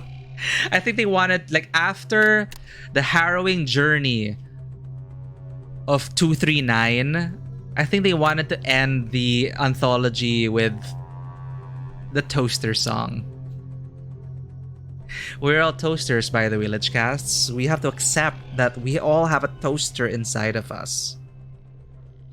And I hope that you all remain functioning toasters out there. Alright, no breaking down now.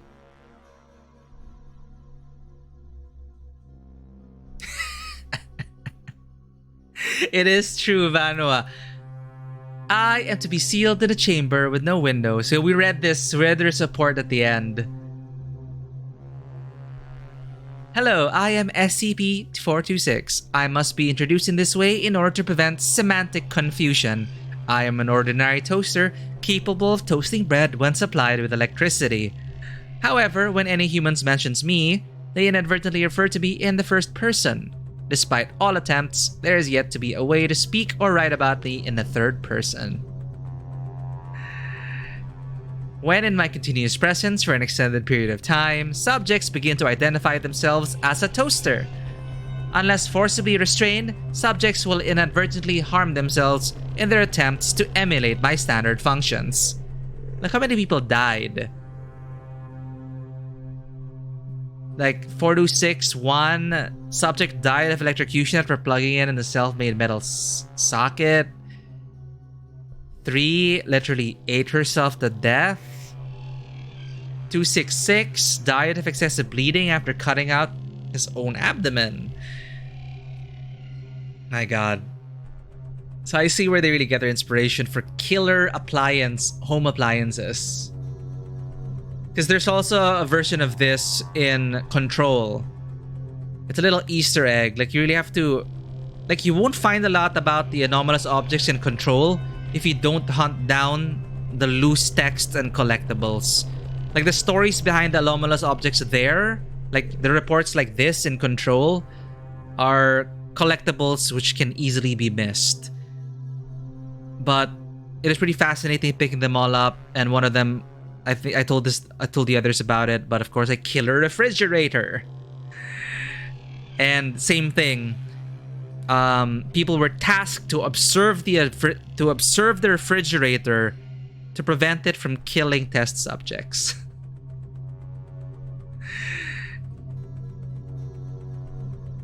It is literally a refrigerator that would be on the run.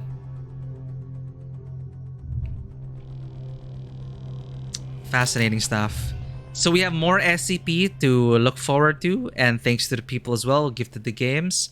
I will install and try those out, and we are overwhelmed by a lot of games, but I also find myself streaming a bit more, like just on a whim. Like, if I'm streaming one of the games and I feel like it, I'll just pop in here.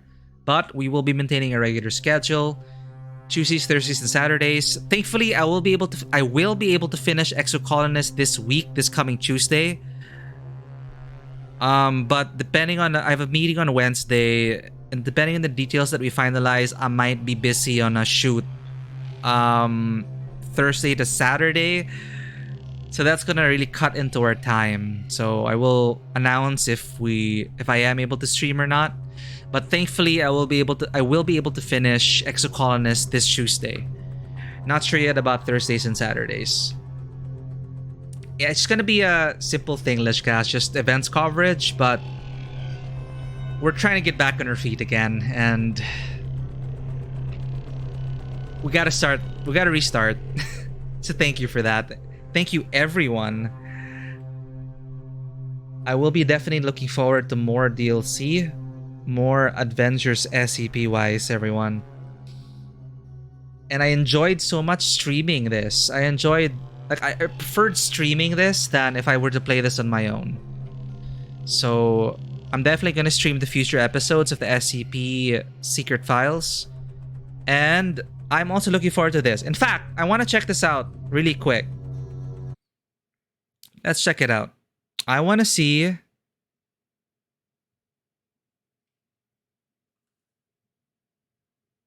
Yeah, there's Containment Breach. That is on my wish list. Because it's free, right? However, I also want to try... This thing is in early access. Where is that? Oh, wait, this is new. What's this? Go Home Annie. Huh?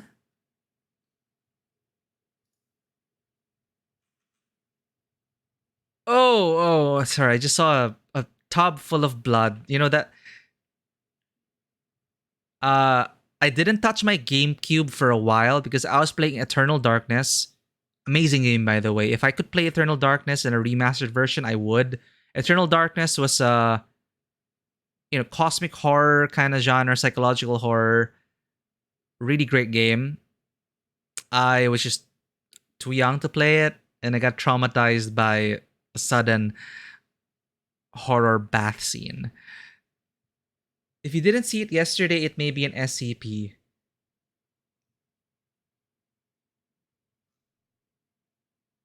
No, Lichcasts. No, I saw this. But I don't remember seeing it.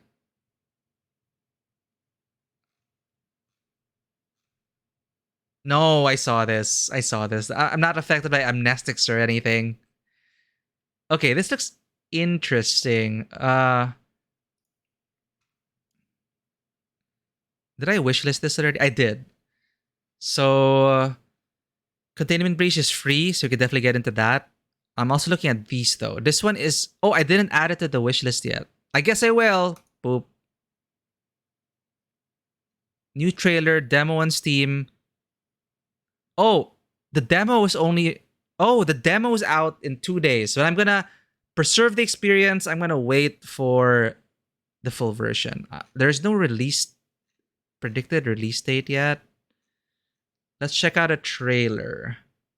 Izzy, welcome in. We just finished our playthrough of SCP Secret Files. I am now captured by the SCP Foundation experience. So I will be looking forward to the DLC and future stories, and I'm now checking stuff like this out.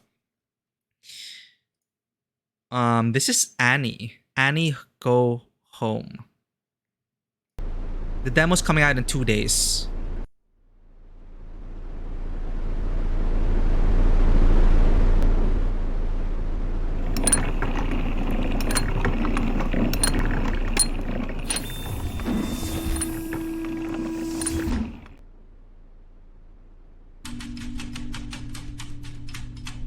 Oh, I'm gonna wait for the final release, Izzy.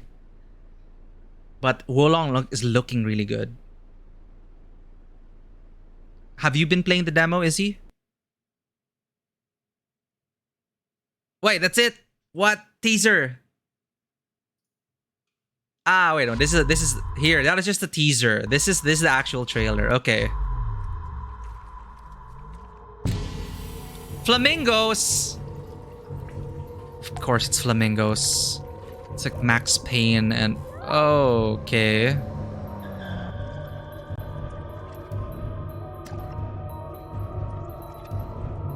Fun times.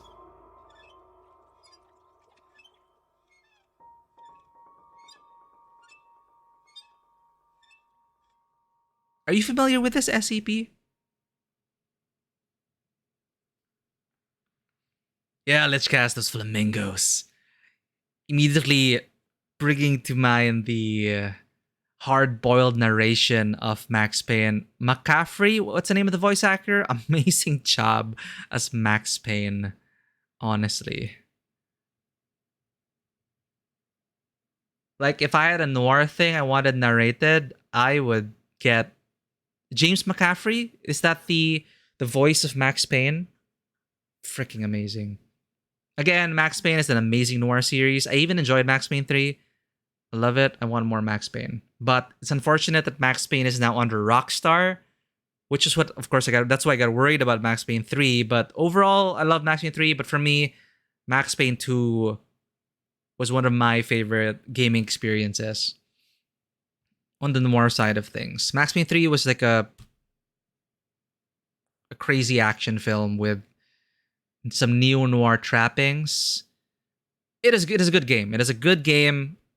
It just didn't tickle me the same way as Max Payne 2. But I am, of course, looking forward to Remedy's other games. Alan Wake 2, officially set in the same universe as Control. So I am 100% going to be streaming Alan Wake 2 whenever that comes out. When is Alan Wake 2 coming out?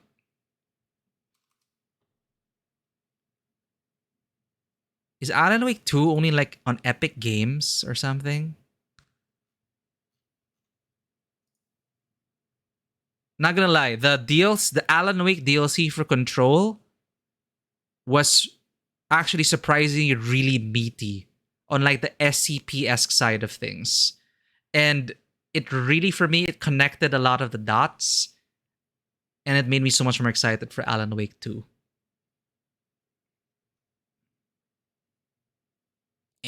Okay. Because the Poets of the Fall?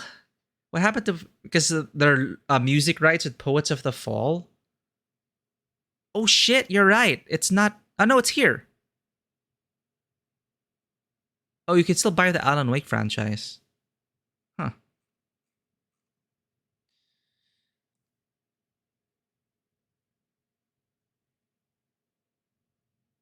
You've beaten the demo now 3 times? It's that good, Izzy? You died like 30 times at the boss in a demo in my first run, second run 4 times, third run 0 times. That is the progression of a Souls-like... Well, this one's like a Neo-like, right?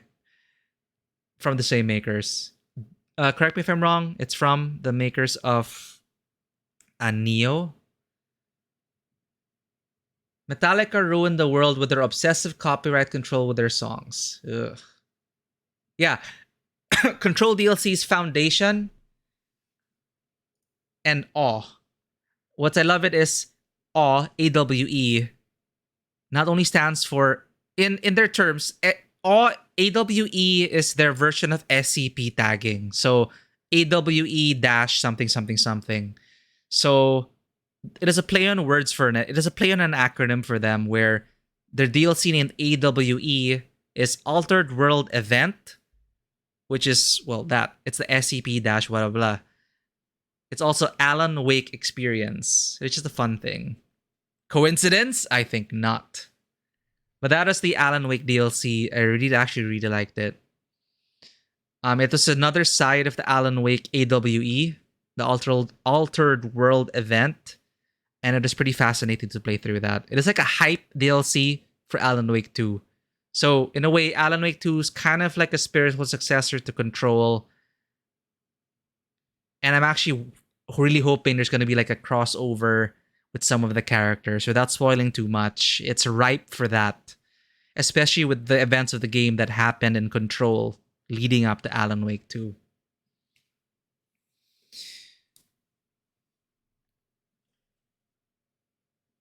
You can give a survey and answer some Teen Ninja. I'll see if I can fit it in, Izzy.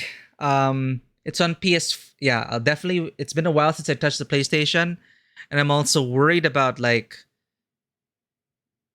after Elden Ring, I had to like take a break from the Souls likes and even Neo likes because I played those games super hard leading up to Elden Ring. I almost got burnt out actually, so I'm giving it a bit of time, but I will definitely get into Wolong because the setting and of course the developers behind it, definitely gonna get that. Actually, is it here on Steam? Do I get it on PlayStation or do I get it on Steam? I think I get it on Steam. Wolong. Sorry, before this though, I already wishlisted it. So Wolong. Oh my god, early 23? It's a long time, Izzy. Vanoa, again, thank you so much. I have a lot to dig into SCP-wise. I'm now convinced that I'd love to stream more of that, like SCP adjacent, if not SCP stuff. But one thing I'm super excited about, which I hope is good for single player, I forgot to show it. I already showed this to everyone yesterday, but this is an early access. But I do want to try this out. Basically, this is about an MFT. Basically, you are the special forces team, and then you go into the anomaly, and it's a team survival kind of thing. So I do enjoy these kinds of things. I did grow up playing shooters, so I'd like to also experience this kind of dealing with an anomaly. I can also imagine all the gadgets now, like reality anchors and those reality stems and the Hume meter, your like readings and all that. And then if you're with your teammates, and then you have to coordinate how to handle and contain the anomaly. And then I hope it gets off the ground, and I hope it's pretty good. Wait, NFT?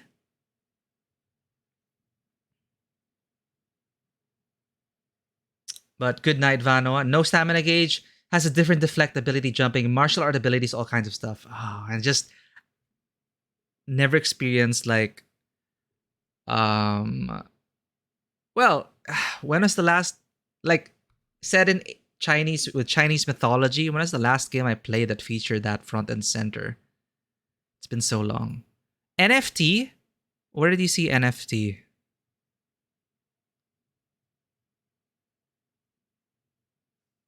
Huh.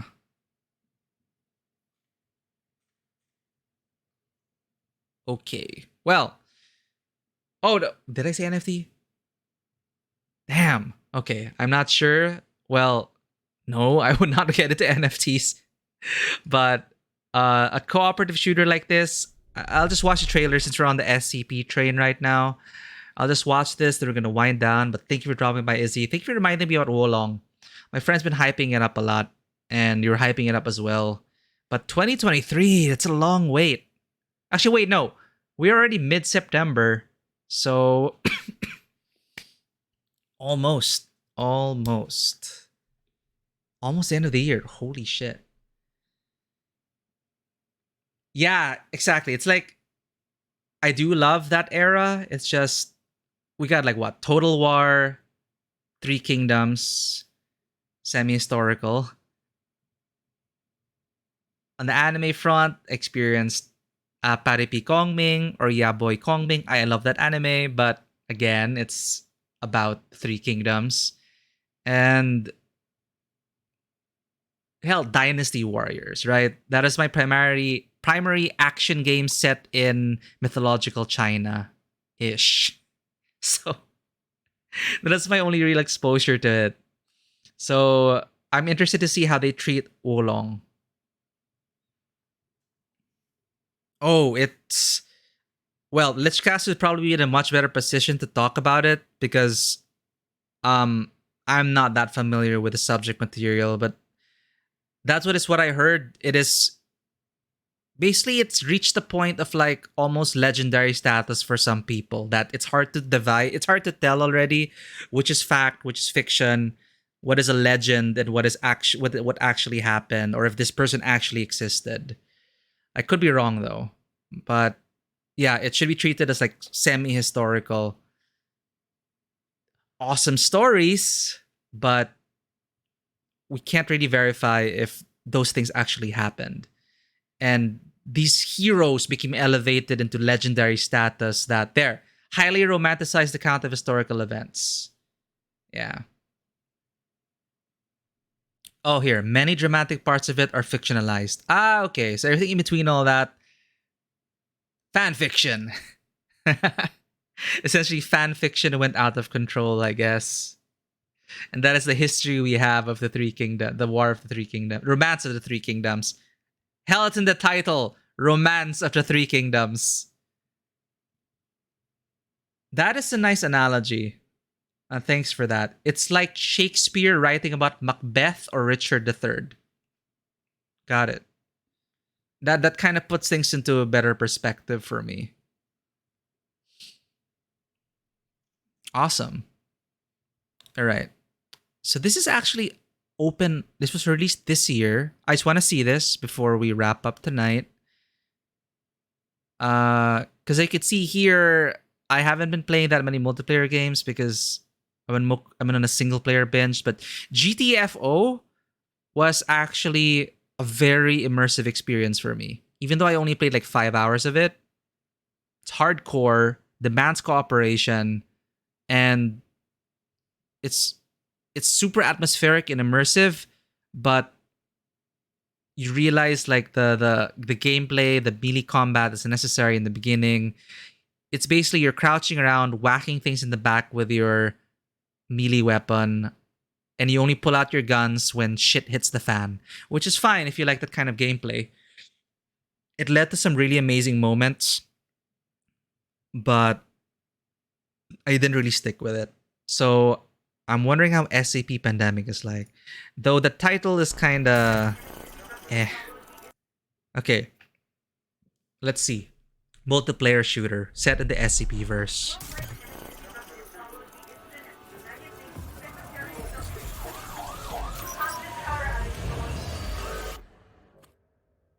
An organization referring to themselves as the SCP Foundation have claimed responsibility for the events taking place across the globe, and claim they're not affiliated with any state government. Oh wow, this is apocalyptic already. Worldwide panic has erupted following the incident at the United Nations Secretariat building in New York this afternoon.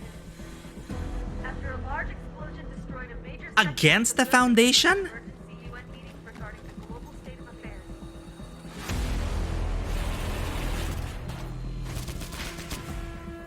Oh. Okay, so you're fighting against they lost control of the situation. and you're now trying to clean up their shit. Oh. Omnicide.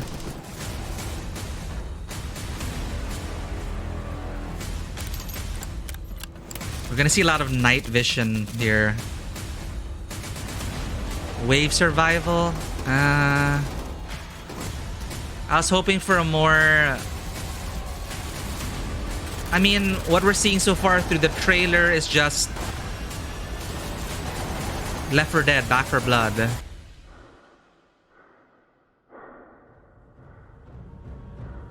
Like, where are the, like, reality bending anomaly? I guess this is it. Let the smoke and the music bellow. Let them engulf you. 22222. His gaze. And remember it. I guess that's what they showcased in the trailer, just the Left 4 Dead, Back 4 Blood parts, which is fine. I was hoping for more of the latter part of the trailer, more focus on that. Like, isn't it ripe for that? Like, a Phasmophobia-like experience with a tactical response team. You know, you're hunting down anomalies and trying to contain them. Guess I got the wrong idea. Or maybe they'll develop that in the future. Yeah. Some SCP timelines are like this, more action, less creepy. I see. Well, as they get closer to full release, I'm hoping they give it a bit more personality, and that, you know, the tools, the gadgets, and how do you interact with the anomalies, or do you just shoot shit up? Okay, I did not expect, though, that you play as the AFA and their siege against various locations to destroy their infrastructure, and further your prevention against the Omnicide. So the Foundation either went full rogue or lost total control, and now the Foundation is the enemy. As semi-linear story, you are a fire team going against the SCP Foundation during a containment breach. Experience 1 to 2 hours of story content in the base game.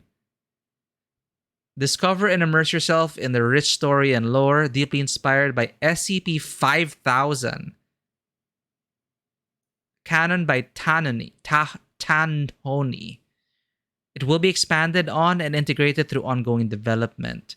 Peak corners, breach doors, engage in immersive tactical combat. That's cool. Gunsmith. I do like that. Detailed audio design with occlusion-based wall muffling. Audio design is very important.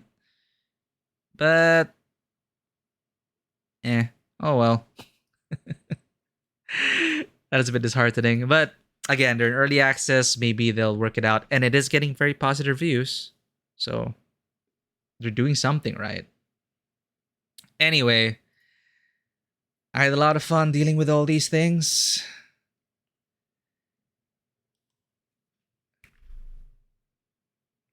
I had such a fun stream over the weekend, everyone. It was such a great experience dealing with the SCP secret files. I'll see you all on Tuesday for I Was a Teenage Exocolonist, the finale of our first playthrough. But I was also pretty much convinced to, you know, after the fact, just open up the stream to spoilers and just going through different playthroughs, just poking at things and talking about our characters and what we think about them and everything. So that's going to be pretty cool. Responsible people. But thank you everyone for Big B again. If you're watching this as a VOD or something and you're sleeping now, but thank you for bringing in Evan for Evan for the new follow. The anonymous gifter, kind of an idea of who you are. Thank you for that gift. That gift sub to Evan Rake. Enjoy your cat emotes and ad-free viewing. Amir for dropping by. It's good to see you. Thank you again for. I didn't get to say thank you for following last night. We also got a bunch of new followers from last night, and I'm grateful for that. We have Reina, Nate Kappa. Thank you for joining our SCP experience. For anyone who may be lurking, if you enjoy this content and want to keep up to date with what's going on with Tabletop Cinema, please consider hitting that follow button and checking us out on Twitter, Instagram, and YouTube. YouTube, where we have an entire library of unedited, unfiltered footage, VODs. Basically, it's a repository of the history of this channel since the dawn of, well, its creation. So, and our Discord, of course, is open 24/7. It is well past dawn for you, Izzy. Good morning? Did he just wake up? But for us over here, it is 3:30 a.m. Glad you're having fun with Wolong, Izzy. Is the demo on Steam? Is the demo on Steam? I forgot to check. Or only for PlayStation, for Wolong? Oh, you need to sleep. Okay, let's all sleep. Let me just check this first.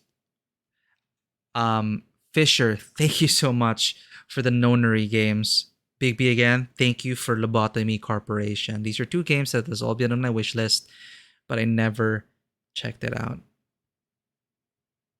Where is that? Oh, it's only consoles. Got it. Only on consoles, the demo. Not bad. We still have a long wait. I will probably... Oops, that's the Wolong trailer. I'll probably play Wolong on the PC.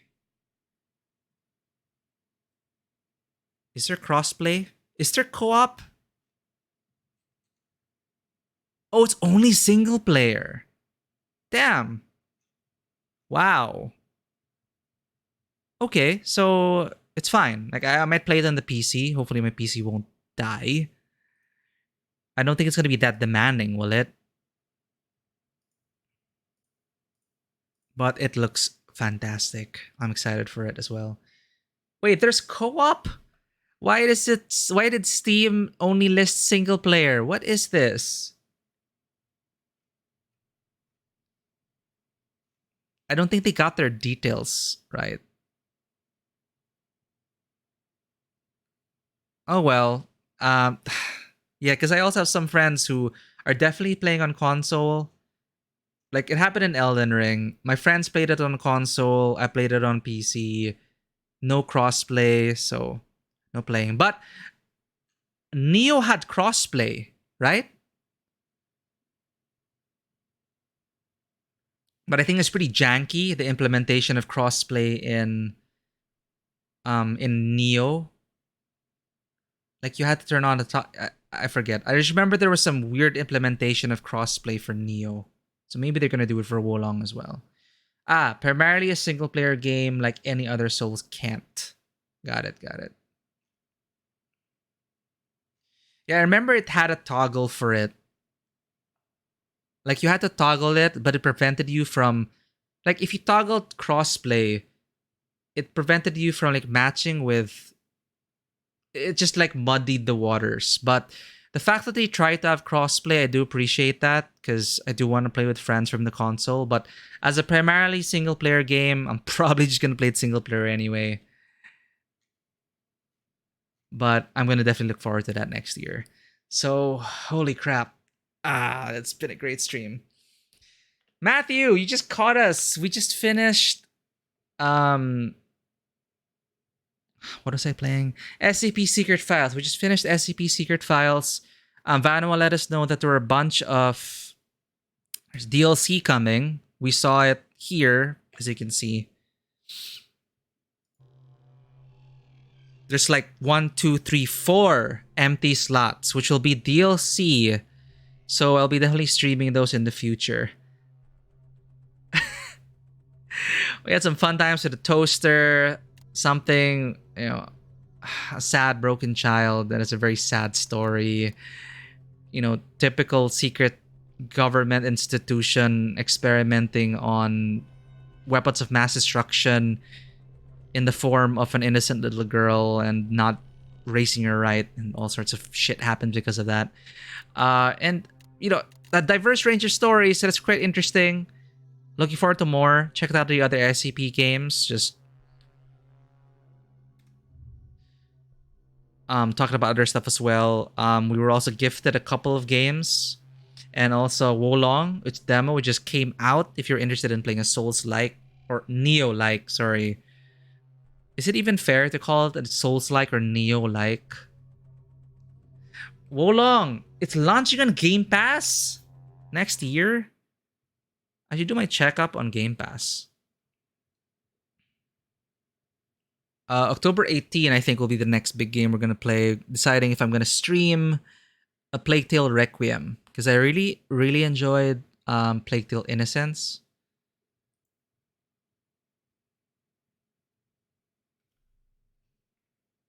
Okay, you play the demo, so it is its own thing. So I would rather say from the developers, from Team Ninja. A new action game from Team Ninja, an action RPG. Oh, they even added more Danganronpa. I'm like checking Game Pass right now. Also heard about this, Matthew? Deathloop coming to Game Pass. Persona 5 Royal coming to Game Pass. What? I'm waiting for this. Plague Tale. But Deathloop with an extended ending. Am I going to like... I'm definitely going to have to... Either maybe I might YouTube the extended ending. But Deathloop coming on Game Pass with a free update for an extended ending. The ending for me was way too short. I did really enjoy Deathloop though. I had so much fun streaming that. I'm not sure if I'm going to revisit it though for the extended ending. Expeditions Rome is on my wish list. I don't know if I'm ever going to catch up with the Yakuza series. It's just hundreds and hundreds of hours of content right there. Expeditions Rome, you did mention that, Lichcast. Yeah, I already did say. I already put it here in my soon to play. I don't know why I put Naraka there. Alright, to take advantage of... Oh, this was also interesting. Pentiment.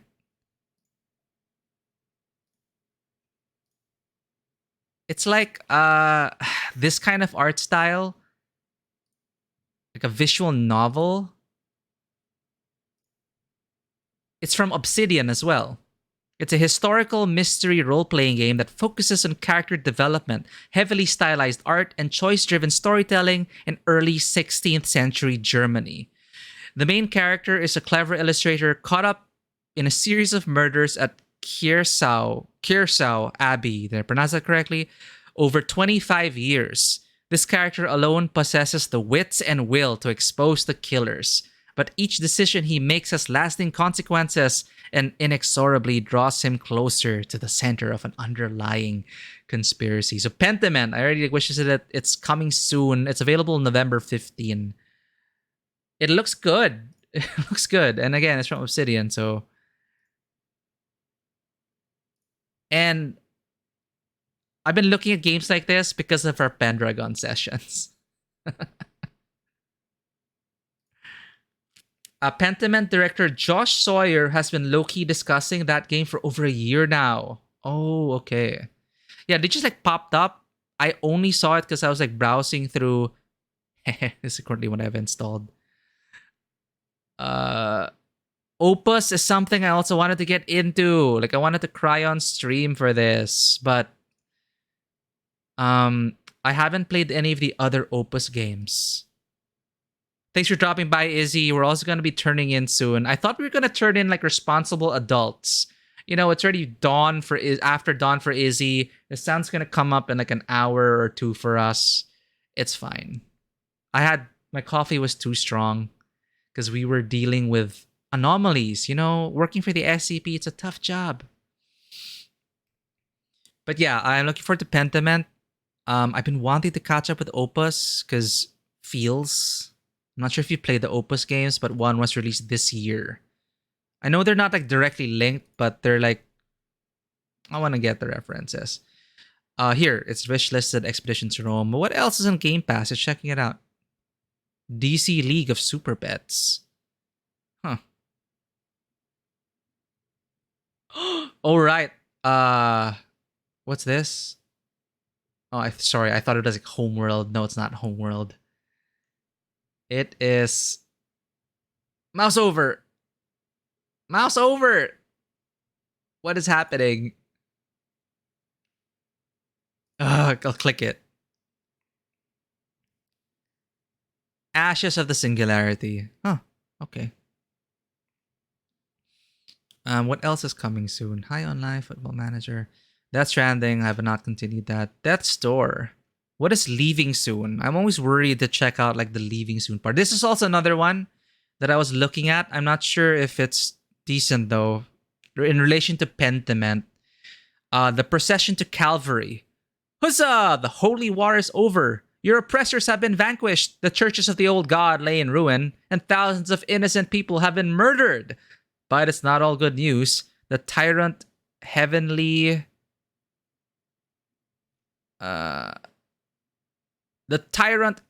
Peter has escaped your clutches, and you have been tasked with finding him.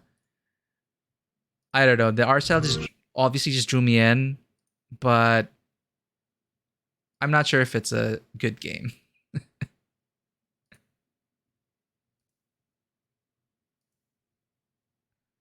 Well, they are just using art. Public domain art. Okay. What is Leaving? Elder Scrolls Redguard. Oh, Leaving Soon. Slime Rancher, Lemnis Gate, Going Under. Oh, never got to play that. Subnautica, Dandy Ace. Oh, coincidentally, the procession to Calvary is Leaving. AI the Somnium Files. Good thing I finished that. Visage. I heard this is a really scary game. Oh, it's Leaving before Halloween.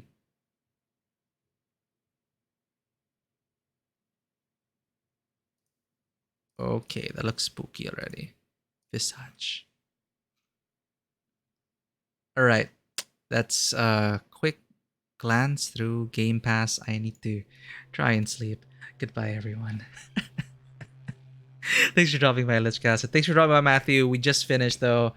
I already did the ending spiel. I'm not going to go through it again. Thank you, everyone. I just wanted to say again, I'll appreciate you for being here. That's all I got for you. And as always, welcome to the table. Have a good one. And if you ever encountered an anomalous object or event or environment, do try and contact the SCP. Goodbye.